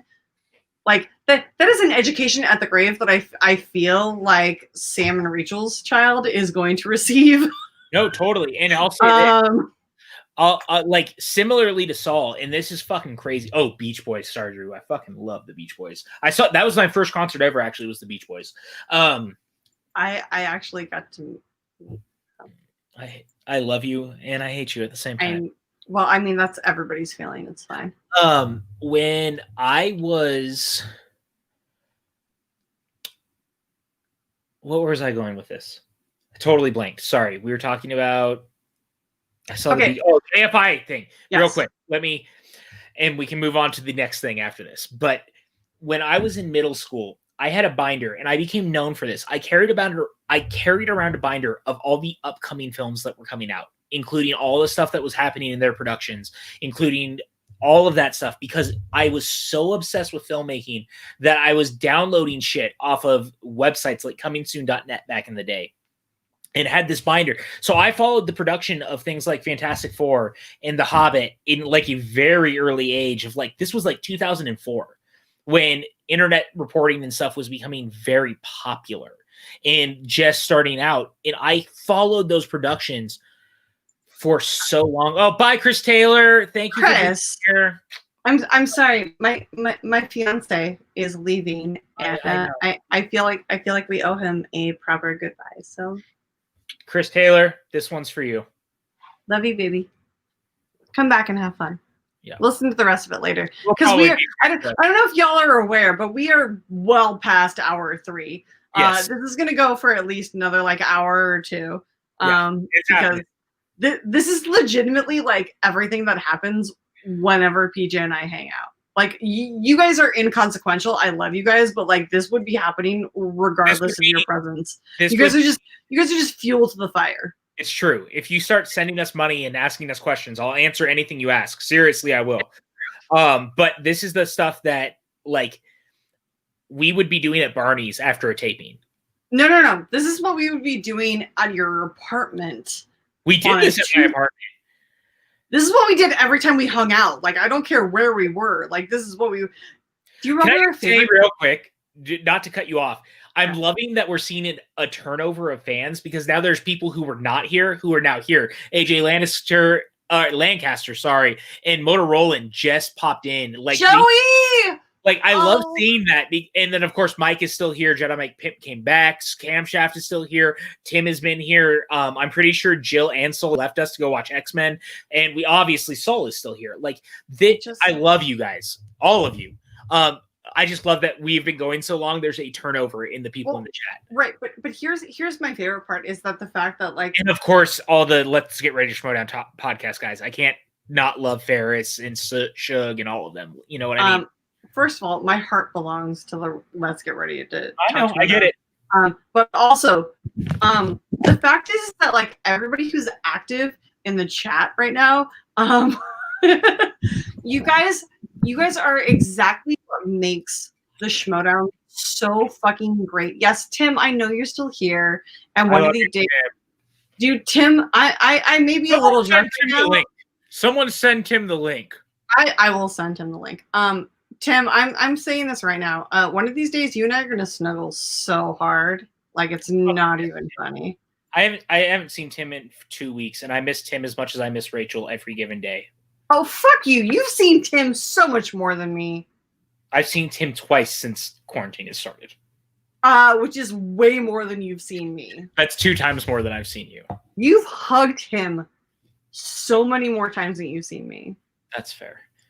But look, I also saw that Cam said she did the same thing back in the day, as far as the movie news and stuff goes. And that's my mind, dude. I love movies. I really do. Like this stuff.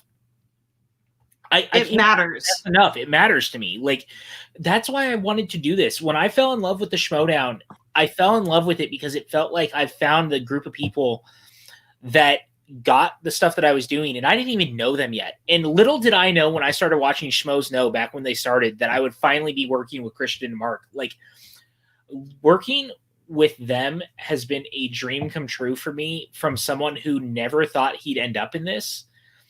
And like, dude, no. Mark Ellis is a fucking saint. No.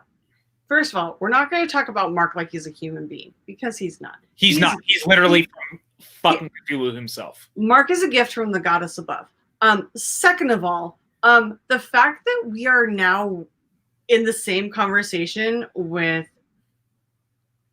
Chris Jericho and Kevin Smith, like heroes of both of us. Like, I have been watching Chris Jericho since he fucking started. Like, I remember watching his very first match. I remember the day that I was shown Clerks, and I remember the day that I met Kevin Smith and told him that I watched Clerks every day after I came home from working at a movie theater. And he looked at me and said, thank you. And I started to cry. Like, I love these two men like nobody's business. And the fact that I am now, like, even in the same breath or thought of these two men, like, I've toured with fucking rock stars. Like, I get it. I've had my ass grabbed by rock stars. I've snorted coke off of. There's so much that I've done that is unbelievable. But the fact that I'm involved in this with Chris Jericho and Kevin Smith, it makes me so like, what the fuck is my life? I don't understand this. Tim, by the way, I tweeted, I messaged you on Twitter. Just fucking join. It's fine. Look, in the same way to me that you and I feel about that is like, remember, I was a part of this for a long time where I used to do junkets. I used to work at Disney. I hung out with celebrities. I mean, Rachel, I fell in love with doing this stuff, man. And like, it's so weird to me that in the same sentence that I can be like, I've hung out with Tom Cruise and Vin Diesel, it's not field hockey, it's roller hockey. I'm sorry, I would object and challenge that, and you would lose your fucking point. I'm sorry. I get, you guys know. No, you're fine. Well, I'm apologizing to Starger. You know how I get about Kevin Smith. I mean, look, there's few people, and I said it earlier. End the sentence. No one influenced me more in my life than Kevin Smith, which is why hanging out in that chat that day for the Kevin Smith interview was one of the most important things I could have ever done, because Rachel and I have bonded over Kevin Smith movies more than almost anything else in my life. Like, I fucking love Kevin Smith, you guys. I'm looking right now. You can't see it because, again, the Blu-rays go all the way over to here. The VSU films are under V together in a chronological order of release, including the animated series, mind you, which was 6 episodes. That stuff is the thing that built me. I love having that as a part of my DNA because I don't know what I would do without it. And I really Stop. Like, I really don't know who I would be without Kevin Smith's writing. I don't know who I'd be without Kevin Smith's like life affirming goals. And I hope someone cuts this out and sends it to him later, because I want him to understand that the only reason that I am even in the position I'm in right now is because of his fucking influence on me. And I would never in my life know what it's like to be the person I am without the stuff that he did. And I think, like, at the end of the day, I just want to give back to him the thing that he's given me for the last 20 plus years of my life.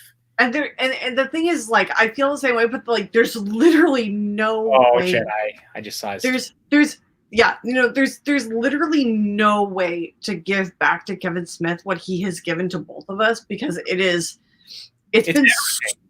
like, Kevin Smith is the first writer and director, separately and together, that has ever written about female characters in a way that has not been derogatory. Like all you have to do, like, I'm sorry, I get so emotional when this happens.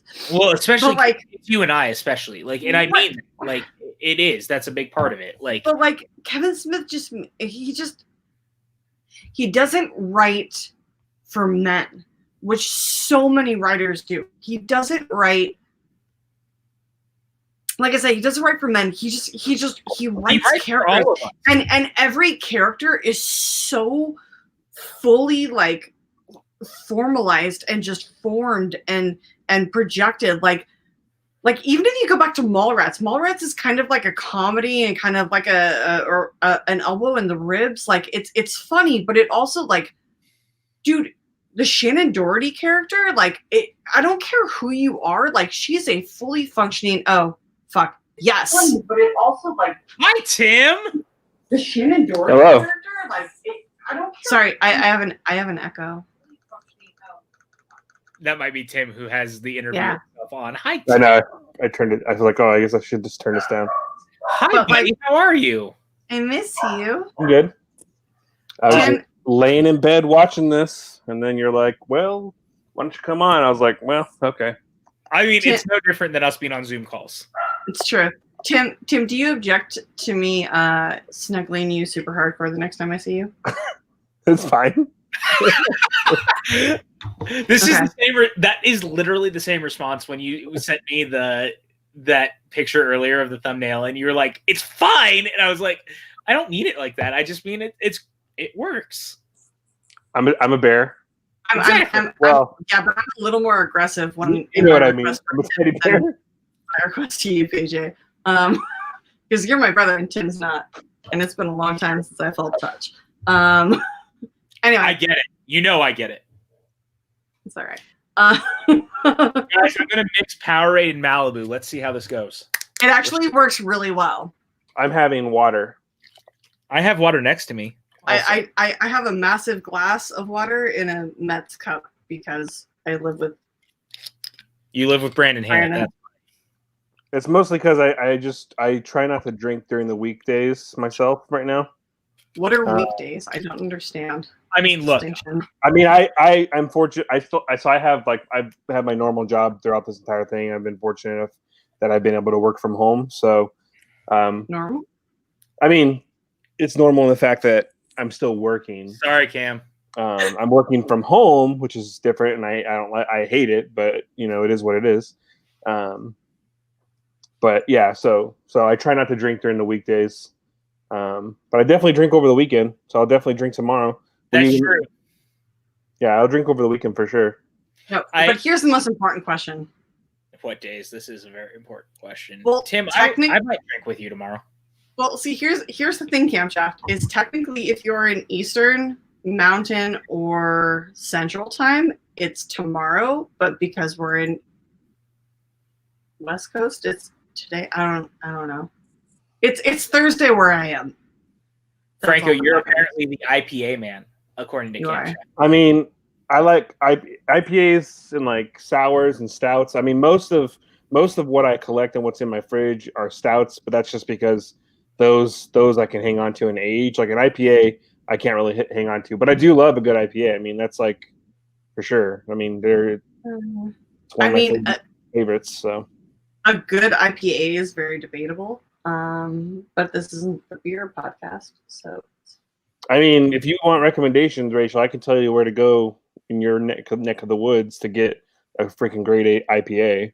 I mean, I know where I can go. Golden Road is literally like 2 miles from my house. Golden Road. Not Golden Road. Yeah, with that. Shut your fucking face. Golden Road is amazing. Golden Road is fine, but they're owned by Budweiser, so. Yeah, but they still like dictate their own brews. There's this Budweiser is just a distribution. It's true. No, it's true. I mean, they're just not really craft anymore. But I can't blame a craft brewery for selling to a giant place and making a shit ton of money. So I will say this about Golden Road is the fact that they are doing a puppy delivery in LA, where they are teaming. Golden Road is teaming up with LA. I think they're the Pounds, and they're literally delivering 6-packs or 12-packs or 18-packs, whatever you order, with like 2 to 3 puppies that you can play with for an hour.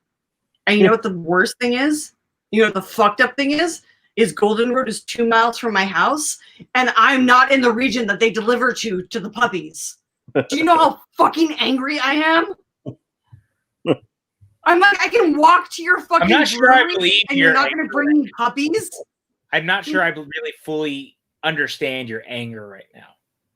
I'm so angry. I want puppies at my house so badly. I mean, I have plenty of dogs at my house. I know you do, but which ones are there? Show me. Sure. Well, I'm on my bed, and none of them are on my bed right now. They're laying on the Gal sleeps in the living room on a chair, and then Gwen. We had a really big storm come through, so Gwen is like super stressed out. So she won't get on the bed till later. Yeah, thanks for sending me that storm, by the way. Yeah, it was like I didn't think it was gonna hit, but it hit. It rained for like a good 30 minutes, pretty hard here. Dude, it was. I kept looking out the window like, oh, Jake. I love Jake. I just wanted to hug Jake. First of all, we're just gonna turn this whole entire feed into the Jake Yacovetta love fest. I mean, absolutely. It should be. So But I'm actually really angry at the fact that Winston started this, and I'm not. Winston deserves all of it. No, fuck that. I've loved Jake longer than Winston has, and I just Jake Yacovetta, I'm gonna profess my undying love to you right now. Jake, I love Jake, but I haven't met him yet. But I know when I meet Jake, it's gonna be great. You know that when you meet Jake, you're not gonna remember it because Jake, it's gonna be great. Jake, you are the most loving humanitarian I've ever met in my entire life. You stand up for what is right. You defend what is all. You defend the defenseless. You are a humanitarian amongst people who are apathetic, and I love you to the depths of my soul. I love you so much. I just realized that my Kevin Smith DVD of Tusk says Tusk, a Kevin Smith film on its side. And I don't think I've ever noticed that before until this moment. And I don't know any of my other films that actually say that. I mean, you just interrupted my love fest of Jake Yacovetta for that bullshit. I mean, let's be honest. Do they really need to specify that Tusk is a Kevin Smith film? As if anyone else would make Tusk. That's true. Yeah, Gore Verbinski and Jake, by the way, I didn't mean to cut you off like that on the Love Fest. I've been drinking, and that was very random to me as I was staring at it. Jake, we all love you, but nobody more than me. It's fine. I really don't see any others that say that on here. A Kevin Smith. I'm really upset that the Red State version that I ordered from Amazon that came from Nice, thanks, France. Sorry, Jake. It wasn't on purpose. I just got sidetracked. Ferris called me that silver medalist. That's a callback to a long night I had one night a couple weeks ago. All right, later, Motorola. Have a good night. I don't know if anyone in the chat is familiar with that. Oh, Joey, just let Luke watch. He loves me. Look, I love him. Oh, Jesus Christ. Have you seen how big Luke has gotten? No. Luke is walking on his own. He's like talking in full sentences. It is not okay. Like the fact that he is. I miss that big. Joey, by the way. Yeah, I miss Joey. I just want to say that. That's right, camshaft. Can I just say real quick, Tim? I don't know if you saw it earlier. Rachel said she's going to come down and visit us, so we need to go take her to get pizza soon. Yeah, I mean, I'm always down. I don't know if they have, because I don't want to kill anybody. Yeah, I was going to say. I mean, they got to have a vegan offering. I've never actually. They've never actually had one in the case before. Not that, but I would imagine they offer something. I mean, I'm not against ordering like a veggie pizza and like providing them with like an entire pack of vegan cheese. I mean, if not, there is like other really great restaurants around No Anchovies. So like, there's Kebabacue, which is like the Indian place across the street, and that place has vegan food for sure. And I think right there too. Yeah, the Eat a Pita I think has Jimmy's. Yeah. Jimmy's pita and poke. It used to be called Eat a Pita. They have like a vegan, like I'm sure they have like a vegan vegetarian. You'll want to go there because there's a pug as the mascot of the place. What place? The pita place. Oh, was it a pug? I didn't notice that. I mean, is the pug present? I don't want to say this on air, but the pug has since passed away. The only reason I know is my mom asked about it the last time we were there. Oh. I don't want to go.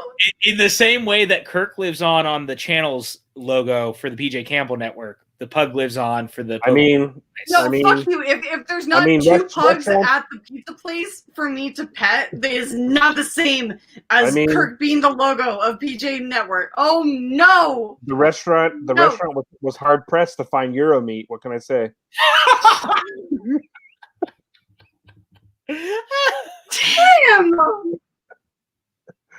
I don't even buy it. Franco. How dare thee? I will say this, guys. We are in 3.5 hours of this podcast. If you are wanting to ask any questions, please. You guys are. I'm like 10 minutes in. You shut your mouth, Tim Franco. To anybody who has questions for the 3 of us, or possibly 4 of us, who are joining, because now I have another guest joining us. Guys, if you have any questions for us, please submit through Streamlabs. And for anybody who doesn't understand who this 4th guest is that is coming on, if anybody has gone to a live event, you have probably met him. I actively refer to him as my live event husband. This is PLD. Honey! Oh PLD. No, Great. Another person that will get Ferris's comment about me being a silver medalist. Yes, indeed. I wish I still had that up somewhere. They're better to put up. I mean, you could probably send it to people if they want to watch it.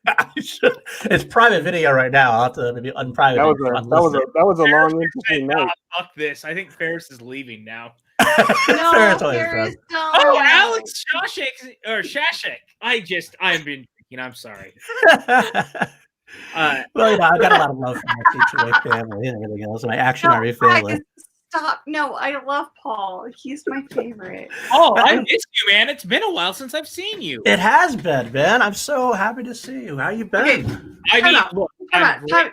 Really? First of all, Dean, nobody is taking over my show because I support all factions. I just love, the fact that the Action Army has embraced me with all arms. I actually love you guys so much. Look, all you guys are the best. I love you so much. They'll throw Saul. You should be here too. Then, if you're just going to be screaming at us, I'm just going to say, look, I know that everyone likes to give PLD all the shit in the world, but PLD and I, we've had a thing for a long time. I love this man. I'm so happy to see you in the mustache. I have missed you.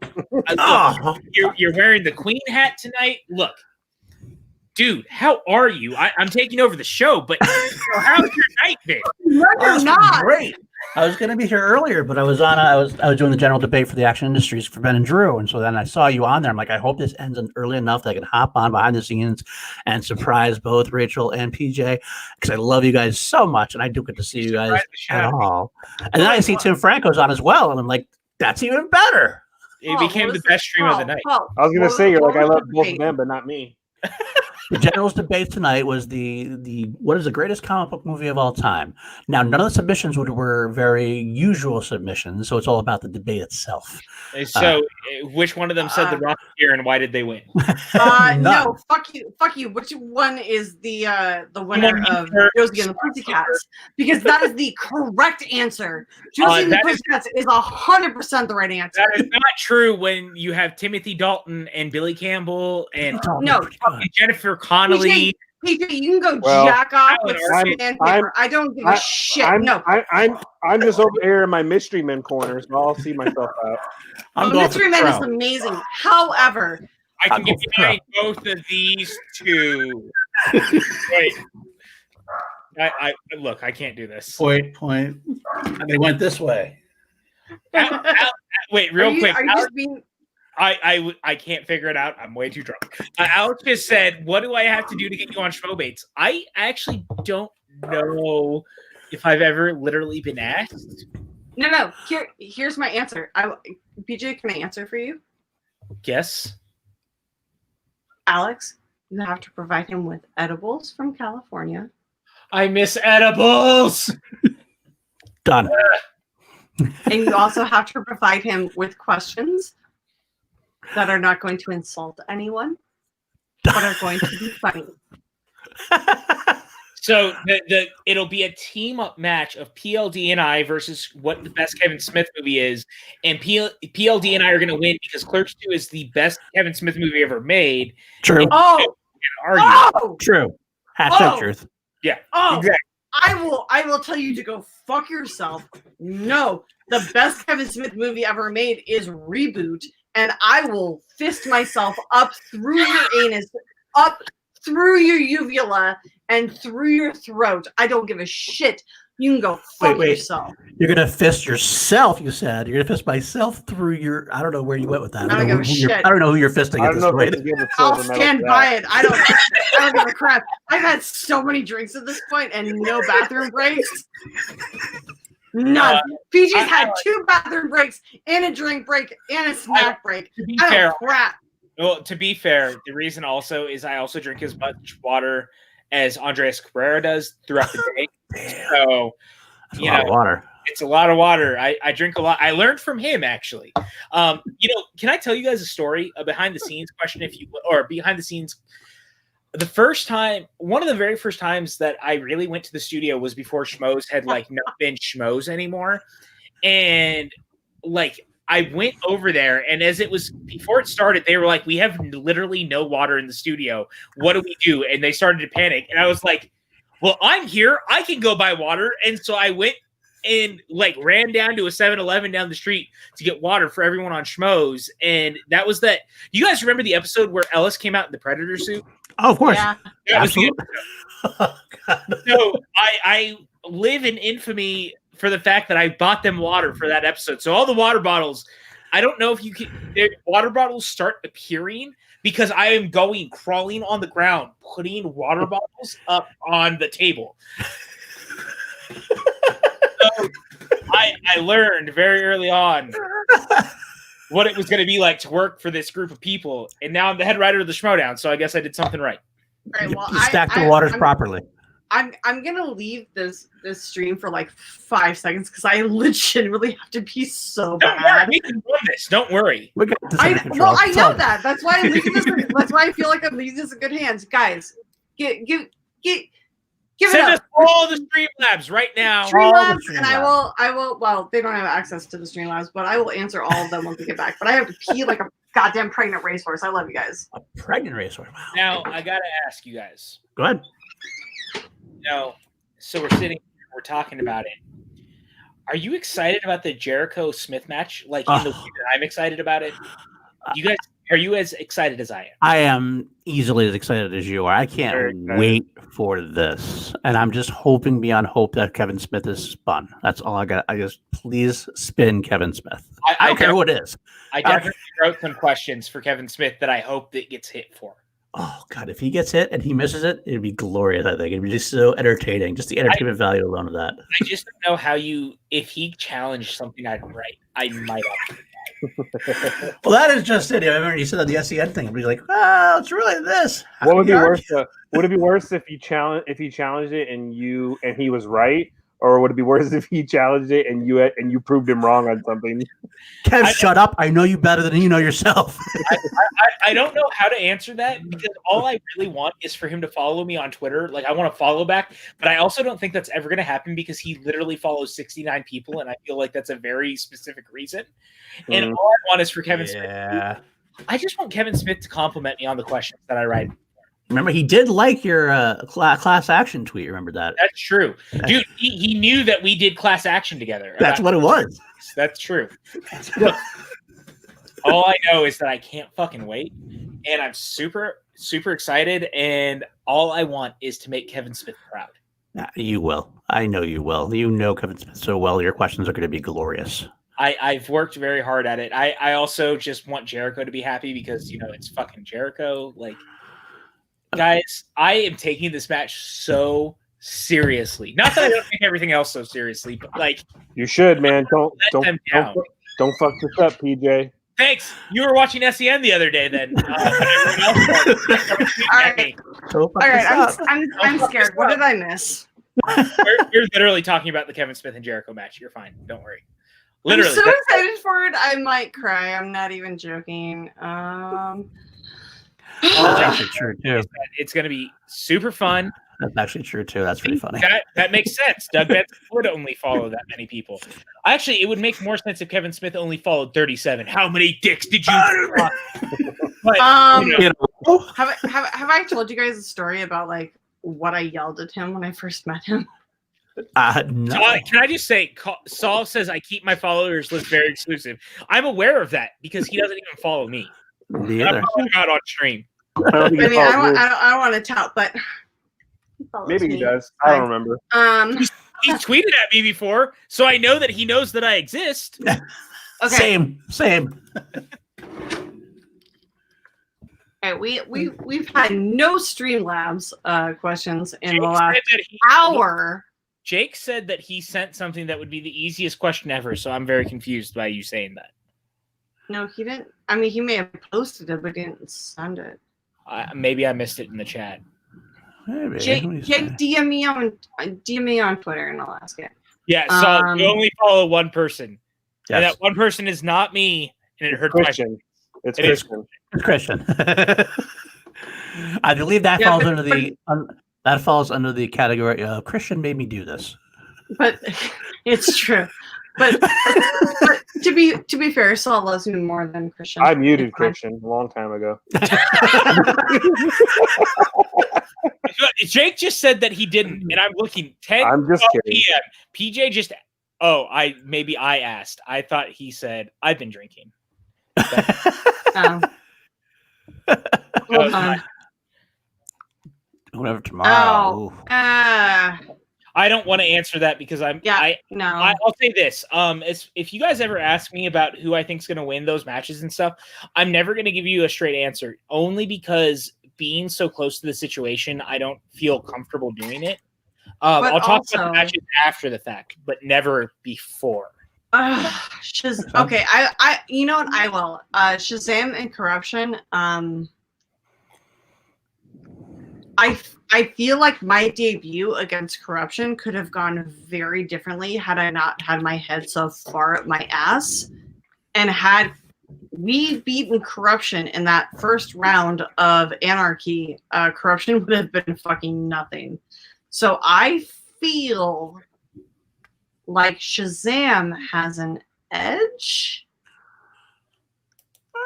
I think. Shazam's facing Who's the Boss, and Corruption's facing Founding Fathers. Yeah, there's the two different tag teams. Two different team matches. Here's what I'll say. I think that we're in for two heavyweight matches that no one is ready for. I'll say that I am super excited for both. I'll say that I think that both sets of teams are incredibly equal in the way that they play. I think that both sets of teams have players who know this game inside and out, to the point that no matter what happens, there will be no way to really challenge the things that happen in the process. Like, I think that these teams are going to go the distance. I would not be surprised if both matches went to sudden death. I'll say that much. I wouldn't be surprised. I don't have the same affliction that PJ does at this point. I'm just a podcaster, so I can say my piece. I think that if I have to pick right now, I think Who's the Boss will take down Shazam. We lost Rachel. We did lose Rachel. It's all right. It's actually in my StreamYard anyway, so I got it under control. Oh, good. You can just turn this right over to a PLD product that you wouldn't even know. So, now we can talk about the second gold medal and silver medal. But what I was saying is that I believe that Who's the Boss will probably beat Shazam. It'll be a close one, but I do feel like I love Bibiani. But I think he gets into his head, especially involving Bateman. Bateman gets into his head, and he just starts freaking out. Gets in everyone's head. Exactly, but especially someone like, I think Bibbs is especially liable to be. He's very susceptible to that. Exactly. So I feel like it's going to be close. I think, but unless Bibiani can kind of turn that off, then I think that Who's the Boss will win. You know what I'll say? I think it relies on Riley. I think that's a good point too. If Riley is. And Riley's been improving from what I've heard. I mean, from what I've seen and from what I've heard, he's kind of got to get back in the groove a little bit. So we'll have to see where he is. If Riley shows up, it's going to be a hell of a match. Mm-hmm. Yeah. If Riley doesn't, it's going to watch round one. Oh my round one is going to matter. Happened. We saw that. We saw you get down. We're like, okay, I think she'll be okay. I think she'll be okay. She'll come back. We love her. She'll be here. Tim, what do you think? Well, I mean, obviously Shazam. I mean, right? So But I think Shazam. I think they have a leg up in the fact that they've competed as a team recently. So they've got that first game in a while, that first game together virtually under their belt. I agree that Bateman can get in Bibiani's head. However, I don't know if that's going to be as much of a factor in a virtual setting. I don't know how successful it'll be in doing that in a virtual setting. And like you said, I think it kind of depends on how Riley performs too. If Riley's having a bad game, I think Shazam will have an easier time of it. I anticipate Ben will have a great game because I just feel like his preparation is always there. Mm-hmm. But do you not think that ring rust is a thing that Ben is going to have to deal with? No, I think Ben's a different beast. I don't think it's going to matter. I think the guy he just lives and breathes Schmoedown so much. I don't think ring rust is a thing for him. Because I'll say it's just such a thing. I just don't think it's a thing for him, honestly. There's people that I am scared to go into matches with, like as far as writing is concerned. Like Sam who? Levine is one of those people because I know that Sam is ready to hit that challenge button as quick as possible. Yeah, but he hits it like a teenage boy hits a tit.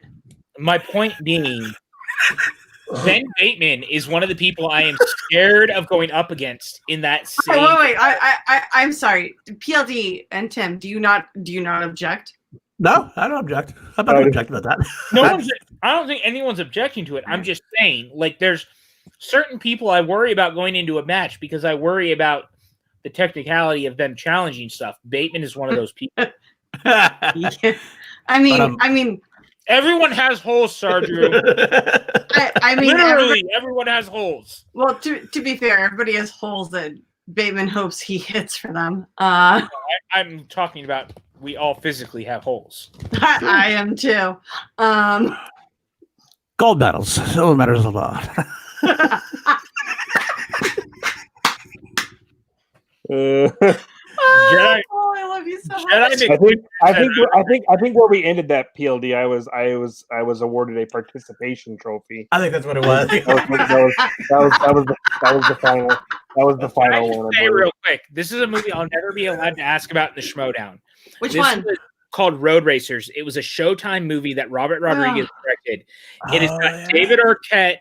It is so good. Selma Hayek is in this movie. So good. Road Racers.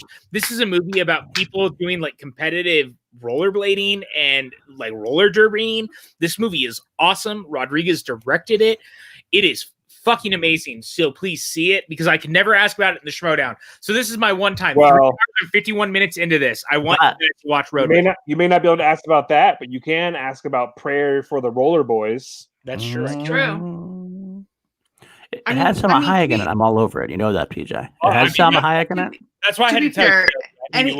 Any movie that has people wearing roller skates, I am all fucking for. Dude, it's like The Outsiders, but through Robert Rodriguez's lens, so it's violent. Okay, first of all, fuck you because The Outsiders is so fucking violent. The Outsiders is not violent. Are you fucking kidding me? They have a battle at the end of the movie, like two-thirds of the way through the movie where they use pipes and like fucking brass knuckles. It is brutal. No. I'm he also stabs the guy in a fountain and he bleeds all over the place. But I mean, and then spoiler alert for an old movie, but Dally getting shot at the end is like heartbreaking in one of the I'm just saying it's not like violent in a way like a Robert Rodriguez movie is. Well, no, Robert Rodriguez is definitely darker. It's not done for the sake of like that violence for violence, like Shock. Oh, I'm sorry. Cameron Schaff, are you talking about Xanadu? Also, Starlight Express. Dean Morgan's real quick. Who? Look at Dean Morgan's. Robert Rodriguez is the best cowboy hat outside of Roca. Excuse me, Dave Filoni exists. That's true. That's very, very true. I just want to throw that. Also, Saul said, PJ, you should do a Shadow Schmoedown with all the movies you can't ask about. I would love that. I will write this Oh shit my out. god. Schmoedown Fight Club. If anyone wants to do an underground Schmoedown, let me know. I will literally only write about like direct-to-video movies and shit like that. Tim, you can host it with me, and we'll ask questions. It'll be like 90% like Tremors. Also, going back to the cowboy hat thing, there's also J.R. Jim Ross. Let's not forget. Come on. That's true. Also, That's very true. First of all, nobody forgets J.R. Jim Ross because he is still an announcer for AEW. And he has a book. Joe Bob pulls off the cowboy hat. I mean, you could say he's an announcer. That's true. He is an announcer. He sits at the table. You can go fuck yourself with sandpaper. Sandpaper. So wait, No, he does good. He does fine at AEW. Oh, I'm sorry. PLD, did you miss my my dissertation about why people should stop saying "go fuck yourself" as a means of a negative expression? I was probably in the. So when you say go fuck yourself, what happens when you actually go fuck yourself? You orgasm, right? Yeah, that's true. And orgasming is one of the best things in humanity. I So like why fucking would you? myself. That's Why true. would right? So why would you ever go wish your worst enemy the best things that they can experience in life? No, go fuck yourself with sandpaper. Whether it's female or male, if you rub it or tug it, if it's with sandpaper, it's gonna fucking hurt, and you cannot. I mean, in the spirit of the late night chat I had with PLD and various other people, I mean, you can't really say no to anything until you tried it, I guess. Can we just say real quick? I want to shout out Saul, who says that he's going to get Roka's hat one day. Number one, that's the most amazing thing I've ever seen. Star Drew, you're welcome for that Man in the Iron Mask question. The fact that I don't want to be mean, but how did Paul not know that? The Man in the Iron Mask is brilliant. I don't know where this quote is. I'm sorry. I'm trying to find it. And speaking of, real quick, speaking of other cowboy hats, there you go. Oh, look at that. Come on now. Is that from Appaloosa? That's actually from Westworld, actually. Oh, okay. Can we Because get Why? First of all, this is my show. Don't fucking do that to my uterus. That's not okay. You know how I feel about him. I saw in my tweets today, because I was going back, I was trying to find a tweet I had written about how badly I wanted a Nice Guys sequel. And I was sitting there thinking, and I saw a tweet that I had written like 5 or 6 years ago about the fact that I really, really wanted to see Javier Bardem wear a cowboy hat as the gunslinger in The Dark Tower. And I was like, man, imagine how cool that would have been. So good. Oh, that's so good. Oh, man. I hate the fact that we didn't get more Nice Guys. You know that. He actually wrote 2 sequels for it. Well, not just that. Russell Crowe, less than 2 weeks ago, tweeted out that he tweeted out a picture of the end of the film of their ad, and then a picture of Gosling and himself. And so I think they're doing it. It may be an HBO Max movie. Which maybe which would be rad. And I think HBO Max could use the subscriber hit. Like, you come in and you're like, we're fucking making a Nice Guys film or a TV series. You do it on Max. They give them enough money to do both of them. Because, look, I rewatched The Nice Guys last night. Granted, I had taken NyQuil because I've been sick. But The Nice Guys is still one of the best written films of the 2010s. It's one of the great debut films of all time as far as like a launching point, if you will, of a franchise that should be a franchise. And also, I just think it's brilliantly written. Like, Shane Black might be a creep in real life, but that movie is fucking brilliant. It is. I'm sorry. Did you say might be? You know what I mean. I have to say that because I literally hate the industry. Okay, well, I can say it. Shane Black is a reported creep. He to be fair, he has made amazing movies. But amazing movies do not negate you from being a fucking twat nugget. Is Shane Black the reported creep, or the dude who worked on the set of the Predator? There's a difference. That's true. However, I'm not trying to. But here's the thing: is did Shane Black know that he was a creep and still employed him? Right, and that's the question. That is a question. Like I said, I'm going to very adamantly say that 99% of the time, guys know who their boys are and still represent them and still raise them up. And so I am going to say that, yeah, he knew. And I'm not going to disagree with you. I'm just saying that because it's one of those things where I have to be like, I don't know. I don't have to. Yeah. And I look, at the end of the day, I can still like his movies in the same way that I don't like Mel Gibson, but I like Mel Gibson's movies. Love The Patriot. Yes, but see, here, I can say I've actually met Mel Gibson in real life and have literally swooned at the sight of him and his blue eyes, and he is an asshole, but I literally was like, oh, you're so fucking charming. I understand. We all know that Lethal Weapon is still the greatest action franchise of all time. I don't know if I can agree with you there. Maybe not the best, but it's one really good. Of. No, it's one of. Look, think about it this way. No. It would. No, can I just have my piece real quick? I would absolutely say that if you look at Die Hard is a one-off, is a great film. Mm-hmm. 3 of those films are great. One of them is fine, and one of them is fucking awful. That's why Lethal Weapon wins. Between those 2 franchises, they would be vying, in my opinion, as the 2 greatest action franchises of all time. The reason that Lethal Weapon wins is that consistency mattered. It kept all of its actors between all the films. It kept that same consistency between films. And by the time you got to the end, it also gave Jet Li to the American audience. Wait, we're gonna time out real quick. I have a Streamlab. Oh shit! Streamlab. Let's go. I have a Streamlab from Jake Iacovetta. I don't want to hear it. I don't think. I probably don't want to hear it, but that's all right. And real quick, before you say this, I just want to point out, Dean Morgan said John Wick 1 through 3. It may very well be better in the end.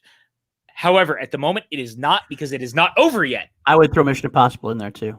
That is also fair. Yeah. Well, I'm literally pausing this. Okay, first of all, Pat swears all the time. First of all, literally got spit out. That was nice. I like that. First of all, Jake, why all over my MacBook? Why do you think I don't love PJ for that reason? And second of all, first of all, one second, let me clean this because it's a mess. No, you can clean this, but mute it, because Jake Iacovetta fucking donated $150. Wow. And said, you want a Streamlabs? Here's a Streamlabs. Split it between you, Tim, and PJ. Don't give Paul shit. That's fair. That's fair.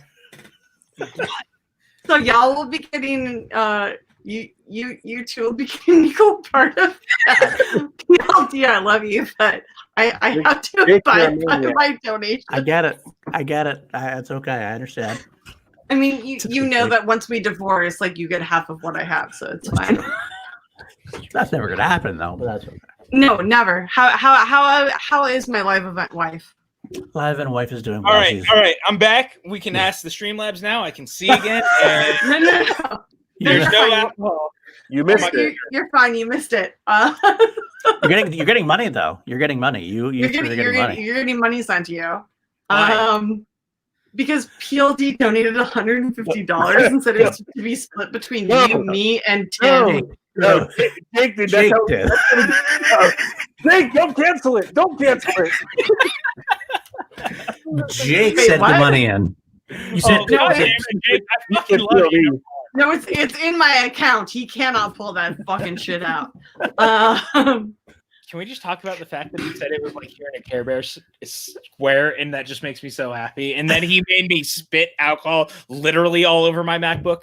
I will tell you this. One of the best things I ever received was the fact that somebody showed me a picture of me as a Care Bear. They sent it to me and they're like, "This is you."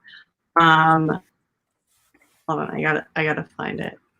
But it's so fucking good. Have you guys heard of I mean, you guys know what a lichen is, right? Yes. I just also want to say real quick, for those who are just joining us, because I know that some of you are first times here. If you watched today's Schmoedown match and you saw the challenge, I explained earlier on in the stream why it was ruled the way that it was, and it was very important. And I hope that you guys will go back now after listening to it, and also, come to the defense of the writers. There was a reason that decision was made. That's all I'm saying. However, I've been here's why I understand why you're shown as a lichen, because this is who I feel like I am. Care lichen. I feel like I am the care lichen. I feel like I have a massively aggressive love where I will destroy somebody who does not understand what love is. That pretty much is you right there. It is, except I would probably be. I don't think it'd be pink. I think it'd be like black or like dark purple. I like the purple. I think the purple would work. Can I just say real quick? I've typed PLD's initials so many times in my phone that it capitalizes PLD's initials when I text people. I love it. I just put that thrown out there because someone just asked me. They were like, "So how was the stream?" And I was like, "The stream is still going." And they were like, "Are you kidding me?" And I was like, "No." Nope. I literally told people, I was like, "This is the longest stream I'm probably ever going to have because it's me and PJ, and then we're just gonna keep adding people. Like that's what it is. This is what it is." And Paul, I thank you for showing up when you did, because honestly, if you didn't, this whole stream would have fucking tanked. It's because I don't know if you guys know, but like I'm literally piggybacking off of like the fact that I have PLD's login. For Streamlabs. It's all right. It's all good. I support my wife. Look, all I'm gonna say. But here's the thing: is like this is the only time it's ever mattered, and this is the only time I've ever needed it to reflect that ownership. All I'm saying is that I told her when we were coming on, and Rachel can attest to this. I said, "This is going to be the longest stream you have ever done. I'm going to be drunk. I'm going to have snacks." All three of those things have happened. Brilliant. PJ, you're Nostradamus. Okay. First of all, I know myself, man. Well, if you just know yourself, exactly. Okay, but first of all, here was my response. Is I was like, well, I understand your feelings, and my longest stream has been like 3 hours with Zip, and people have been like engaging, but also, I have holy shit, you guys are still going eating some White Castle. Thank you, Chris. This is a White Castle. This is the this is from something vegan. I do love something vegan that I ordered yesterday, and it's so good.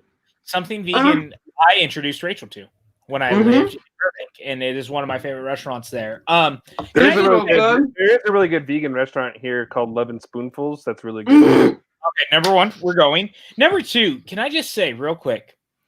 I just want to say this out loud to the entire class. Rachel, number one, I'm going to say this at the end, but thank you for having me. I love being here. I love hanging out with you. There's a reason that I love you so much, and being here has been an absolute joy. Tim Franco, without you, I don't know where I would be in my current life. You're one of my best friends, and I don't know what I would do without you. And PLD, I love you so much. You have been one of the people who has inspired me in this entire pantheon of Schmoedown fan greats. I love hanging out with you, and being with you today is just a joy. So thank you for being here. Feel the same way. Can I just say that Likewise. all of you, Ben, I love you, and I would cuddle you all so fucking hard. And I mean all of that. That's not just alcohol talking. I actually mean that shit. I believe it. And I feel the same way, and I haven't even been drinking yet. So. Oh no, I mean, PJ, I've cuddled you hard. Tim, I haven't, but I have threatened. And PLD, I feel like Kim would be okay with it. Yeah, she'd love it. She'd be all good. She'd probably hard from the back. Pull up Dean Morgan's real quick in the chat. I can't do it. I don't have the power. But I can't get over. Dude, I have been making that shit. I have taught myself since quarantine started how, like, I already could cook. You can ask Rachel and Tim. They know I can cook. PLD, you've only seen pictures. I would love to cook for you. Well, here's the thing: is that the only thing that I've known about your cooking abilities, I saw your old kitchen. Yeah, I lived in it. It was terrifying. It but was awful. However, when you got your house, I was vastly impressed. We still ordered a lot of delivery. So, to be fair, we ordered a lot of delivery because it was you, Andy, and I, and there was a lot going on at the time where it was just easier to order. But I would cook for literally anyone on here. I also want to say that Jedi McPip said Drunk PJ is loving Drunk PJ. I don't know if you're saying that you love Drunk PJ. Drunk PJ is great. I love on the three of them that are here. Like, fuck me. I don't care about me. I care about the three people who are on this. I was invited on. This is not my platform. My platform is the PJ Campbell Network. You can buy merchandise from us, but these people are who I care about right now. Well, here's the thing that what happened with PJ coming on is the fact that PJ and I are siblings related through souls. We are not related through blood. We are not related through relations or families or any sort of thing like that. Like, PJ and I found ourselves drawn to each other through this fucking Schmoedown. PJ, stop petting my puppies. Bring them on screen or don't pet them. My babies. There's a Corgi. You say hi, Dipper? Hi, Dipper. Hi, baby boy. Oh, he's so sweet. He's so shy. He is. He's so shy. He doesn't like being on camera even a little bit. He doesn't. He's not a diva. He's not even a beta. He's a delta. Like, look at him. He's like, please put me down. I don't want to be here. Yeah, he gets shit done, but he's not like the second in command. He's a delta. Hardcore. So good. So good. Oh, I love him so much. He's my boy. Oh, he's my snuggle bud. Oh, I love him so much. I miss him. He just wanted to say hi to him. Oh my god! Oh, is that Gally? Oh Yeah, my Gal, god. Hi, Gal. Oh, Gal. I Win- miss Win's over there. Oh, stop it! Win. Okay, you do no. Okay, Dipper. Just because you came up here does not mean you get lays. I can't. Tim, stop. Look, I'll just say this. Jedi McPimp just said the Schmoedown community really does feel like a family. Just wish I had more time for it so I'd know who Tim and PLD are. Dude, I'm just going to say real quick, Jedi McPimp, make sure you're subscribed to the PJ Campbell Network. The only reason I say that is Tim is going to be on every episode of the horror watch-alongs that we're doing. I would like to have PLD over there eventually. We haven't had PLD. That's true. I'm sorry, what the fuck? Why was I not called in for that? I literally posted that anyone who wanted on the horror shit can be on the horror shit. And we have some pretty amazing. I will have you on whatever you want to be on. Dude, Aaliyah Moore is even coming on for Sleepy Hollow, which I'm super excited about. I mean, I'm totally on for Aaliyah being on for that, but I'm on for it too. I just need a little bit of notice only because I work nights and only have to take a night off, kind of thing. That's why I knew yours. That's why we haven't had you on anything yet. But like, I love hashtag Scary Movie Squad. That's right, Chris Clark. Look at that. He's putting it in the chat right now. I love that shit. Look, can I just say real quick too, while we're sitting here, Mm-hmm. I don't think our channel would be where it is right now if it was not for Chris Clark and his Chris Clark. work. No, dude, Chris Clark is a fucking general salute. Chris is the man. Chris Clark is Clark? the man. Damn the man. But also, Save the Empire. Save the Empire. Yeah. And look, I got you, Tim. I think that you. I got it too. I'm just saying Chris Clark is literally the person who has given us our graphics. He is the person that time and again that if I need something, I can go to Chris Clark, and Chris Clark always shows up. And I am so beyond blessed that not only did Chris Clark say, yes, I will come to the PJ Campbell Network to hang out and do Suddenly Soundtracks. He came on. He was like, if I come on, I will do the graphics work. I will hang out with you. It doesn't matter how many typos I make in the text messages I send you, and they leave really awkward conversations, and they make me happy. Chris Clark is the real MVP of the entire PJ Campbell Network. Without Chris Clark, this channel would not be what it is. And I sincerely mean that from the bottom of my heart. I am so lucky to be friends with Chris Clark. There's no one who is. You know that you're not on the PJ Campbell network, right? Yes, I know, but he's here, and I want him to hear. I want him to hear what I'm saying. You're on my channel.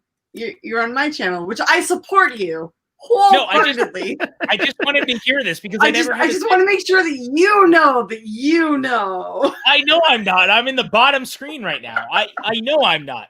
I just want Chris to know how much I care about him. Like, I do. I fucking love Chris Clark. I would die for Chris Clark. I would go back in time to die for Chris Clark if I had. Stop. Apparently our love is making Chris cry. And I mean, Chris, you know that my love is aggressive. It's very not true. just emotionally, but physically. I fucking like I think the first time I met Chris, I tackled him with a hug. That's about right. I mean, I'm pretty sure the first time I met most of you, well, aside from Ken, because at the time you were married. But like I'm pretty sure that the time I met both PJ and Paul, I aggressively, I don't want to say attacked, but greeted. I think that I aggressively greeted you with hugs. I'd go with that. Aggressively greeting. I'd go with that. But it was with like the most heartfelt greeting. It was awesome aggressiveness. We loved it.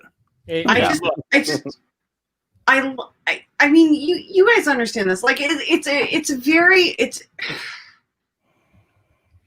people don't understand when women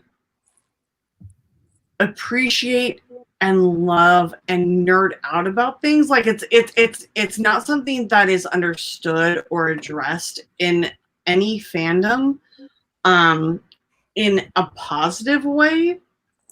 It's always like, oh, it's fan fiction, or oh, you're fangirling out. It's like, no, like we love these characters, we love the storyline so much that it just like it becomes a part of us. Like I love the Amory Wars, and that is such a fucking male centric thing. Like I love the Amory Wars. Can I just say real quick to your point? The one brilliant thing about the Amory Wars, though, is also that Cambria is a female action hero, and I think that she gets some of the best back half of that first arc of the story that I don't think a lot of male writers would have given their female characters, and I think that is something to celebrate. Yeah, but she also gets a second writing act of it. Like it's not Cambria and Coheed, it's Coheed and Cambria. No, I'm just saying, in a world where that would never have happened before. In a world. Yeah, it's just very important to me that we also recognize that that character is so important. Yes, however, it's also secondary. So it's I'm not disagreeing with that. I know, but like as a female, it's also like, wow, we're recognized as a secondary character. Like I'm just saying I don't think there's enough people as cool as Cambria in fiction, just period. That's all I'm saying. I'm acknowledging the fact that you know that. I agree with you. I'm agreeing. I know, with you. but I'm expanding on it. God damn it! Fucking shut up. But it's more of like the fact that like there's not a lexicon for females to dictate their love for fandom aside from being sexually attracted to the male protagonist or for being sexually attracted to the female protagonist. Like there's nothing for females to be like, I love this show or this movie or this character or this storyline so much with a male or female character without being defined by our sexuality or sexual preference or whatever. And the fact that like Coheed and Cambria does such a great example of that. Or, you know, the Old Guard is such a beautiful example of that. Like the two male characters who have found themselves in the Crusades on opposite sides that found their soulmates in each other and love each other. What's going on? Jake. They invited Jake. Thanks, Jake. Hi, Jake. I love you. No, Jake. Jake, I can't believe you're abandoning her like this. You got to lay down. I'm laying down. Wait, Dean Morgan, is he talking about Craven or Karen? I'm so confused. I'm not kidding, though. I just read news of a possible Karen movie. I'm confused. Karen Probably Craven. There's probably Craven. I mean, I don't know. I wouldn't be surprised if they made a movie called Karen about white ladies. Evil. I mean, I wouldn't either. Like, make an entire. It needs to be Red State 2, Revenge of the Karen. No, to be fair, if I am not the antagonist, and if Karen is the protagonist in that movie, I want to be the antagonist in that, and I want to punch the fuck out of Karen. No, I think that obviously the Karens are the villains, but Mike just said he meant Craven. Yeah, I wanted a Karen movie. JC Chandor is directing it. Apparently, they signed on today. It's the second movie in a row that we've heard of in 2 days that Sony's trying to gear up in their Spider-Man universe, which is fine. Olivia Wilde obviously doing what we assume is the Spider-Woman centric film at Sony. Wait. Who are we pitching as Spider-Woman? I don't know, because here's the thing. I don't know if that's who the character they're using. I know that I've heard Sony would like to, but they also had a Madam Web movie in development at one point. I don't want to make any assumptions on what we're doing. There's a lot of actresses that I really like that I think. I'm not asking what your assumptions are. I'm asking what your preferences are. Selena Gomez, and I'm not kidding. Selena Gomez. I think she can act. I think she's a generational. How would I say this? Selena Gomez is a generational expanding actress. I think she's very talented. I think she brings in eyes. I think she's actually a very good actress on top of it. And I think that character deserves to be played by someone who is clearly not white. And so to me, that seems like the obvious choice. Of course, I'm saying Daisy Ridley. What character are you talking about? Jessica Drew. Spider-Woman. That's correct, right? Yeah. Yes. So that would be what I'm saying. But as far as Craven's concerned, I still think that the rumors that I've heard about him potentially being the villain in Spider-Man 3 make a lot of sense. Yeah, me too. And him getting his own film after the fact also makes a lot of sense from Sony's side. I know that a lot of people want Joel Kinnaman to be him, but get a Javier Bardem. Get literally a Diego Luna. Get someone different for that role. I think Craven is the perfect example of someone who could easily be a Hispanic or Latino actor that could be a great foil for Spider-Man. That matters. What if we get Daphne Keener for Jessica Drew? Yeah. Too young. I would love it if she wasn't. No, I want a young version. Yeah, but Jessica Drew's not a young character. I'd be totally about it if Jessica Drew was younger. Wait, how old is Jessica Drew? Supposedly, I want to say that Jessica Drew was in her. Maybe I'm wrong. It's been a while since I've read Spider-Woman, but I want to say she was in her 20s when she became Spider-Woman. Yeah, but what if Spider-Woman discovered her abilities in high school like Spider-Man did? I mean. And we got Daphne Keane. Yeah, I know. Daphne Keane. I'm not against it. I love Daphne Keane. I just think that she's too young right now for what I would expect the character to be. I'm not against changes either. I'm not against changes. I just think that First of all, Daphne Keane is not fucking 12. She's young. She's pretty close. Yeah, she's pretty fucking young. No, she's not. She's like 20. No, there's zero chance of that. Oh. 15. That's what she is. I just looked it up. 15. Dean says Caitlin Dever fits better to him, which is fair. I just think that I want a good Craven. I want a good Jessica Drew. I want a good Spider-Man universe that is not Venom because I didn't like Venom. I'm hopeful for Venom 2 because I like Andy Serkis quite a bit. I hope that them doing Carnage early is very, very fucking cool. I think it's too early to do Carnage, but they're doing it. Me too. Here's what I'll also say, and this is between us and whoever's watching right now. And I'll say that I think that one of the most important things about what they've done since is that they started listening to Kevin Feige post that. And them doing that means I think they're taking it more seriously because they don't want to lose Tom Holland's Spider-Man. They don't want to lose the connection to the MCU, as we obviously saw Morbius did. The Morbius trailer is aggressively fine, but I'm hopeful that it could be cool because I really do like Safe House. I think Safe House is a very cool movie with Denzel and Ryan Reynolds, and he directed that movie. And I really want. Yeah, but that's with two men like in their late 30s, early 40s. This is Morbius we're talking about. Like that same director doing Morbius is a crossover in doing horror action. So I'm trying hard to say it can be fine, but time out. Joey. Okay, bye, Joey. We love you. Oh, give Luke my love. I can't wait to see him. Oh my God, I'm so sad. He's like walking and talking and has teeth. Mike K, does Morbius have a release date? I want to say they dated it for next year. Yeah, that's it too.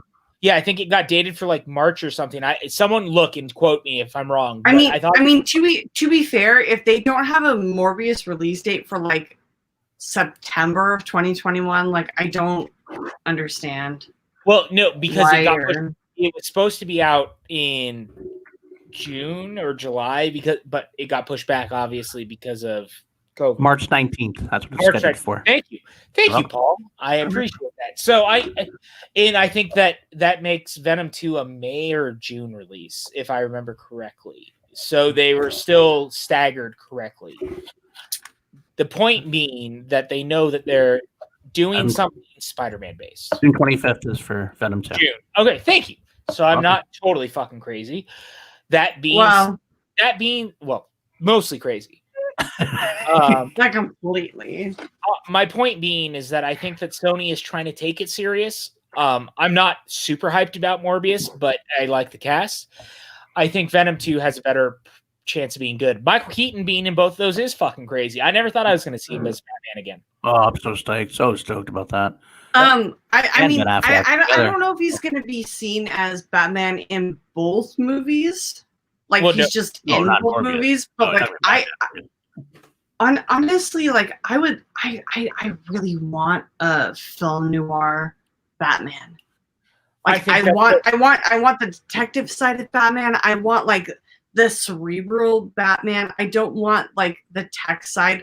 I don't want a Tony Stark version of Batman. I think that's what you're getting with the Matt Reeves version, if I'm being completely honest. That's what I hope for, because like I'm not the biggest fan of fucking sparkly vampire. What the fuck is his name?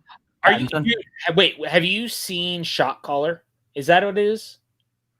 What was the one that he did in Australia? The Rob Pattinson one that he did with Jude Law.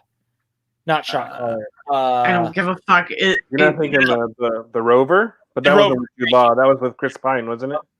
No, I thought it was Jude Law. Maybe it is. Maybe it is. Jude Law were in Queen of the Desert. I mean, yes, Rob Pattinson can be amazing. However, like they're like I want to see. You know what I want to see Rob Pattinson as Batman. I want to see Rob Pattinson as like an investigator. I want to see the detective version of Batman as Rob Pattinson. I want to see that. I want to see a neo-noir version of it. I want that gritty ridiculousness outside the box. Like I don't want a supervillain. I want to see the humanitarian version of Batman so badly. Can you pull up Saul's comment for me real quick? Yes. Oh, thank you, Paul. So what's amazing, number one, about all of this is that I actually understand his reference. The Amalgam universe. I have in my garage. One of them was the Howard the Duck Batman one, which was fucking amazing. I have all those issues, the one-off issues they did of that crossover from the DC Marvel crossover. Yeah. I love that Michael Keaton's having a resurgence, by the way. Also, shout out to Pardis, who is showing up right now. Good to see you, Hey! Pardis.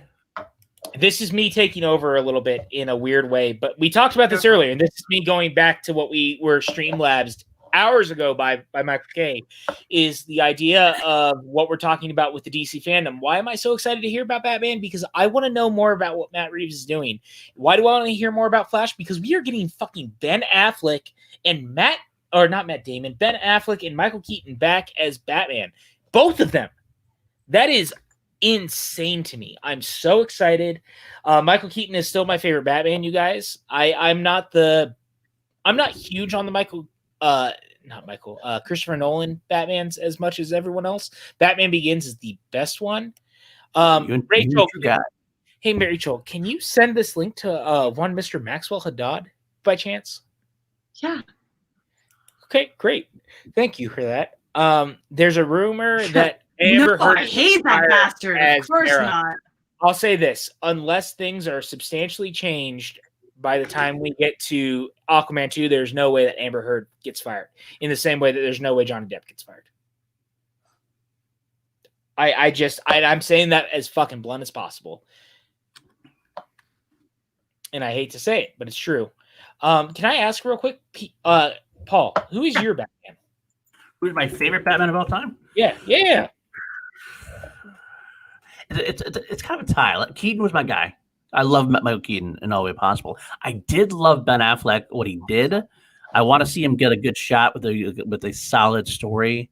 Sure. I want to see that. So I will say Michael Keaton with that caveat that you and I are in the same place then. So Tim, what about you? Keaton. Okay. Followed by Bale. Ben Affleck. All right. My Batman live action, because I saw Chris Clark. Obviously, Kevin Conroy is all of our Batmans. Yes. However, I don't think that any actor has embodied my Batman in the way that I want to embody both Batman and Bruce Wayne in the same way. Like I found actors that have embodied Batman and then Bruce Wayne separately that are different. However, I do want to say that we have received Streamlabs in the fact that Ferris Response says, how much do I have to donate for Paul to leave? LOL. No. And then he again donated 4 minutes later and said all night long. I love you so much. I did like Val, by the way, for the chat. I do love Val. I actually like all of the Batmen for different reasons. Okay. And we're actually going to add another person to this chat. Except for Clooney. I don't like Clooney as Batman. Clooney I love the movie. I love that movie, but I don't like Clooney as Batman. He's my least favorite Batman by far. I like Clooney for being Bruce Wayne. However, we are going to add. Oh Jesus, fuck! Where the fuck did you go? Somebody else was going to join, and I want you to join back in, and I'm going to add you back in as soon as you join back. God damn it! He'll come back soon. He'll come back. Because I said I didn't like George Clooney. Maybe. Don't scare my guess away. God damn it, Tim. Also, I'll shout out Saul, who said Adam West. I do love me some Adam West. First of all, Adam West is the gold standard of Batman. You guys remember I don't care who you are. You guys remember when Adam West was a superhero in an episode of the Goosebumps? I do. Yes. Do you remember what episode and what character he was? I don't. He's in the episode based on the book, which is I believe it's the Attack of the Mutant. Oh, that's right. Yeah. And he played the superhero, the Galloping Gazelle. We can also talk about the fact that Adam West was also Batman's grandfather in the Zorro 90s syndicated TV series, where he literally played a man named Mr. Wayne who helped fight alongside Zorro, and even says, I love your gadgets. I should learn to make that stuff. And that was awesome.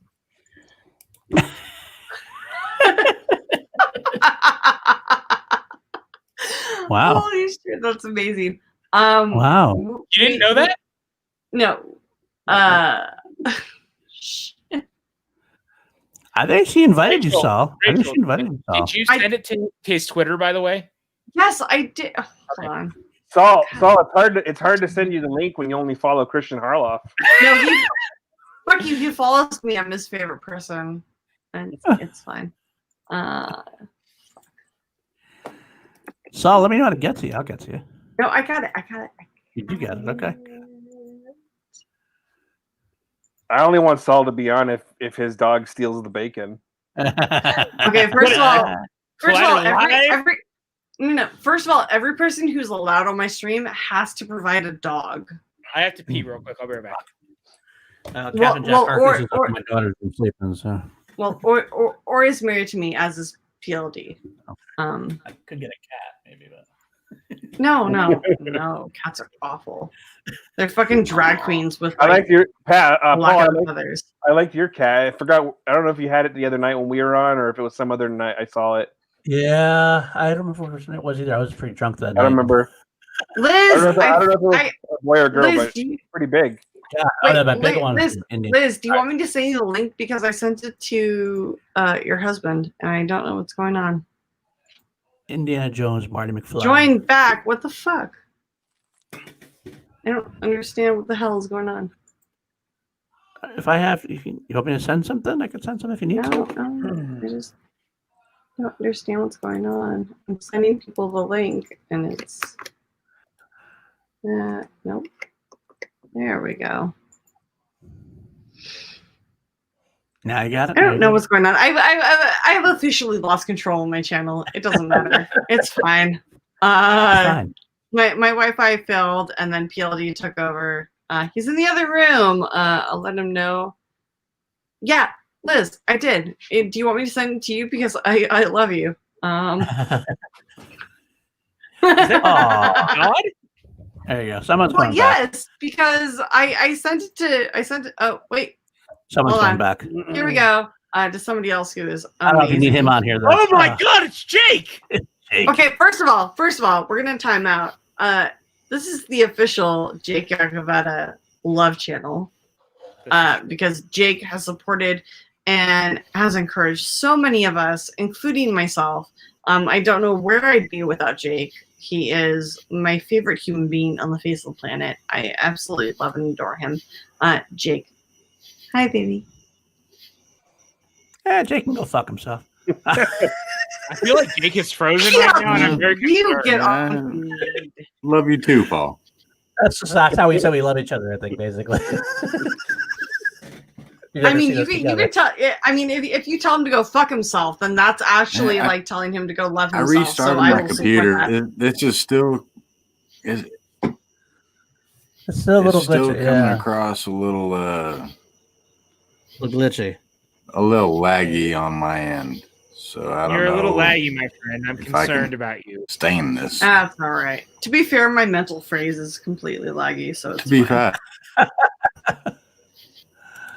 Oh man, how you doing, Jake?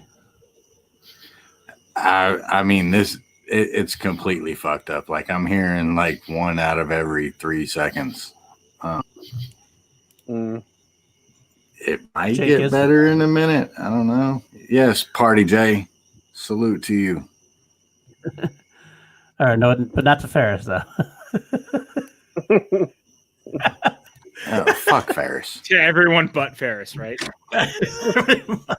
No, just kidding. I actually really love Ferris, so I can't say that. No, not anyone but Ferris. The fact that like I don't put up with people putting down the people that I love. I don't care who you are. You can have your separate beefs separately aside from my tweet. I don't give a shit. No, this is a fucking feed of love. And I love all the people that are on my feed. It is our love language. It is our love language. Yeah, it is a feed of love. I love everybody but Ferris. When I was on a stream, I really do love Ferris. With PLD and a bunch of other people, Ferris was the only person that was very reluctant to tell me where he was located until I told him I could find his ass. It didn't matter. It's true. Ferris is funny. Ferris was so timid when I first met him. Like, can we just talk? Sorry, not to cut you off, Paul. I just saw Saul's. Yo, what's with Jake's lighting? You look like a fucking German expressionist film, and that made me laugh. Yes, but here's somebody else to walk into the feed. Max. Hello, Max. Maxwell, guys. How are you doing, baby? I'm so happy to see you. I see you got dragged into this just like me. Okay, first of all, fuck you. I did not drag a single one of you into this. I'm just kidding. Not a one of you. You guys were all willing participants in all of this. I will not. Wait. Real quick. Guys, can we just talk about the fact that this is Maxwell Haddad, my co-host, and actually the guy who runs all of Front Center Mezzanine, who is the guy who helps me run the entirety of the channel, who has been one of my closest, bestest friends in the entire world. He is my brother that I never had next to Tim Franco, who I couldn't do anything in life without, the man that I text good morning to every day, who I love so much in the entire world. Maxwell Haddad is in the house. Oh my God. I need to go get some insulin because now I have diabetes. That was so sweet. You just cream all over Max's face. Jesus Christ! I came from that. When did this turn into my fucking channel? Gold medal. That's a gold medal. Screaming right there. Fucking A. I will never in my life have an introduction as resplendent as that one again. It's all downhill from here. It is. And I'm glad I was able to give it to you. And I will say, as the host, fucking Max, I love you. Welcome. I love you too. I'm so happy to see you on my channel. Yeah. Max went blonde. Can we? Yeah. Well, I mean, to be fair, I haven't had much to do lately, so. Well, I mean, hey, Rachel, you're rocking that fucking blonde, by the way. Thank you. Absolutely. Well, number one, I want to shout out Mike, who said, "Are you sure this isn't the PJ Campbell Network?" No, I'm not at this point. And Chris Clark, who says, PJ has a crushy crush. Hey, where is this? I mean, are you sure this isn't call to action right now, though? That could be too. Wait, you know what? Wait a second. PJ can have a crushy crush as much as he wants, but the fact is, my wife is in the other room. This is true. So all of a sudden, we're on call to action real quick. No, fuck you. No, mine. All right, fine. God fine. damn it. POV project. No, that's the wrong one. I am. We'll get there. Wait. Oh, we're in action industries now. Hold on a second. God damn it. Wait, hold on, real quick. You know what? I'm getting my own fucking channel after this. This is bullshit. I love you, Rich. You do that. But it also says Rockstars and Dungeon Heads. So they said that Avengers Endgame was the greatest crossover event in history. I present this stream. This is true. This is true. Hold my beer. I'm sorry. We've been going for 4 hours and 40 minutes, and you guys are still fucking with us. I literally was like, "Oh, this is gonna go for so long." Like, you have no idea. This is past learning about me at this point. Now we're just having fun. Wait, I know how this night's gonna go. This is gonna end, and then PLD's gonna pull everyone over to his stream, and then after PLD goes to bed, we're all gonna go over to Dwayne's stream, and then I'm just not gonna sleep. And then it's Sunday. Dude, wait, where the fuck is Dwayne? Why isn't Dwayne? I'm just saying, if you're going over 4 hours, it's a call to action. Is Robert Adams asking to be a part of this? Is he? I don't know. Yeah. Oh my God! Yes, Robert. Yes, if you guys are Adam's together, number one. I'll take Robert over Chris because Robert likes horror movies. Give me 1 second. I love Chris Adams too. They both support Whataburger and Torchies. So. I mean, look, Whataburger is good. We can't pretend Whataburger's not good. Wow. Christopher. A lot of ejaculation. Not wrong. So, well, to be fair, only one of us can do that externally. What Ferris said is true. I literally cooked breakfast while I was on the stream with those guys because I just stayed up all night, and I was like, I'm gonna make pancakes, and I made pancakes. Oh, Chris Adams is here too. I heard that time. You know what? I will trump you all. I was on the call to action. Yes. New Year's I said I love you too for like 8.5 hours, and I cooked and I ate. You cooked vegan chorizo. Oh my god, it was I remember. so good. Yeah, soy chorizo is good. I like soy chorizo more than regular chorizo. It's okay. Well, now we have to add Oh, another. oh my god! I have to add a vagina to this, other than mine, because mine is like 2/3 penis. Wait, So Ellie, wasn't enough. I also forgot that we have another computer with a camera now, so I can actually do this. Hi, Ellie. Wait. First of all, can we just pause and just congratulate Ellie for completing her fucking graduate program? Oh, Ellie, yeah. you are a goddamn fucking baller.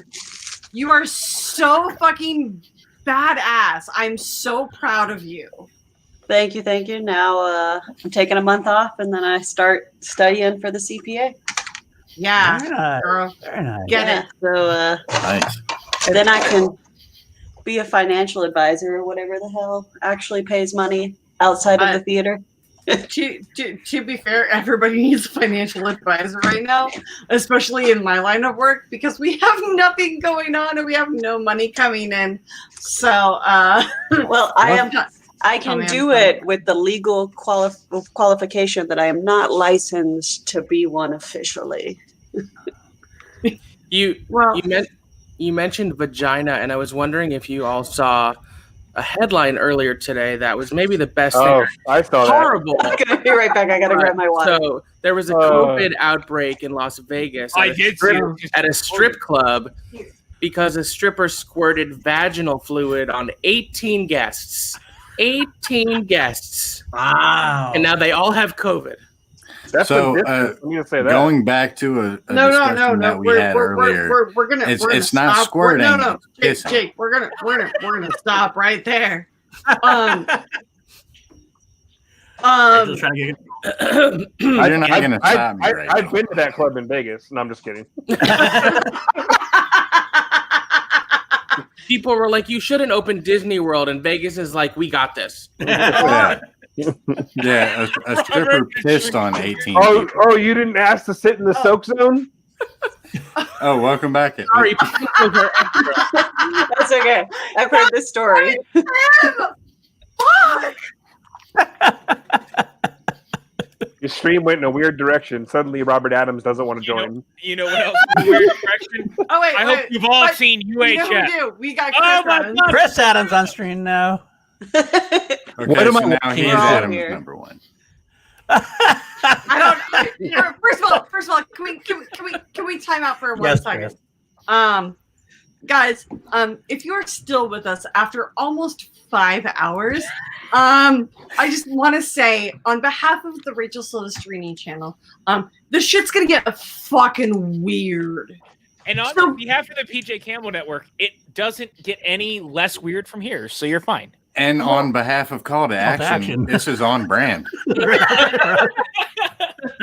Well, I mean, Don't mind me down here. I'm trying to cover up our mess with my body because you can see our entire apartment from my view, whereas Max is in the curated podcasting loft. I hope to present something that isn't a negative. Cinefanatics are family friendly. On my goddamn channel. Whoa! I want to say Aggressive love.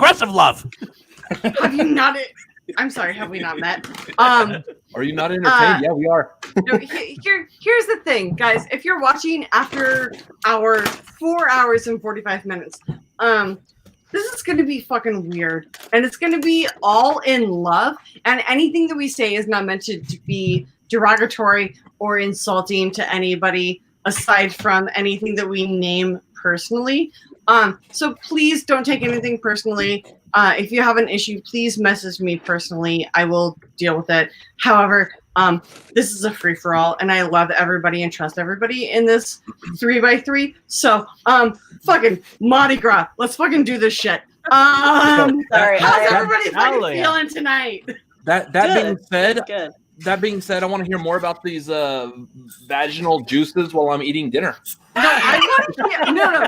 Pause this, Robert. What the fuck did you grow that goddamn beard? That is sexy as all fuck.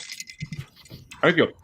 Yeah, I did it when everyone else did it when there was a quarantine.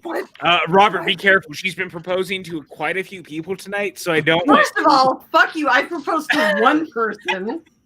No, she just fuck yourself with the sand river. She just said she was going to snuggle me to death. Oh yeah.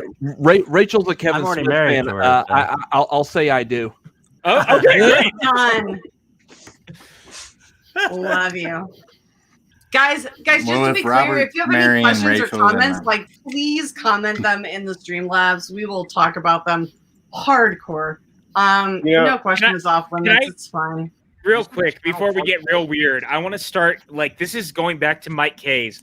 I want to make Mike K's original donation worth some money. So I'm going to start with Robert down at the bottom. What DC fandom panel are you the most excited about to learn about the new DC movies? Because I want to make this go back to one Mr. Mike K. Before we get weird. The thing is, Mike K is a good dude. Met him in New York. I will compare this, like this panel that's going on this weekend. I will compare it much like how I do with Comic-Con. Like I'm a fan of like the panels that we know about. I'm a bigger fan of the stuff we don't know about yet. The stuff that's going to get revealed out of nowhere at the event. That's what I want to hear. All right. I like it. I like where your head's at. But out of what we do know about, I don't know. Like, there's a small part of me that's hoping maybe we'll at least be able to see Kristen Wiig as Cheetah. I want to see that. However, not in the toy form, but I also want to see something of the Batman. Okay, I'm looking forward to anything. However, do you think that Kristen Wiig as Cheetah is going to be any different than any like 22-year-old wandering into 21 and over, or 21 forever? Yes. Really? I'm hoping like they are actually going to put some money behind it and not make it look like something that someone can just easily cosplay as. Because I feel like it's going to be like an at-home like Brad Mondo hair bleach and like just leopard print. I don't know if it's going to be good. I trust Patty Jenkins is all I'm going to say. Yeah. No. I trust Patty Jenkins for like the overall view of it, but like I think the initial view of Cheetah is going to be very like. I agree with Rachel's concern just because of how Ares was treated in the first Wonder Woman. That's fair. That's fair. Fair point. It's a fair point. But the thing is Patty Jenkins knows that. She's heard the fan comments by now. So that we've already seen like toys and like promotional drawings and images of Kristen Wiig as Cheetah. So it's just a matter of for right now, we're trying to imagine what that looks like in the real life on a real person with makeup and possibly some CGI. So I don't know. I still have like my hopes up that it's going to be pretty good. I like at first when I heard Kristen Wiig was playing her, I was like, okay. And then especially after seeing the trailer with her like before Cheetah transformation, I was like, okay, I like where they're going with this character. So I think they could potentially pull it off. All right. I like where your head's at. So then we're going to go over to Maxwell. Max, what are you most excited about? If I'm being honest, I have no idea what's happening at DC Fandom. I haven't paid attention at all. I love the answer. It's great. But I would love to see actual footage of R. Patz's Batman. And I would be curious if there's like any inkling of casting for Aquaman 2 or who the villain may or may not be. Those would be my top two. All right. Wait, so do you want Batman in your Wonder Woman movie? No, they're having a Batman panel. That's why he said that. Like Rob Pattinson and Reeves are doing their own Batman panel. Well, I mean, I'm just saying. Affleck's more likely to show up in 84 than Rob Pattinson. So I'm going to go down to Chris Adams now. Chris, you've said some of your piece, but what are you excited about fandom? We got to give Mike K his money's worth in this. There's a lot, actually. Any number of the upcoming movie panels, including the Snyder Cut stuff. I do want to see some stuff from that. I want to see stuff from James Gunn's vision for Suicide Squad for sure. And then definitely anything from the Batman. I'm super pumped, especially since I saw the logo in it, the font work looking similar to the Joker font. Mm-hmm. That's very curious to me. I like where your head's at. I'm going to go over to Elizabeth the Dodd now. Elizabeth, what are you excited about? Even worse than Maxwell, I honestly don't fucking care. Like, Max and I have talked about this before. I have nothing against DC. I grew up on DC, but I am very much a Marvel girl. I will watch whatever DC puts out. But, I mean, outside of New York Comic Con and Disney's D23, I don't really pay attention to the convention world. Like that's fair. I like your head's at. You did love Birds of Prey, though. I did love Birds of Prey. I do love DC in general, but like I don't really overly fandom anything outside of Captain America's ass. Captain America's ass. First of all, Chris Evans has America's ass. Secondly, what was it about Birds of Prey that you absolutely loved? Well, first off, I think you mean America's ass. Yeah, true. What did I say? My ass? It's Chris Evans. Well, it's not just Chris Evans' ass. It's America's tomato. Yeah, it's fine. I thought you said Chris Adams' ass. I'm like, oh, that was wrong. No, with Birds of Prey, what I really liked, and also I'm a massive Wonder Woman fan. So like again, nothing against DC. I just don't follow the fandom nearly as closely. So I didn't even know there was a online convention going up. But I loved Birds of Prey because I don't really let any talk come in. So being the wife of someone who's like super into movies and like on all the like Twitter and Facebook and the groups and chats and all of that, he could talk all day long about what the online discourse is. And I'm like, fuck it. Like the trailer makes it look like it's a great movie. Let's just go. And like, I literally was just like pumping my fist, like, fuck yeah, all these women just beating the shit out of these people. Like, girls are allowed to be hardcore violent too. Like, why would Harley Quinn ever not be hardcore violent? Like, if you read the comics, if you watch the original cartoons, like she was in there just as much as anyone else. And that's fully what I expected. And they gave, and like, I always say people just want to shit on what they what they wanted and not what they got. And like, I go into film with what I got. And like, if you tell me a story and you make me happy, then fuck anything else. Like, that's fair enough. I mean, I agree with you, like 99.9%. Yeah, no, I love the fact that they went so hardcore for Birds of Prey. I feel like that was one of the, like, it was very like sentimental in a positive way for like female characters and female actors to portray those characters. It's so powerful, but yet I don't know. It was so like spit upon by male fans. They're like, oh, it's just like a female empowerment film. Like, it doesn't really matter. And I'm like, you can go fuck yourself. Like, screw you. Like, Max can attest to that. There's, I mean, it's been out enough, so fuck you if you think you need spoiler warnings. But oh yeah, no. There's a whole through line about being the bodega egg and cheese sandwich, and like I saw so many people on Twitter that was like, what bitch would get this angry? And Max was like, my wife wife would be this angry if someone ruined her egg cheese breakfast sandwich. I mean, I would be that angry as a male. I'm just saying. Fuck you. I would be that angry as a fucking vegan. Screw you. That sandwich looked delicious. I As soon as that sandwich hit the ground, I was so livid with the fact that I was like, do you know that a fucking chicken died for that and someone was going to eat that and it was going to give them joy and pleasure and make them sparkle from the inside and out? How dare you do that to my female protagonist? It was so amazing and just like, no, dude, no. Speaking of sparkling inside and out, Jake, what are you most excited about DC fandom? What makes you sparkle inside and out? Okay.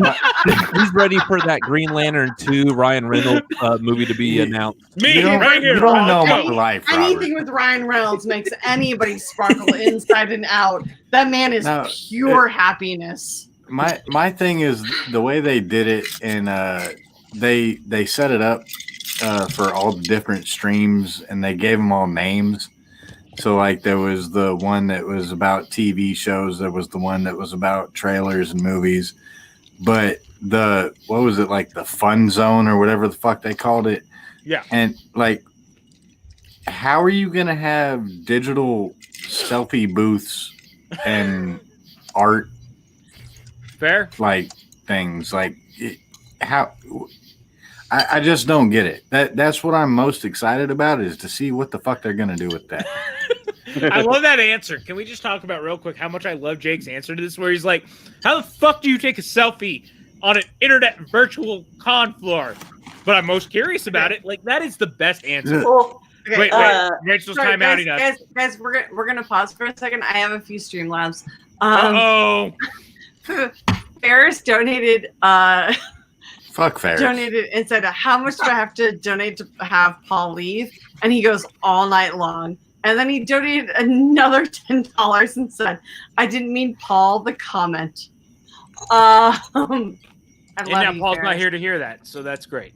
But so he donated enough to make Paul leave. I mean, That's the answer.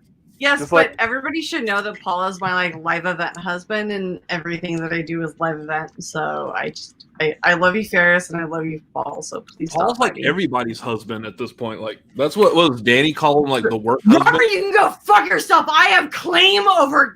It is Kim, and then me, and then everybody else. Don't worry, Robert. She just gave you a compliment by her own words. Or at the very least, she gave me an idea for something to do later. There you go. As long as I get paid for it. Ew! I live in the same apartment as you. Gross. It's okay. I'll lock the door, or at least put a sock on the doorknob. All right, fine. That's right. Clorox clears everything. Hey, PLD. Hi. Hi. We were just talking about you. Oh, really? Yeah. Apparently, Ferris doesn't bad, like you so much, and I claimed you as my own, so it's fine. Wait, so who was the next Streamlab from? It was for Ferris. Oh, it was just Ferris. I thought there was another one. I'm sorry. No, that was all Ferris. Guys, if you have any questions for me or the panel or anybody individually, please send that in. The stream is above. I will literally answer anything you ask. You may not like my answer, but I'll answer it. Why did you come back automatically thinking I was talking shit about you? Hold on, I'm gonna rebrand this. It's fine. Hey, wait, real quick. Pull that up real quick, not to hide everyone on the bottom. Can you pull that up real quick? Guys, Maxwell and I launched a TeePublic shop earlier in the week. If you have not already, please head down to that TeePublic link that you can see on the bottom of the screen. You can buy merchandise for our channel. That helps us keep the lights on, but also you get to wear some really cool fucking t-shirts. So please go buy our t-shirts, is what I'm saying. And if I may say, all the designs are by Chris Clark, who fucking knocked it out of the park. His designs and logos are so awesome. I especially love the Scary Movie Squad Me too. logo, which we have in two versions. You can go OG red or you can go alternate white. We're going to be watching scary movies for the next 2 months, so why not wear a shirt and join us? Are these shirts with Anna Faris on it, like those scary movies? Or I can make Chris make you one specifically, Robert, if you'd like one. In all seriousness, if this is about horror movies in general, I'm game. Yeah, we're literally doing scary movies for the next month on the channel. It's a t-shirt with Belial from Basket Case on it. Absolutely. I am down because that is one of my favorite underground horror movies. Heck yeah, that's great. Oh, well, right now I'm a little concerned for Chris Clark because PJ said he can make him make it? Like, what kind of conditions do you have him working in? He's just very open to suggestion. That's all I mean. Like, I would never force anything on Chris Clark because Chris Clark is the real MVP. I want to just shout out Chris Clark once again. Chris Clark, thank you for everything you do for the PJ Campbell Network. Salute to you. No. Fuck you. It's thank you everything that you do for everything that Schmoedown is and everything for the Schmoedown competitors are. Chris Clark, you are a goddamn angel and entity that is like unbelievable to everybody outside of like the peripheral. Like I love you so much. Like you know, like I have your jacket in my fucking closet. I love you. Which direction? I want to shout out Pardis. Pardis just said, "Don't forget to subscribe to the network." I agree. The PJ Campbell Network should be subscribed to. That's all I'm saying. Fuck you. First of all, you should subscribe to the Rachel Silvestrini. They're already here. They're subscribed. Fuck you, subscribe. Yeah, I don't know if that deserved to fuck you. Yeah, exactly. At the end of every video, you have to say like and subscribe because even though they're watching it, who knows if they're subscribing? Yeah, but we're not at the end of the video yet. We're only 5 hours into this video. It hasn't ended. We've got another 5 hours left. I mean, yeah. So, I made the mistake of having coffee at like 8 at night. So you also slept from like 5 till 8. All I'm gonna say is, our COVID work schedule sucks. I mean, can I just say that openly? Like PJ and I literally like screamed at each other the fact that like he wasn't okay. So this all happened because PJ was drunk, and I was a little high. What? When am I ever drunk? Shut the fuck up. 4 to 5 nights a week. That sounds like a Limp Bizkit song right there. So PJ was a little drunk and I was a little hot, and we started yelling our affection at each other like we always do. And the fact that like I wanted him on my show, but I knew that him and Max had a Broadway show on Thursday nights at the same time, and I was like, well, that means that I can't have any of you on my show ever. And he goes, well, I'm only on every other week. And I'm like, well, then be on my show next week. And he goes, fine. And we started yelling at each other. And I was like, well, fine, you're going to be on my show next week. So he did. And then all of this happened. And then we started yelling at each other. And then all of these friends and all of these people that I love and adore started adding onto the show. And now that's how we're here. Now it's a perfect show because you don't have to listen to me talk nearly as much. And I also want to just shout out Ferris real quick, who said that he actually bought a t-shirt during the stream because he's the best. And I just want to shout him out. And Dean also saying that he hopes that we get a sponsor from Shudder. I agree. I hope we get a sponsor from Shudder. We're doing a Shudder double feature during the. This isn't your feed, god damn it! I know it's not, but now they've brought it up. There's the big bet. Our show did get a sponsor, actually. We did get a sponsor. I'm sorry. Sure. Sorry. So there's something with fur that has love in its heart. I just saw Tim have like a big ass yawn, and it almost put me to sleep. You gonna make it, man? I'll cuddle with Tim later. I do work in the morning, but I'll be all right. Yeah, there's now both a cat and a dog on this stream. There's two cats. I was told there was. I heard there was a dog tax, so I had to pay our. Is that us? Oh! How is he doing? He's doing good. Today was his last day of pain pills, so we'll really see what's going on. Y'all didn't see that my cat back here. Oh, I just noticed the cat back there. He blended in so perfectly. He just got. I almost. This whole week that he's been on screens, I feel like we have to apologize for like when he hurt himself on air. Like look at everyone on air heard him scream out in pain. Can I ask real quick? This is not for Ellie, not to cut you off. Robert, are you talking about Chris being the cat? Because now all I saw on your stream was Chris. He scared him away. Yeah, she didn't like my necklaces. He scared my cat away. Now there's another cat. Shit, there's just so many animals on this stream. Now I need to find a dog. Yeah, I'm on the stream. Oswald came over to me and clearly was like, we are supposed to be in the big bed right now. Like, this is not. This isn't my birthday. Why are there so many pets on here? Because you said there was a dog tax to be on, so I felt like I had to pay it. I will also say I did vacuum my house today, and I probably could have built you a dog out of all the air.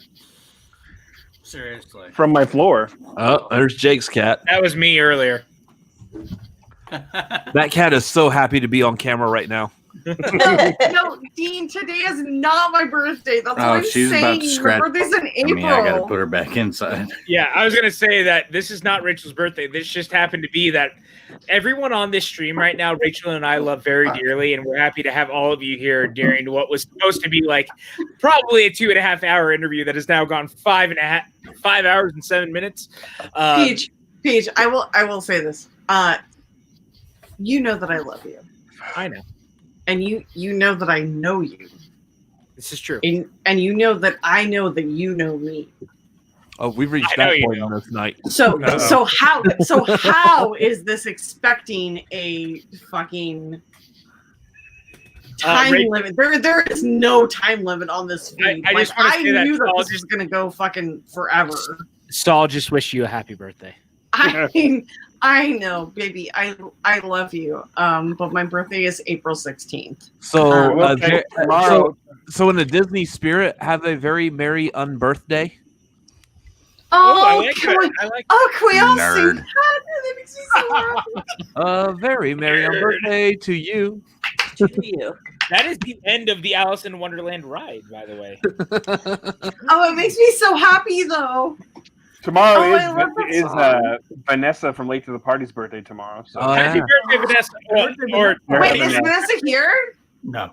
You're like, no. It's your birthday tomorrow. They're doing a live stream. I'll be on it tomorrow for her birthday. Sweet. Oh my god, I will bully my way onto it. Because I absolutely love her. You know, speaking of live streams tomorrow, please don't miss out on the Schmoedown pay-per-view event tomorrow. We got 2 big teams matches. I can do this whole segue thing too, but you know, Who's the Boss versus Shazam. We got Founding Fathers versus Corruption. You're not going to want to miss it. And please don't yell at the writers if you don't like the questions. All right, PJ, look at you promoting the Schmoedown like you write for it or something. Get out of here. Okay, well Here's the thing is that nothing matters to me until like 8 days from now. I don't really care because I didn't advance. No. I really wish you would have been able to be on that interview. Just said that out loud. Baby, I know, and I wish I could have. It's my goddamn channel. Shut the fuck up. No, but you just said something you should not have said out loud. What'd I say? Well, don't call it out. We're not going to say anything yet. We're not going to say call it out. No, Jake said that I should have been on the interview. That's not what you said. Oh, move past it. Yeah. Anyway, so how about the Red Sox? I know. I really like. Boston Okay. boys. Wait. Hold up. So, out of everybody here, who's a baseball fan? Is anybody a baseball fan? I am the commissioner of the unofficial Schmoedown Baseball Fantasy League. Okay, so there's a point to this. I don't know what that baseball is. What is that? That was that sport they played in that movie Major League and Angels in the Outfield. It looked kind of boring. Kick this Cinefanatics the fuck out of here. Okay. Okay, Paul is born and raised in New York, and he's a Red Sox fan. Let me guess, Queens. Albany, New York. Upstate New York, that's which is very equidistant from Boston. This makes no fucking sense. That's because he's a good man. Very different. There's New York City, and then there's like the rest of New York I will State. say, being from Albany, we can excuse it, but as New Yorkers, as 2 New Yorkers, I get it. Look, Fenway Park. I'll say this. I would love that rather Ellie is making root excuses for the Red Sox than for the fucking Yankees. 110%. I'm the same with Yankees. There you go. Look, Tim Franco's got it. I mean, you live in fucking Arizona. How does that make any more sense? Well, here's the thing: is that like I rate rooting for baseball teams in the way that I rate. Shut up, my goddamn channel! What the fuck is going on? Tim Franco showing all his allegiances. Welcome to Sports Talk with Jake. And Tim Franco, well, I could probably upset all the baseball fans by saying who I'm actually a fan of. In our fantasy league, I'm now up 5-4 against the Broadway batter. That's only because the stupid ass Mets went and got COVID, and I lost 4 games today. That's right. Like, I'm supposed to. Just put a big timeout on all of this, and let's just say that there are things that have happened in the baseball world that have affected us. However, I just want to be able to sit outside with a beer in my hand and yell at people for not being able to field a grounder properly. Yes. And not get arrested for harassment. That's all I want. Ferris is telling us to move on because Ferris is rude. Wait, no, hold on. Ferris has donated a lot of money for this feed. Ferris, what do you think that we should move on to? And you should donate and let us know where you would like us to move on. Are you giving Ferris that kind of power? No, Ferris has donated so much money. Oh my god. What do you think that we should move on to? I don't actually mean I fucking love Ferris. Is it? Have we reached the point where we talk about eating ass yet? Because that's no. Hold on. No, we never took this one. Now that you got us on here, I mean, let's go. Bottom feeders. No. Stop it. Because I've already had that conversation. Yes, we have. I'll make that unlisted for you guys to watch. By the way, I'll go ahead and throw this out here. Me and my brother come from like a family friendly channel. Feel free to drop in like a $20 like tip to Rachel here if you want to hear us say some naughty words. Robert, can I get Jake's running for the stream? Don't open that door. Wait. Stop. No. We have had a donation and says, I know she isn't in the stream, but this is an appreciation donation for the amazing Sabrina Ramirez. $3 from Brandon Buck. Yes. Sabrina is amazing, and I love her so much. She is such a badass female, and I love that she's so like strong in the industry. I just yes. Thank you, Brandon Ramirez.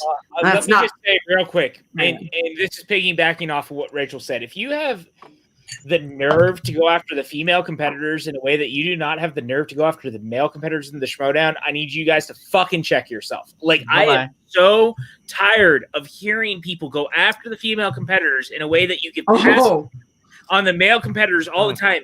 Fucking all the time. We had a certain point of view do an entire stream about this less than 2 months ago, and so many of you have thrown that shit out the window, acting like female competitors are just able to be thrown under a bus because you don't want to like them. I don't care if you don't like Bonnie in the Schmoedown. Please give respect. There's a difference. There is a difference between disliking Bonnie's performance versus. My point being, yes, we gotta give love to the female competitors, regardless of how. Because nope. I'm gonna object to that. I'm gonna say that. Sorry, I just want people to treat people like humans. That's what I'm asking. I will say this. There is a reason to object between a person's performance versus objecting between a female's performance. But that's however, yes. But if you come after fucking Sabrina for this, I will end you personally. Like it's bullshit. Oh no! Don't do it! Don't do it! Just we all like all the female players in this league. That's all it is. Yeah, but no, I get what Rachel's saying. There's a way to be critical of a player's performance without calling someone a slut. Well, like if you didn't enjoy someone's performance. You can say that was a super easy question. Perhaps they should have gotten it. Maybe they'll better luck next time without calling someone a slut. Because how many of the male competitors have been called sluts online? Well, and other than well, Ben Robert Adams is a slut, and he's a male competitor. So. and that's I figured that I was love known. his hot guys. pants. my point is that Bonnie also was called a cheater all the way through her match. Yeah, too. that was That fucking stuff is not fair. Like, in the But same thing- how bad of a cheater do you have to Other be place to he still didn't even lose? win. cheat and lose. Yeah, she cheated and Yeah. lost. My point Yeah, but- being is that it's all like being called that is also not okay within the realms of this game. Yeah, but, No. but Yeah. there's a difference with how you present yourself with how you come into the game, and Rachel, I'm not arguing that. I'm saying that people calling people sluts and cheaters in this game is not okay. Period.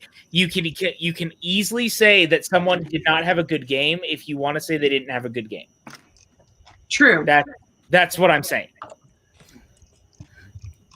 And I think we all agree on that here. 100%. I'm sorry, I don't mean to laugh at that. I'm laughing at something else. No, you're Well, good, Jake. man. You're good. So now I feel awkward because we did the reaction with Koi earlier to the match that was lost that went up today, and because Brendan Meyer, spoilers, won that match, we're like, dude, that Brendan Meyer is such a slut and a cheater. Right. Absolutely. Robert, this is exactly what I'm talking about. I mean, look, I'm glad you did it to a male competitor. That's fantastic. But, Well, like, I mean, it's Brendan Meyer. He's alone. very most deserving of it. God dang that you- kid. I mean, Fuck Brent. yourself. If Brendan Myers was a slut, I would impregnate him in a heartbeat.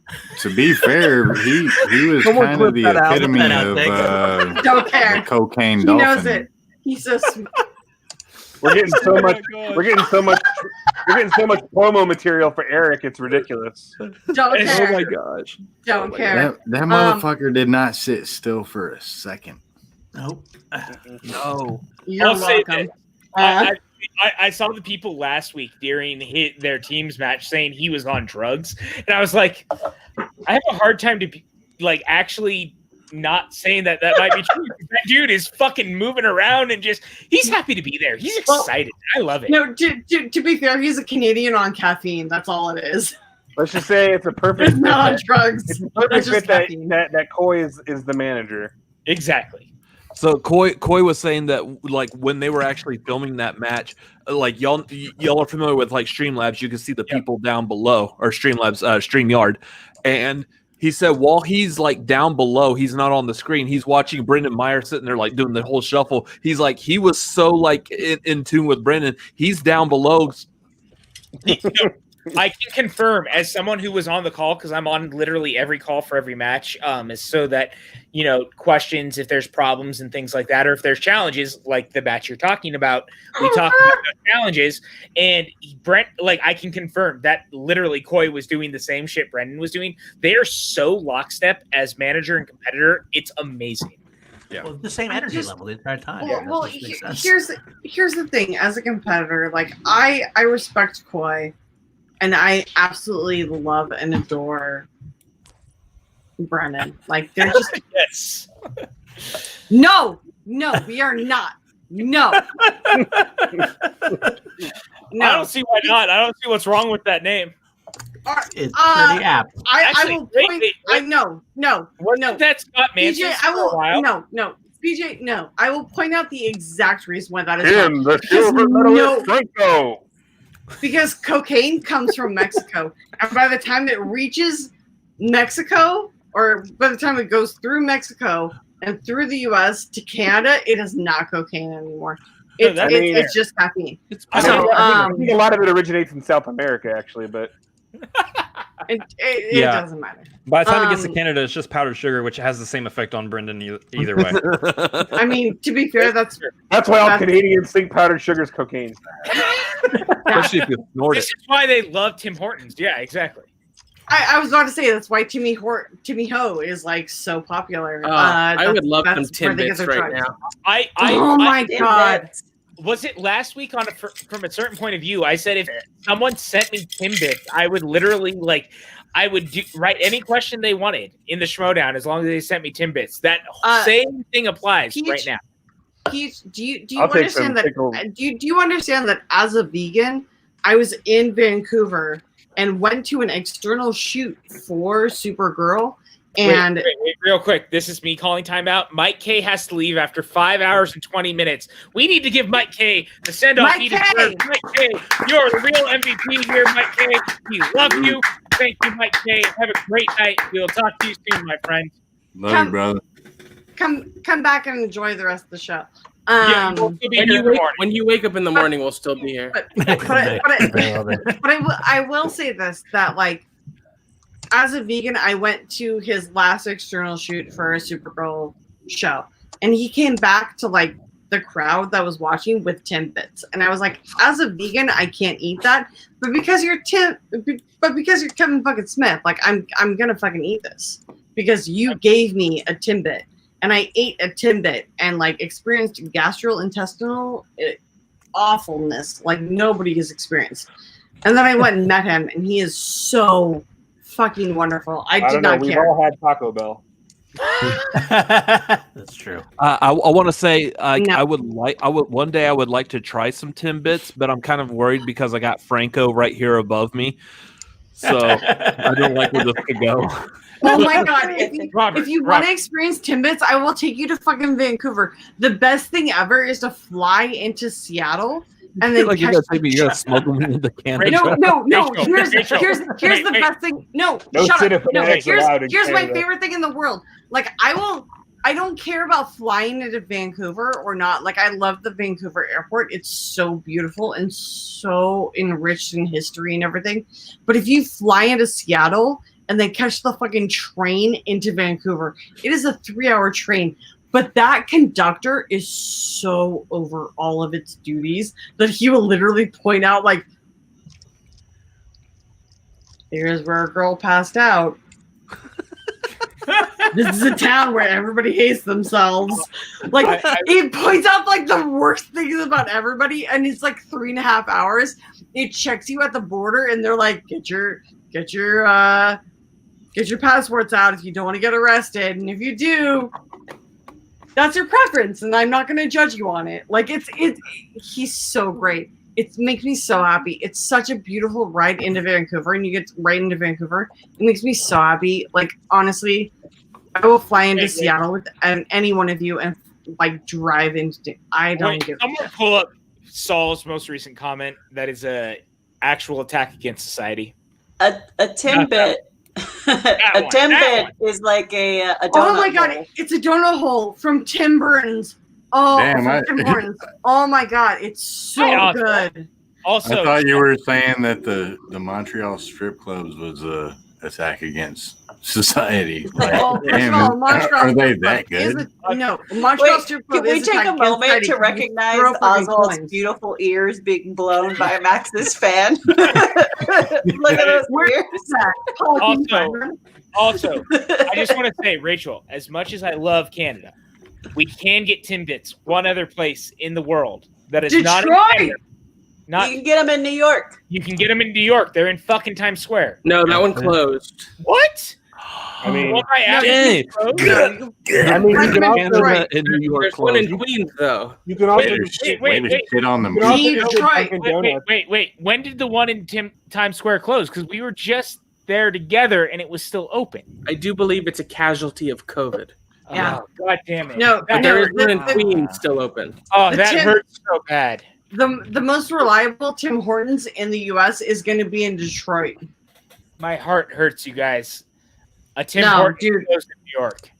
Tim Hortons in Detroit. I'll be honest. When I was in Canada, I didn't think it was all that special. So I would just go to the Dunkin' Donuts down the street. And so there's much better Canadian food that I'd rather eat.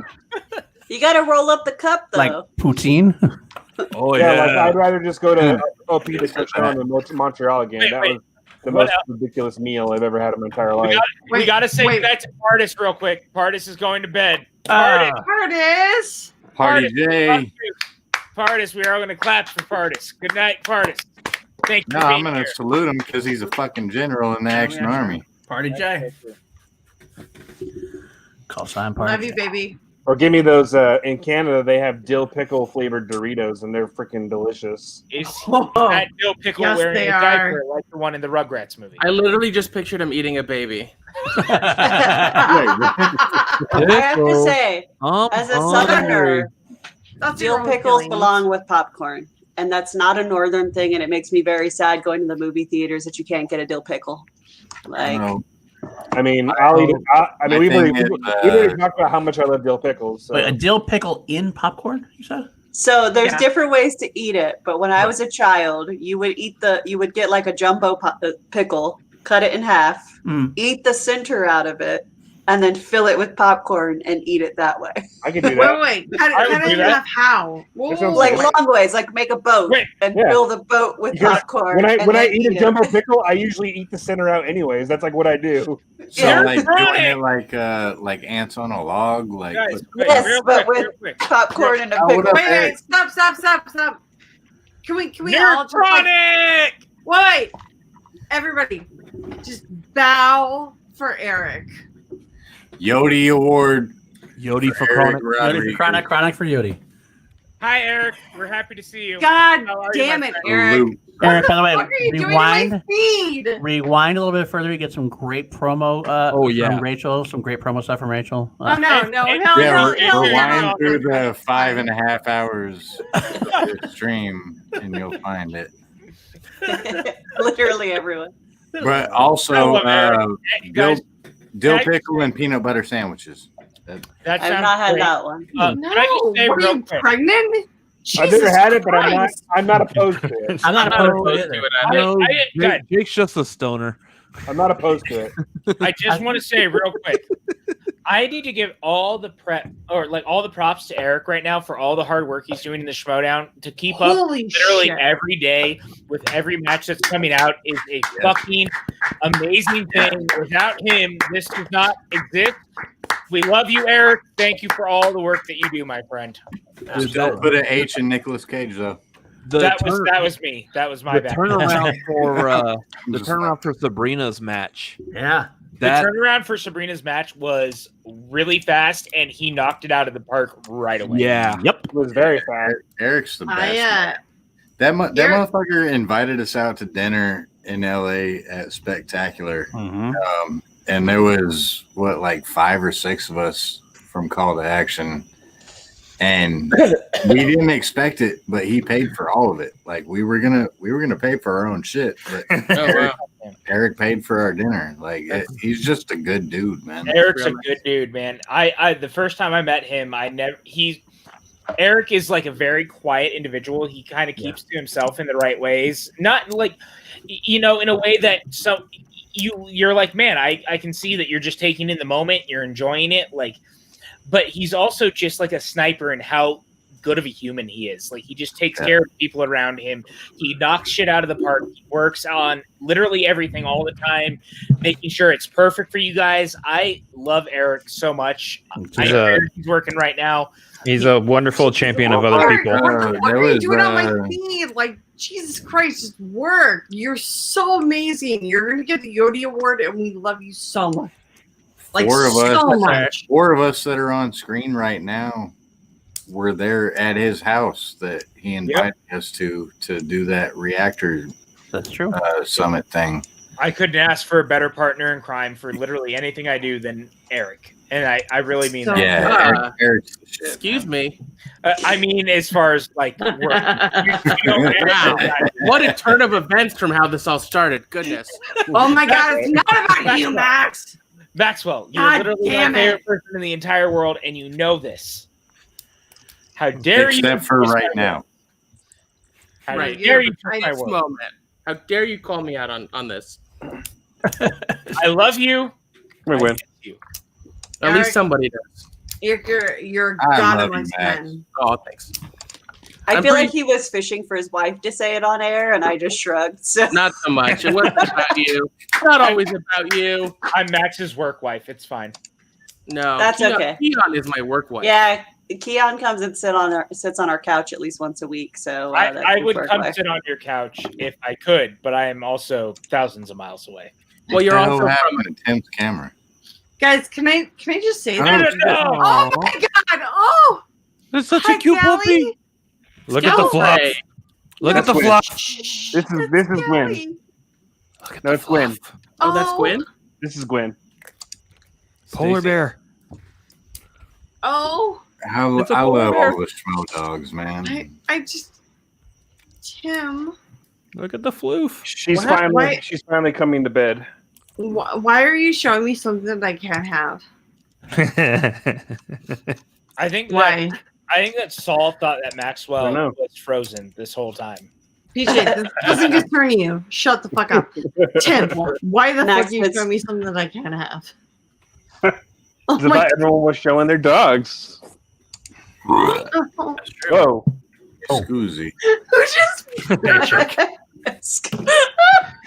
Can I ask a random question real quick to the bottom No. two panelists of Chris Adams and Robert? Because I don't think I've ever asked you guys this, and I don't know if I know this story. How did you find the Schmoedown? I'm very curious. I thought he was going to ask, how'd you guys meet? I am not that drunk, Tim Franco. Well, and how we met, I was like, so you came from our mom. So did I. Where did you come from? Surprisingly, we came from the same look place. so similar. Like are you asking like how we found the Schmoedown? Like physically, how did we physically pass through the door at Collider? No, I just mean No. Where did you find it? Oh, Were you fans of Schmoes before this? Like, what was it about the Schmoedown that drew you to it? Is that really the direction you were taking that question? Vaginally, what attracted you vaginally? what attracted me vaginally? Excuse me. Hey, I heard the same fucking thing. I heard that too. Yeah. I heard it too. I My think he said vagina it. was tingling for some movie trivia, and I just look, Schmoedown. Hey, there's a sound bite. True.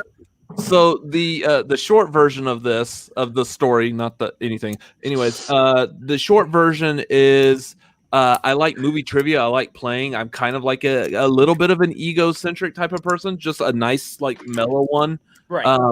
So I came home from work one day. I was like, there's so much stuff on YouTube. Is there any like movie trivia? So I just started looking through trying to find random movie trivia, and I stumbled upon the Schmoedown. Saw it was made up. A lot of people involved in that were also from like say Screen Junkies, which I was already a fan of like Honest Trailers at the time. So I just started watching it and watched just the competition, didn't watch the storyline, showed it to my brother. He started watching it for like the storyline and everything, came back to me, said, no, dude, you got to watch the whole thing. And so, yeah, we've been watching the whole thing. And then we started a YouTube channel, and then we started the reactions to it, and that's it. Okay. I was just like, because I've met you guys a couple of times. I met you in Texas the first time we were out there and things like that. So I don't think I'd ever actually like sat down and been like, how did you guys get here? Because like that's awesome. I love that you found it through just loving movie trivia, and then just to be like, but also the storylines are very, very cool. Like that's really great for Chris. Like that's awesome. I love that. All right, we're gonna take a pause for a second. Brandon Buck wanted to comment in and said, I know she isn't in the stream, but this is an appreciation for the Academy, for the amazing Sabrina. Right. We talked about that. Right. But here's the thing is that like there's so many fucking male competitors that like it just kind of muddles the waters and the brains of everybody who's competing, and I don't know if anybody appreciates like the females that are competing. I don't know. I mean that I agree with you. That's our whole situation here, right? That's what we were talking about earlier. Like there's a reason you can talk about the way that people react to things and how people talk about the competitors. That stuff matters. Like it doesn't matter if you're male or female. There's a constructive way of doing things. It seems to me like there are some fans who hold the women competitors to a different standard, than they do the male competitors, and that's not the right way to do it. Right now, honestly, I'm holding the women competitors to a higher standard to the males because they've been operating at a higher level.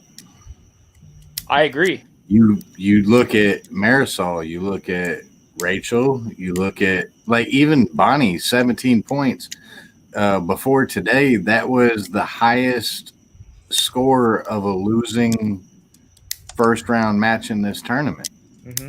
People want to give Bonnie shit, but she did better than everybody else who lost in this tournament. That's true. And look, man. Oh, sorry, Max. Go ahead. I would just say I agree. Marisol's fucking cool. Yeah, Marisol's Marisol's the shit. Marisol is great. She said that her whole thing with like having the pauses and everything during every time she talked was because she was a little bit nervous.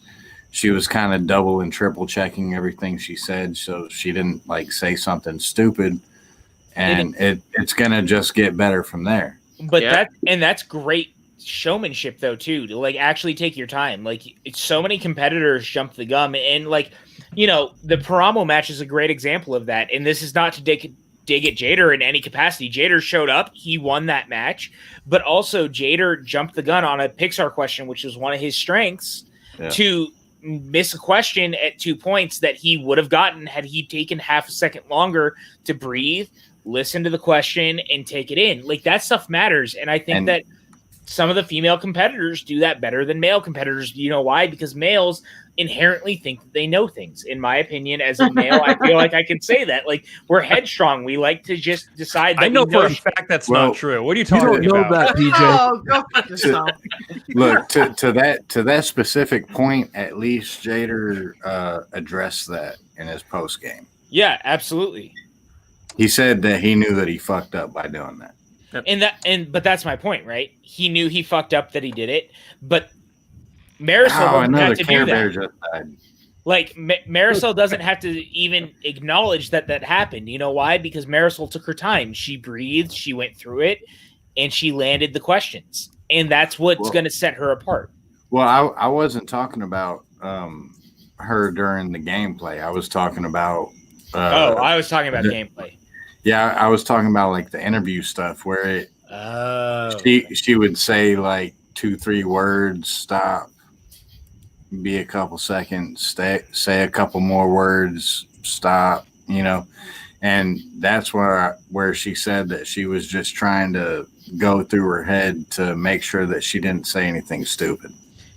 I think she had one of the best debuts of any rookie we've ever seen in the entire league. Oh, most definitely. I agree. Yep. And I mean that even in the interview process. Like, I didn't think she felt stilted. I thought she did a great job. Like, Marisol's one to look out for, you guys. Like, she is fantastic. Yeah, most definitely. I have to ask real quick. This is from Saul in the chat. Hey Chris, what is this allegations about you being Alex Damon's bastard brother? Welcome to the stream, Alex Damon, everyone. Where's my bag? Wait, so does this go back to the previous question about how y'all realized you were brothers?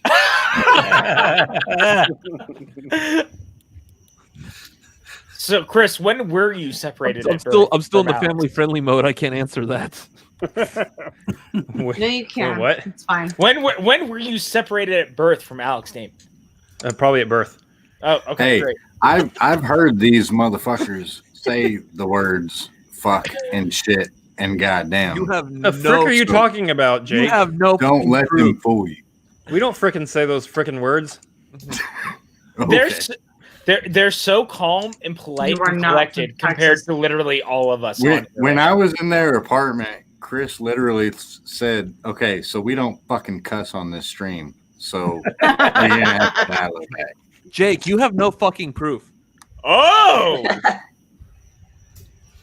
Oh, wait. We gotta go back to Jedi McPimp, who just said that, all right, although I thought I could last the whole stream, but it's 3 a.m. I'm fading fast. Thank you for all this. PJ, when I finally make it to a live event, you may get a giant hug from a stranger. I appreciate that. Jedi, you've been here all night, almost 6 hours. I just gotta give you all the love. It's been almost 6 hours. First of all, anybody who's hung out this long on my stream, you are not a stranger. Just identify yourself as your call handle, and we will Jedi McPimp. like Hi, I'm Jedi McPimp. Jedi McPimp. You are Alex Damon's bastard brother. Hi, I'm Alex Damon's bastard brother. Perfect. Wow. Oh, you said bastard. You're not. Yeah. You just said fucking Robert. What are you That's talking true. about? Whatever. That's true. Saul was even here before that. Go home, Jake. You're drunk. To be fair, Saul, like I want to say this, and I mean love that literally. you, and no, stop. I don't want to attack you, but like I literally posted this with the time and like the time zone very clearly. Yeah. I love you, and I love the fact that you came early. And he's still here. Freezing. But you're here, and I love you, and I adore you. So thank you for that. Can Everybody I else, say real quick, can I Yes. appreciate the entire group of people that we have picked up along the way, starting with PLD, Maxwell, Tim, Franco, Robert, Elizabeth, Chris, Jake. Like, you guys are the best, and I love all of you. well, we all love Thanks, you. PJ. We all love you. You're all the best. Just don't yell at me later in your streams. That's all We I will. I mean, ask. Well, not at you. Thanks. It's- Thank it's- you. I appreciate it. It's going to be at we're me. not going to yell at you. It's We're just fine. going to criticize the writers in general. Just, We're gonna you yell know. with you. Well, Okay, I will fantastic. say this is Ferris donated and said, here's some money. One of you Adam's brothers better fucking cuss. Who said that? Ferris. Fuck Ferris. Wow, Christian becoming Action Army General. Wait. I just Wait, fucking that wait. was beautiful. Robert. How should Ferris fuck himself? What? What? How should Ferris fuck himself? How should Ferris fuck himself? That's a very interesting question. In the spirit. I mean, to be fair, you said fuck Oh, he Ferris. should fuck himself deep. That's how deep With it is. with sandpaper. Wow. Ow. Ow. That's a throwback to 4 hours ago. Yeah, it is. It's Bringing a it throwback back. to Bringing who it I Why back. am. did It's it cool. take someone 4 hours to do that with sandpaper? Ugh. Some Kudos guys to you. does. A lot of Kudos guys if are you can last stupid. that long with sandpaper. I don't think there'd be anything left at that point. That just I would sounds hope like not. it would hurt so He bad. Sandpaper even and a said, lot- "How should I fuck myself?" Sandpaper and a lot of KY. I actually prefer the generic KY to the regular. Like, just saying. Always go I'm learning generic. way more about my brother right now than I Well- need to. Well, since it's I didn't say for me. Still since way it's- more. It's 2:15 a.m. We've been going for 5 hours and 43 minutes. So I'm gonna go ahead and say that nobody's gonna remember that I say I love Ferris and Brandon Buck. Jake, me and my brother will remember it because we're still like perfectly fine and sober. Well, fuck you. Wait, say it again real quick. What I said was that Ferris and Brandon Buck can go fuck themselves. Oh, got it. Yeah, got it. Mm-mm. I Still just not want to bad say enough also, for me. can I just say, Brandon Buck, from time to time, that dude sends me messages and he's like, I just want you to know the writing team is crushing it. Like, ignore the people who are complaining online. And that's a nice feeling. So, Brandon, That's very true. Brandon. Bring up Eric. Eric. Really, Eric? Yeah.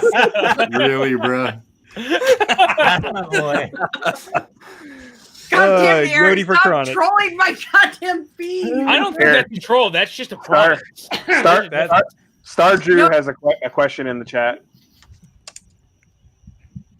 For everyone else, what is your Oh. favorite 80s Disney movie? I mean, we all know that the Whoa. Little Mermaid has Rachel's favorite villain of all No. time. Okay. First of all, fucking, she's not a fucking villain. Those poor unfortunate souls. Don't start. Oh, you know my thoughts on Little Mermaid. Unfair. No. First of all, The Little Mermaid is not my favorite Disney movie of the 80s. Ursula is my favorite Disney villain. She's not a villain.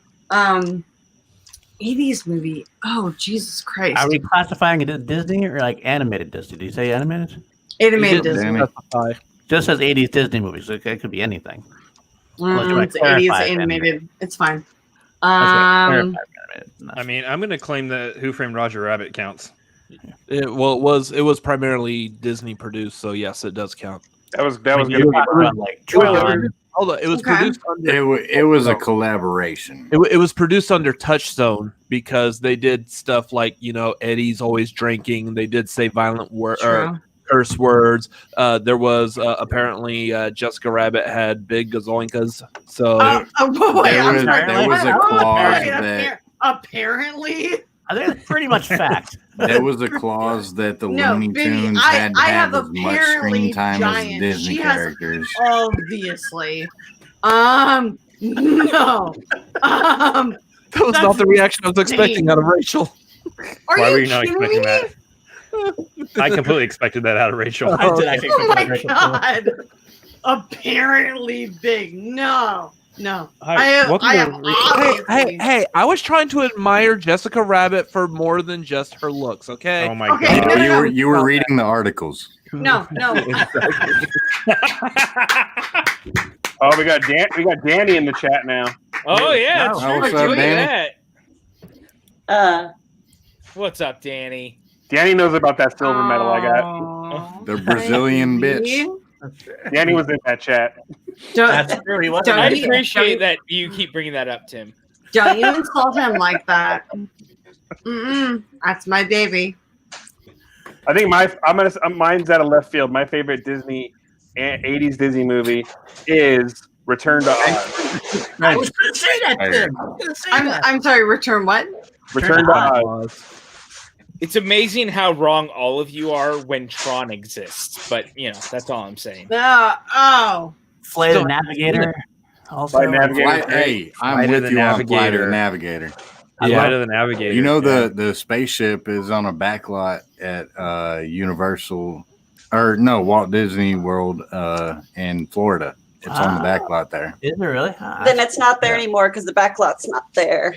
Yeah, like it all burned down. Backlot is now. No, the backlot is actually now currently Galaxy's Edge. That's true. That's right. So they moved it off. Well, thank you for shitting on me. I only know that because we go several times a year, and I worked at Walt Disney World, Florida. So, Paul, you know about Galaxy's Edge? I do know a little about Galaxy's Edge. Hey, we need to get that Paul challenge going. That video of Paul seeing the Millennium Falcon is literally the best thing I've ever seen. Yeah, I was about to say the same thing. Like, there's no more wholesome video than Paul seeing the Millennium Falcon in person and just the awe in his face. It's fucking perfect. Props to Nerd Chrono. Okay. The extra stuff. That's true. Being there in person. Sorry, Rachel, but being there in person for that moment, it was fucking magical. I understand that. However, I saw PJ's face. That's true. When we walked. No. I saw PJ's face when we walked into Galaxy's Edge and saw the X-Wing. And it was right there. And we both just started crying out of happiness and then just kept walking. And then you fuckers kept walking. And I got literally choke slammed by Chewbacca to come in and hug him. I'm not joking. He saw me, grabbed me by the side of the throat, and made me take a picture with him because I was wearing a Dia de los Muertos. There's a good chance that Chewbacca knew that you knew number one, and also knew it was Life Day, and that's how they celebrate Life Day. Well, fuck you, Just but grab a yes, I random was person wearing and hug a 'em. Dia de los Yeah. Muertos skull mask on my shirt, and he Oh, so good. Look at it's that. so good. It's Look so at this good. video. Look at that face. Look at him. Oh, the fall. It's so pure. That was when we were in line. Stop talking. Look at Hey, Jake. He's so unimpressed. Alex too. Stop talking.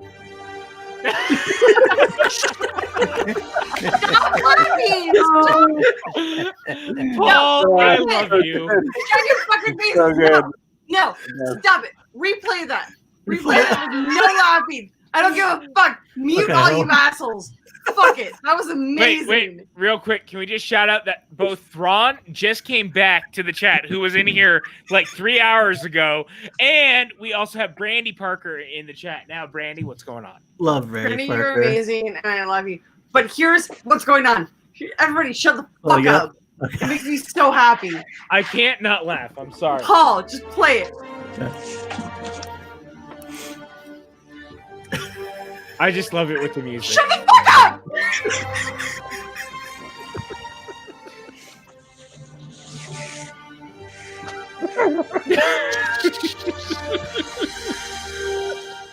It's so pure. So pure. God damn it! You guys are assholes! God damn it! I muted my mic. I'm just saying. Danny said that's the face when Paul has an orgasm. I do not care. It's so goddamn. I gotta send y'all the video of when Paul first walked into Galaxy's Edge and first saw it though. Like, because that was when we were in line for the ride. When we first walked in, this motherfucker stopped in his tracks and basically just came all over himself. And Kelsey was in the background, like jumping around like a giddy schoolgirl. Stop it! No, that's yes, not number okay. one, Liz has a lightsaber. But can we also talk about the fact currently is lighting up red instead of purple, so I think my kyber crystal is broken.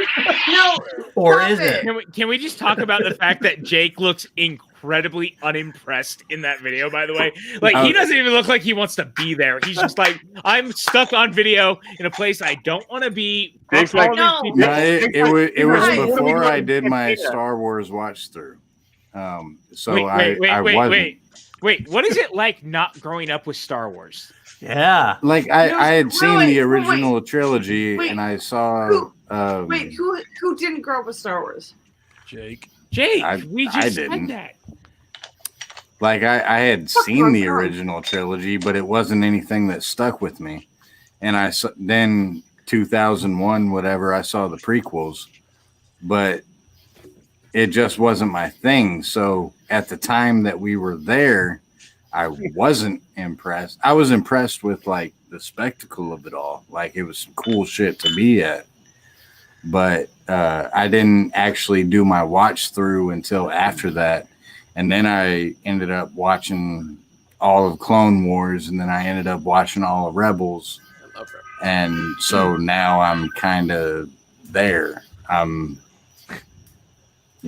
As Paul likes to say, I'm in his fucking nerd circle. But Jake, it's why we love you. Although I will say, I like Dean's latest comment real quick, not to step on what Max is going to say. But this is for Maxwell, which is why I'm bringing it up. For me. No, not that one. Down at the bottom for Timon. There, that one. I hate that fucking movie with so much. With every ounce of my soul. Yeah. I hate Max that. And I would just sit over here in our corner, and we love it. So yeah, I love it. I'm actually everyone's entitled to their own opinion. I still haven't seen it. You came on that tweet, and I respect what you said about it. I don't, and I don't give a fuck because this is my feed. I don't understand people who enjoy Midsummer. It reminds me of my family from deep down. It scares the fucking shit out of me. You guys are fucking weird, and I don't. Yes. Understand. Does your people in I never thought I could love you more than I already did. Jake, I can always make you love me more than you thought you could. Has anyone been on Rise of the Resistance? No. I've done the YouTube POV tour of it, but I haven't been on it. Liz and I got to do it in February in Orlando before the world shut down. Yeah, Dan and Malia did it in February too. Hey, but guys. Rachel, you and I were in Galaxy's Edge together. Yeah, we were. We were like multiple times. Yes, multiple times over the course of that week. I We went also went to to- the Cheesecake Factory. I went to find batteries for my lightsaber, and I heard Rise of the Resistance, and I had to come back. It's true. We're not going to say anything about it because no one else has been on it. No Yeah. opinions or anything? Okay. You can give me opinions. That's fine. All I'll say I is will. Yeah, it looks cool. it's worth It the looks wait. cool. I will say this: the music in the area has affected me more than anything else. I will say, as someone who worked in the theme parks and originally, I have a degree in theatrical lighting design because I originally wanted to do I wanted to do lighting design for theme parks. Rise of the Resistance transcends what theme park experiences are.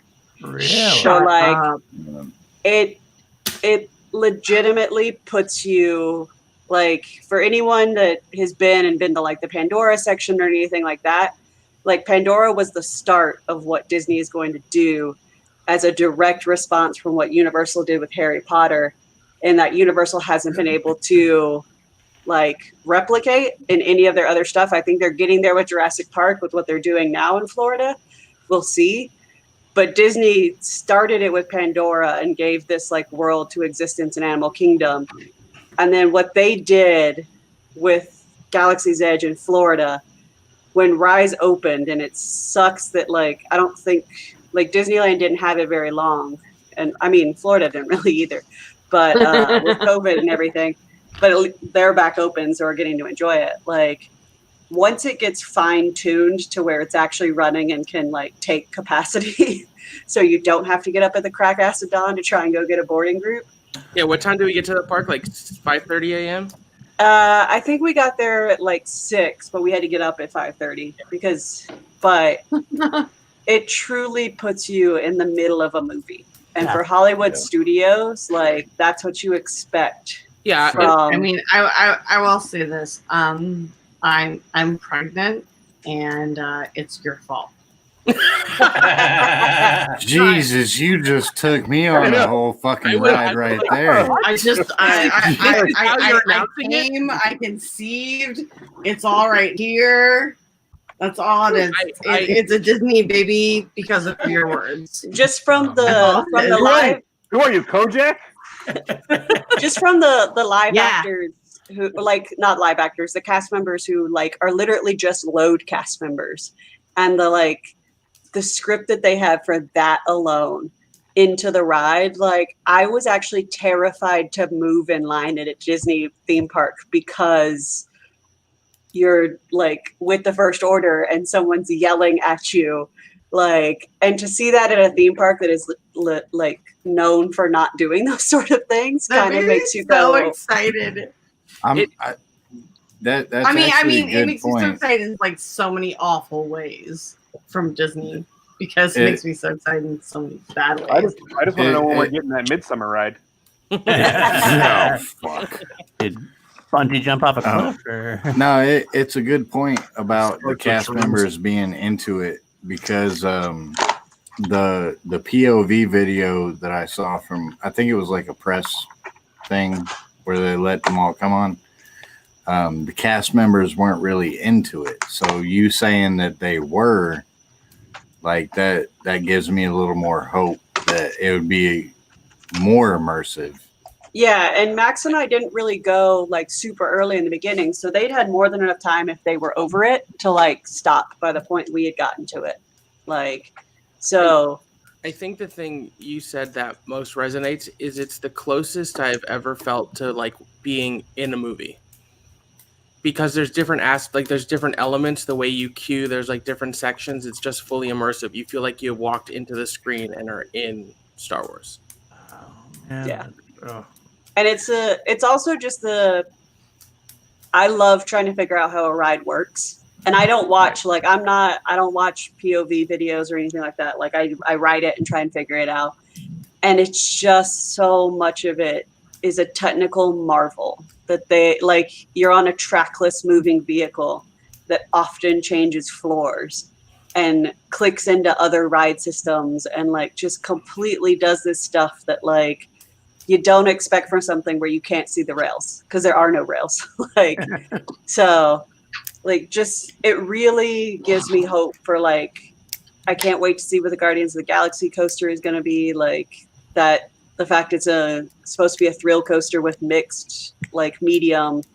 Just, I mean, Hagrid's is there, but I don't think that one lives. Like, it is one of probably the best thrill coasters in Orlando right now. Like, not SeaWorld because I haven't been to any of theirs, but it doesn't. The like stuff they promised isn't really there. Like the animatronics and stuff are not up to the level of like, oh my god, I'm in Harry Potter. Yeah. And so I'm interested to see what Disney does to like meet the promise.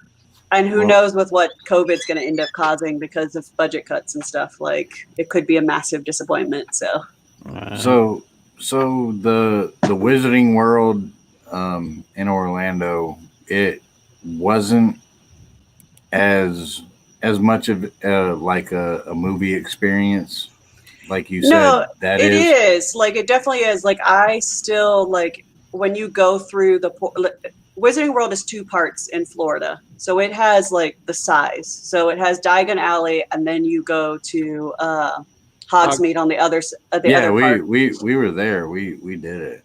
Yeah, and I have that experience, but I feel like the one thing they did was, I don't care about rides living inside of one movie, but when you go to Diagon Alley, you're in the middle of the 7th movie, like the 6th and 7th. Like, there's no getting out of that because the dragons. You're in literally a moment because there's a dragon on top of Gringotts. Yeah, like, I wasn't trying to shit on it. It was definitely a good experience. But our experience when we were there, the dragon wasn't working. Yeah. And so it's like, that's there. Like, what, like, you don't get that, like, oh my God, the dragon's breathing fire. And this is like it needs every element to be there, or it's just like, oh, like, it didn't ruin it for me. It actually made it better for me that it wasn't working, because we had overheard an employee saying that it was fucked up and that it wasn't going to go off at the time it was supposed to. So our group, Action Army, we're just standing around there and we're watching all the tourists with their phones out, waiting for the dragon, and we know it wasn't going to happen. So when the time came, like it was just us being petty. Yeah. That's what made it better for me. Yeah. What were you going to say, Max? I just like, I do think the Gringotts ride is great and Forbidden Journey is great, but there's just a sense of scale in Rise of the Resistance that's unmatched in any ride I've been on. Yeah. I mean, look, I would agree with that. Although I haven't seen Rise of the Resistance, I am back, by the way. I hadn't changed my screen yet. But, dude, going on that Gringotts ride. Oh, yeah, we had a blast on that with you last year. I remember being just blown away. I'm just glad we're not going back to Horror Nights this year. Yeah.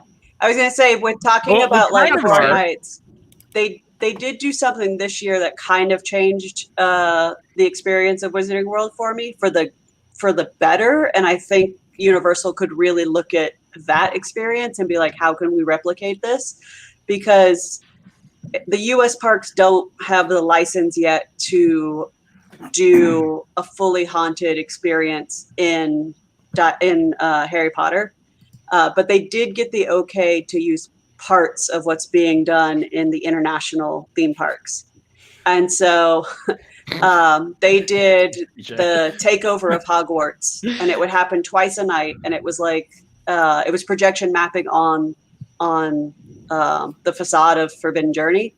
But what was cool about it was before the first one, right at dusk, Death Eaters came out and took over Hogsmeade. Yeah, so it actually made it feel like special. It kind of gave the same thing that they're doing with Galaxy's Edge when they actually do it, which every experience I've gotten from Galaxy's Edge has been like the Roman characters are out there, Chewbacca's walking around, like stormtroopers are fucking with me because I use the Play Disney app, so I'm out there with my phone like doing the stuff they tell you to do, and then you get the interactions that they promise you're going to get if you're actually doing that stuff.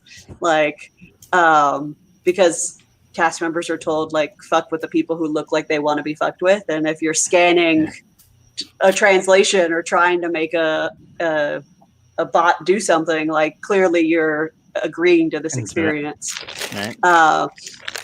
And so the thing with the Death Eaters, where they actually installed different, like, receivers throughout the park in that area, that Death Eaters could point their wands at something and make a flashbang go off, or make a little firework go off, or make, like, lightning off in the distance. And so, like, they would scare the shit out of you. And it was just this thing where, like, it was like, they were nice enough to, like, you take selfies and stuff like that, but, like, it really changed the mood at night from it being this, like, and it was always a thing, like I was saying, like, both of those areas live in moments of the movies. And so, like, by having the Death Eaters there, it actually made it feel like you were no longer just in a minor moment in the movie. You were actually, like, living that moment, not just being like, oh, this is where they shot it. Because that's kind of the different feeling I got, was like, at Wizarding World, I've gone and been like, it feels like I'm on the set that a movie was shot in, not necessarily living as if I was in the world that it takes place in. Yeah. I can't wait to experience it. That's all I'm going to say. Hopefully. All right, guys, we have gone on 6 hours at this point. We find it. I will be right back. You guys are all amazing. I love you so much. If anybody has any questions for the group of us that are here, I think we're going to end this pretty quickly. Just because, like, it's so late on the West Coast. It's so late on the East Coast. I gotta go to bed. It's 2:30. Yeah, it's so late, guys. If you have any questions, like, present them in the While you're waiting, you want to see this one video I just popped up. I found this was Chance Ellison doing the PLD challenge. Oh my god! Before the world ended.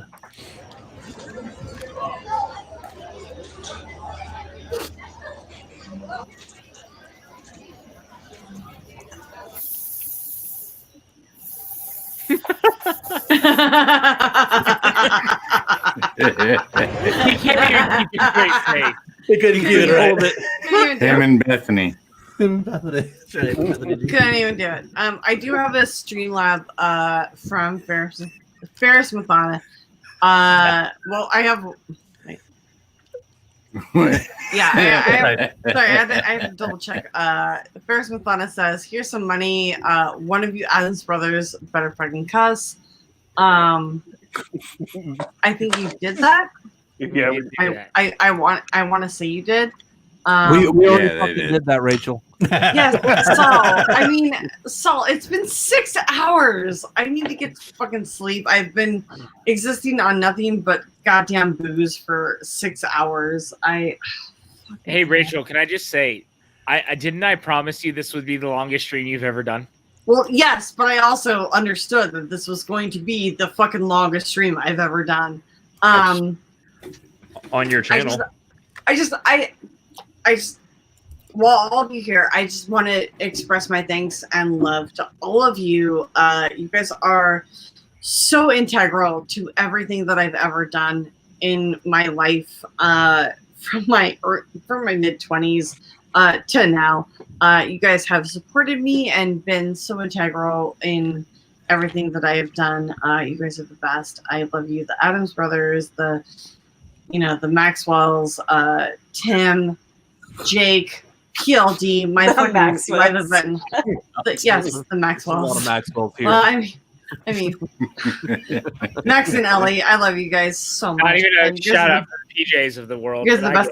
Oh my god, my mom just texted me. Guys, Mama Silvestrini just texted me. She says, I'm going to bed now. 6 hours is enough fun for one night. Love, Mom. Mom, I love you so much. Salute to Mama Silvestrini. Holy shit, how the fuck is she still here? Your mom makes really good brownies. She really does. Like, you weren't even there. You weren't even there, and she came backstage in Orlando and gave us all brownies, and I was like, well, that was my sister.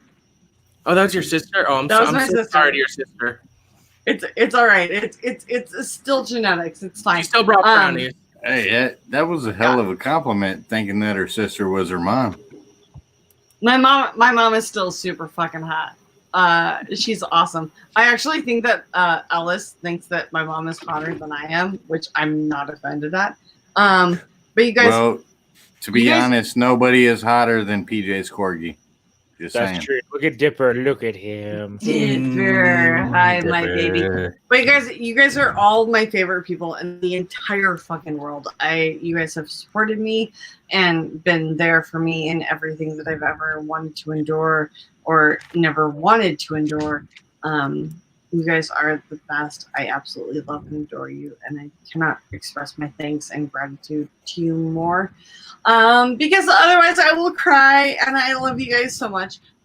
This has been 6 hours plus, and I love you guys so much. Yes, Dip, thank you. If you want to contribute, there is hold on, let me add this because I don't know how to do this otherwise. I have a Patreon, and if you want to contribute, it's right there above. On that side, it's patreon.com/RM Silvestrini. You guys can support everybody who is on this feed. Most of it is in the Patreon and description underneath. Please watch and support the Schmoedown.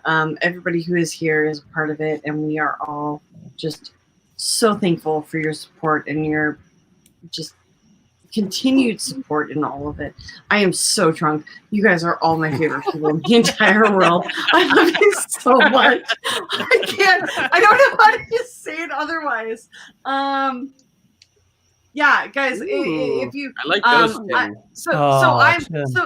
I'm here on this channel every Thursday evening with a new guest. I actually have it is the amazing Molly Damon, who is so fucking phenomenal. I'm so proud to present her as a co-host for my next guest. But if you guys would very proudly love to announce what the fuck is going on, everything at the PJ Campbell Network, I am a fan of and I support. So PJ, please present.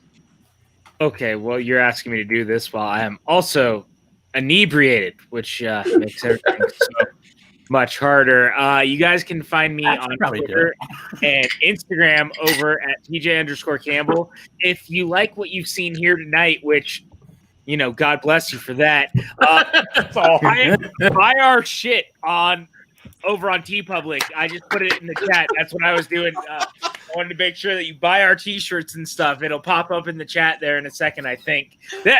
Buy our shit. I see the first part. There should be a link afterwards. I hope that it actually pops up for everybody. I don't think you can. Not to interrupt you, PJ, but Disney made changing the batteries on those fucking expensive lightsabers the most ridiculous thing in the world. That's what I've been doing the last 10 minutes. Changing batteries. I was wondering what the fuck you were doing. Hey, Maxwell. Girl, anytime that any girl is paused, she's always changing batteries. I will tell you that right now. Wow. Regardless of the operation, she's always changing batteries. Can you try to put the link? Because for whatever reason, it didn't come through, and I don't know if it's a YouTube thing. Yeah, I can get it in there, I think. Thank you. If not, it's in the links below. Buy the stuff from our merchandising. So we just started that this week. Tomorrow it should be there. Tomorrow we're doing a double feature watch along. That's true. We are. Godzilla 98 and Pacific Rim with Sean. That's next week. Oh, tomorrow's the host. Tomorrow's the host. Yes. My bad. That's okay. You were there. You were like, you don't even know what's going on in your network. Nobody knows what's going on my channel. We're going to Korea for some monsters. It's on Hulu. It is. It's on Hulu. You don't gotta rent it. Just come watch that shit with us. It's great movie. I think we're doing something on Sunday. Are we not doing something on Sunday? Yeah, we're gonna do a PJ Campbell show. We're gonna talk about our favorite movies of all time. That's true. And I've got several that I can't wait to talk to you guys about. What are we doing on Monday? Do you remember? Monday we are watching Rugrats in Paris.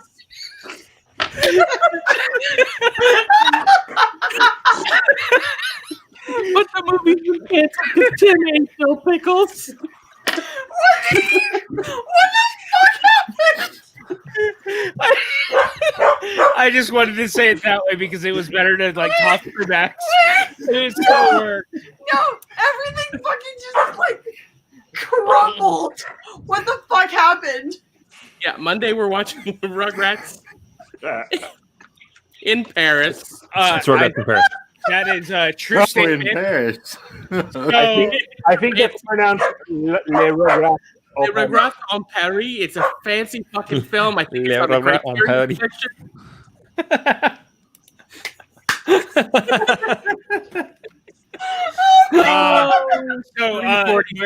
We are definitely doing that. Also, what are we doing on next Friday, Max? Well, wait, first. We're definitely doing that. I know. What the fuck just happened? But wait, there's more. There is. If you act now, we'll throw in a set of free spatulas. Or a free That's episode of Front 3. Center Mezzanine. Right. Thursday, we're doing a Front Center Mezzanine with our guest, Kaylin West, who was on Broadway in The Prom. She was on the first national tour of Mean Girls. She was in Dave Malloy's Moby Dick in Boston. She's dope. We're going to have a great conversation with her, all about her experience acting in theater and auditioning and stuff. And then for next Friday, is the double feature. And what's that double feature again? Godzilla 98 Uh-huh. and one of your personal favorites, Pacific Rim. True story. And we will be joined by Schmoedown competitor Sean Sullivan. God help us all. Can we pause on the who's the actress that was in The Prom? Kaylin West. She's so fucking good, and that show is so amazing. Yeah, I'm really excited to talk to her all about the experience of being in that I show. am too. I'm excited about a lot of things. I literally I we're getting some- literally got to watch that show sitting next to an entire cast of a High School Musical. Wow. Jesus fucking Christ. That was not me. That was some baritone in there. Congrats to you. God damn it, Max. And on top of all those wonderful things, we also have hashtag Scary Movie Squad coming up. I believe that Chris Clark is already asleep, but we're going to be watching a shit ton of scary movies through September and October, including Halloween. We're going to be doing a double feature of Host and Haunt. We're going to be watching Scream. We're going to be watching Friday the 13th Part 2, The Conjuring, Killer Clowns from Outer Space, The Conjuring 1 and 2, Cabin in the Woods, Poltergeist, Sleepy Hollow, and it all trick or treat. Yeah, and I was going to say on Halloween, it all culminates with a double feature of Trick or Treat and Halloween 2018. You guys are not going to want to miss it. We have guests. Tim Franco is going to be on every episode. We have Kristen Smith on every episode. We have guests like Aaliyah Moore, Mark Riley, William Bibiani, Teresa, Rachel Silvestrini, and I think James White, because I think that's happening too. We have so many people coming on to watch so many scary movies over the next 2 months. You guys aren't gonna want to miss it because we love scary movies. And buy your goddamn t-shirts from the T Public store to support Scary Movie Squad, because who doesn't want to wear a really cool shirt designed by Chris Clark while also watching really cool movies that were not made by us, but we're going to talk about them anyway. You almost had it. You almost had it. You said drinking. You said Derisa. I mean, that's fine. I am going to say this, that I'm going to insist on any... What the fuck is happening in the background? I'm playing with... He's playing with her I was like, what animal is farting back there? No. By the way, can we shout out that Kelsey showed up at 12:49 p.m. Oh, and as we're leaving? God, Kelsey. Hey. Hi, Kelsey. Oswald does not like the lightsaber, so once I changed the battery, I was able to mess with it. I will say this. I insist, because I am a purist upon Halloween, and that everything that is viewed on the PJ Campbell network, there will also be a viewing of Frankenstein And by Frankenstein, I mean young Frankenstein. I mean, we might make it happen, but I need to mention this, and I'm pulling it up on my screen just because I want it to be seen. We are going to do the first ever triple feature on the PJ Campbell Network. We are going to be watching Bill and Ted's Excellent Adventure, Bill and Ted's Bogus Journey, and Bill and Ted Face the Music. The date is to be determined. I'm actually hoping for it to be either next Saturday or the Saturday after, but I cannot wait to sit down and watch all 3 Bill and Ted films with a bunch of people who have either never seen the movies, are seeing, or are just revisiting them for like the first time in a while. I love these movies so much. They mean so much to me. I'm so excited for the third one, and I can't wait to watch them with you guys. Maxwell, do you have anything else to add to the network that I have forgotten? The triple feature sounds really fucking exhausting. It does, but they're all 90 minutes. But I mean, they've been going for 6:30 right now, so yeah, that's a fair point. It'll be still PJ, be shorter. how do you have that fucking energy for a promo after 6.5 hours? It's the cheap Arizona crack. Because I loves what he does so much. He's got that Brendan Meyer energy. He's getting some of that Canadian powdered sugar. You can't replicate that Canadianness. I mean, you can beat PJ, though, and PJ's got all the energy. I've been drinking a lot of Malibu tonight. I've been drinking a lot of water, a lot of Powerade. I ate a lot of chips. We're doing great over here. I was joined PJ is a 22-year-old female. I was about to say, that sounds like my freshman year. I mean, drink a lot of water, had some beer, popped an 8-ball. I'm good. Honestly, it's all good. Look, I had to do something to survive. Hot American Summer where they go to town and do all the hard drugs. You guys, they're like, I love it when we go to town. You have to understand, you guys. I got to survive this singles tournament somehow. Decisions are made, and I was joined by 8 of my favorite people tonight that gave me the energy to do this. To the rest of today, probably not going to go so well, but we're doing it tonight. Hey, everybody buy their shit. All right, so Buy their shit. Wait, so PG Campbell Network, everything is linked below me, including buying our shit, which is linked at the bottom. Yes, PJ, I fucking mentioned that. Like, I bought your shirt. God damn it. Jake, I mean, who doesn't want a corgi on a shirt? Right. But Jake, what do you have to pimp out? Actually, I'm gonna toss it up to PLD. I'll do it. Take care of it. All right. Saturday, we have Call to Action Live, which will be breaking down the pay-per-view, hosted by the great Kelsey in the chat there. Breaking down the pay-per-view. She's also going to break down the other matches we didn't get a chance to break down, which is the Lon Harris Sabina Graves match, as well as the other one we missed on Wednesday. We didn't get to do. Jader and Jim Vavida. That's right, Jader and Jim Vavida with guest Jader Baramo on as well. Sunday, nothing. Monday, Chill to Action.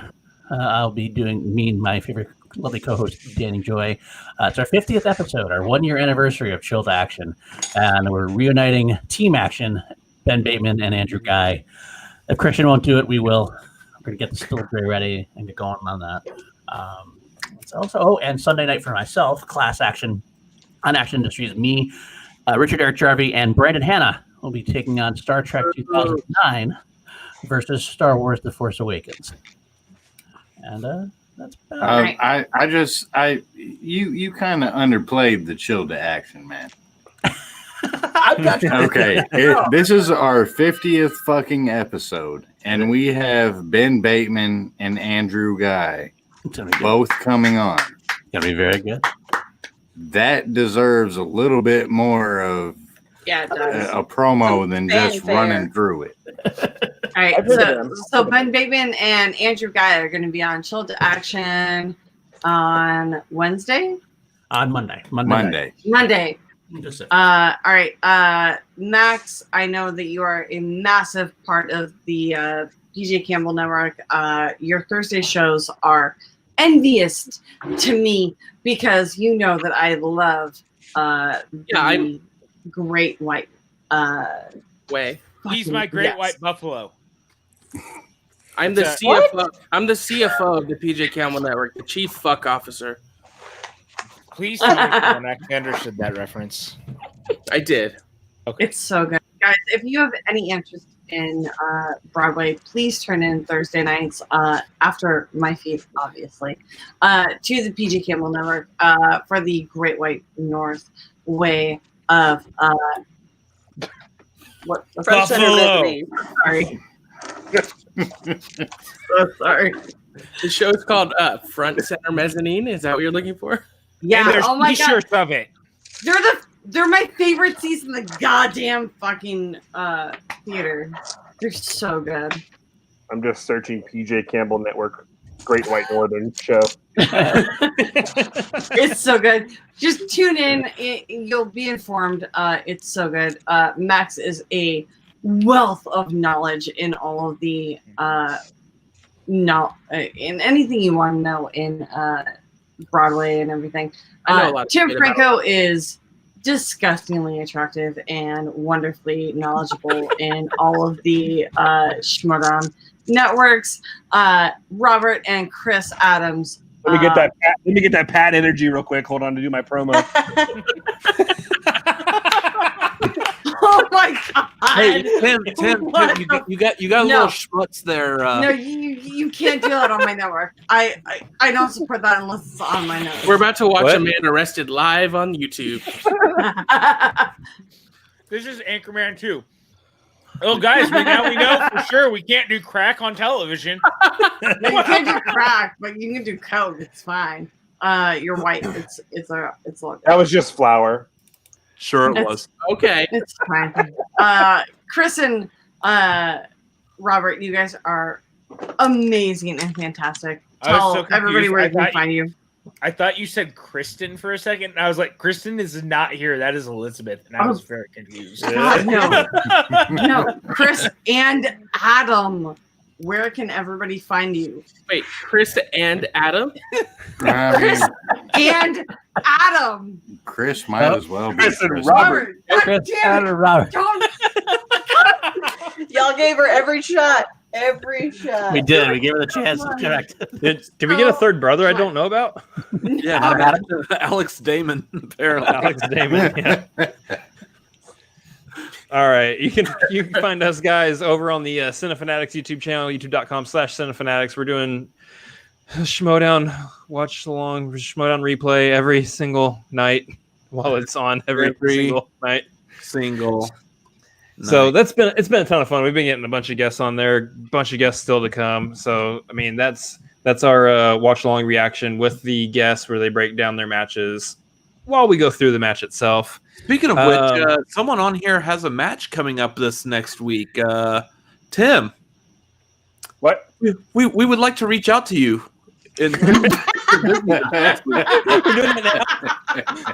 For what? No, let's just wait. We got to slide into his DMs. We got to do it right. Well, no, you need to come on call to action. You don't need to go on that. Shut up, Jake. It's a bidding war. Probably reaching out. I'll bring the beer, man. He'll bring the beer. Scared. I was like, shit, Anyway. when's my match airing? Budweiser doesn't count. Yours is the following week, Rachel. We'll reach out to you next week. Good to know. Anyway, so we're doing that. Tuesdays, we got our movie show that we talk about movies, the movie news, all sorts of stuff. Apparently, there's actual movie news happening now that theaters are opening or something. I don't know. There's We'll a whole see. mess of DC Comics stuff related coming. There's that too. weekend. So there's going to be a lot to talk about on our movie show. I think the movie show actually has a title, though. Yeah, it's called The Tagline, where the tagline is the title of the show. And also you can find us at Cinefanatics MLP, at Chris Adams MLP, and at Robert Adams MLP. So, All right. And also, Rachel, you got them to cuss on your show. So. Well, I mean, I have that power. But I do want to thank you all for being on my show. Apparently, that is a crazy 6.5 hours. Oh my god, what the fuck happened? It is 4 a.m. in New York, just so you guys know. I understand that. I understand time zones, and that makes me like feel insane about it. I love you guys so much. You guys are all like very near and dear to my heart. Everybody who's watching, who is listening, who has hung out for 6 hours, like fucking what is wrong with you? I love you so much. You guys are my friends. To like nobody's resisting. And don't forget, you guys. Please subscribe to Chris and Adam's YouTube channel. Yeah, I will legitimately like provide a link in the descriptions. For me, for PLD and for everybody Hi, in I'm the PJ. chat, like there's so many links in the chats below. Just follow everybody. Hit that link. Hit that like and subscribe link. You guys are the best. I don't understand what the fuck is going on at this point. By the way, we forgot that's Lola. You can follow her at Lola the Cat. She doesn't own a Twitter.com. Hey, Yes, don't shit it. My dogs have an Instagram that's very popular. Follow our dogs at Luna and Oswald on Instagram. They also have Twitters. Oh my god, they're snuggle pups. They have Twitters. Luna sometimes tweets about her love of Vin Diesel. Vin Diesel. The world's biggest Vin Diesel fan. You put him on the TV and she's there. All right, I think. Okay, I have to end this, but here's the best thing, guys. I love you all. For everybody who's been a guest, for everybody who's watching, thank you so much. We're gonna end this broadcast, and I have no other way to do this but other than to do the awkward dance off. So everybody, just do the fucking awkward dance off. It makes me so happy. Just end the dance off. Dance, dance, dance, dance, dance.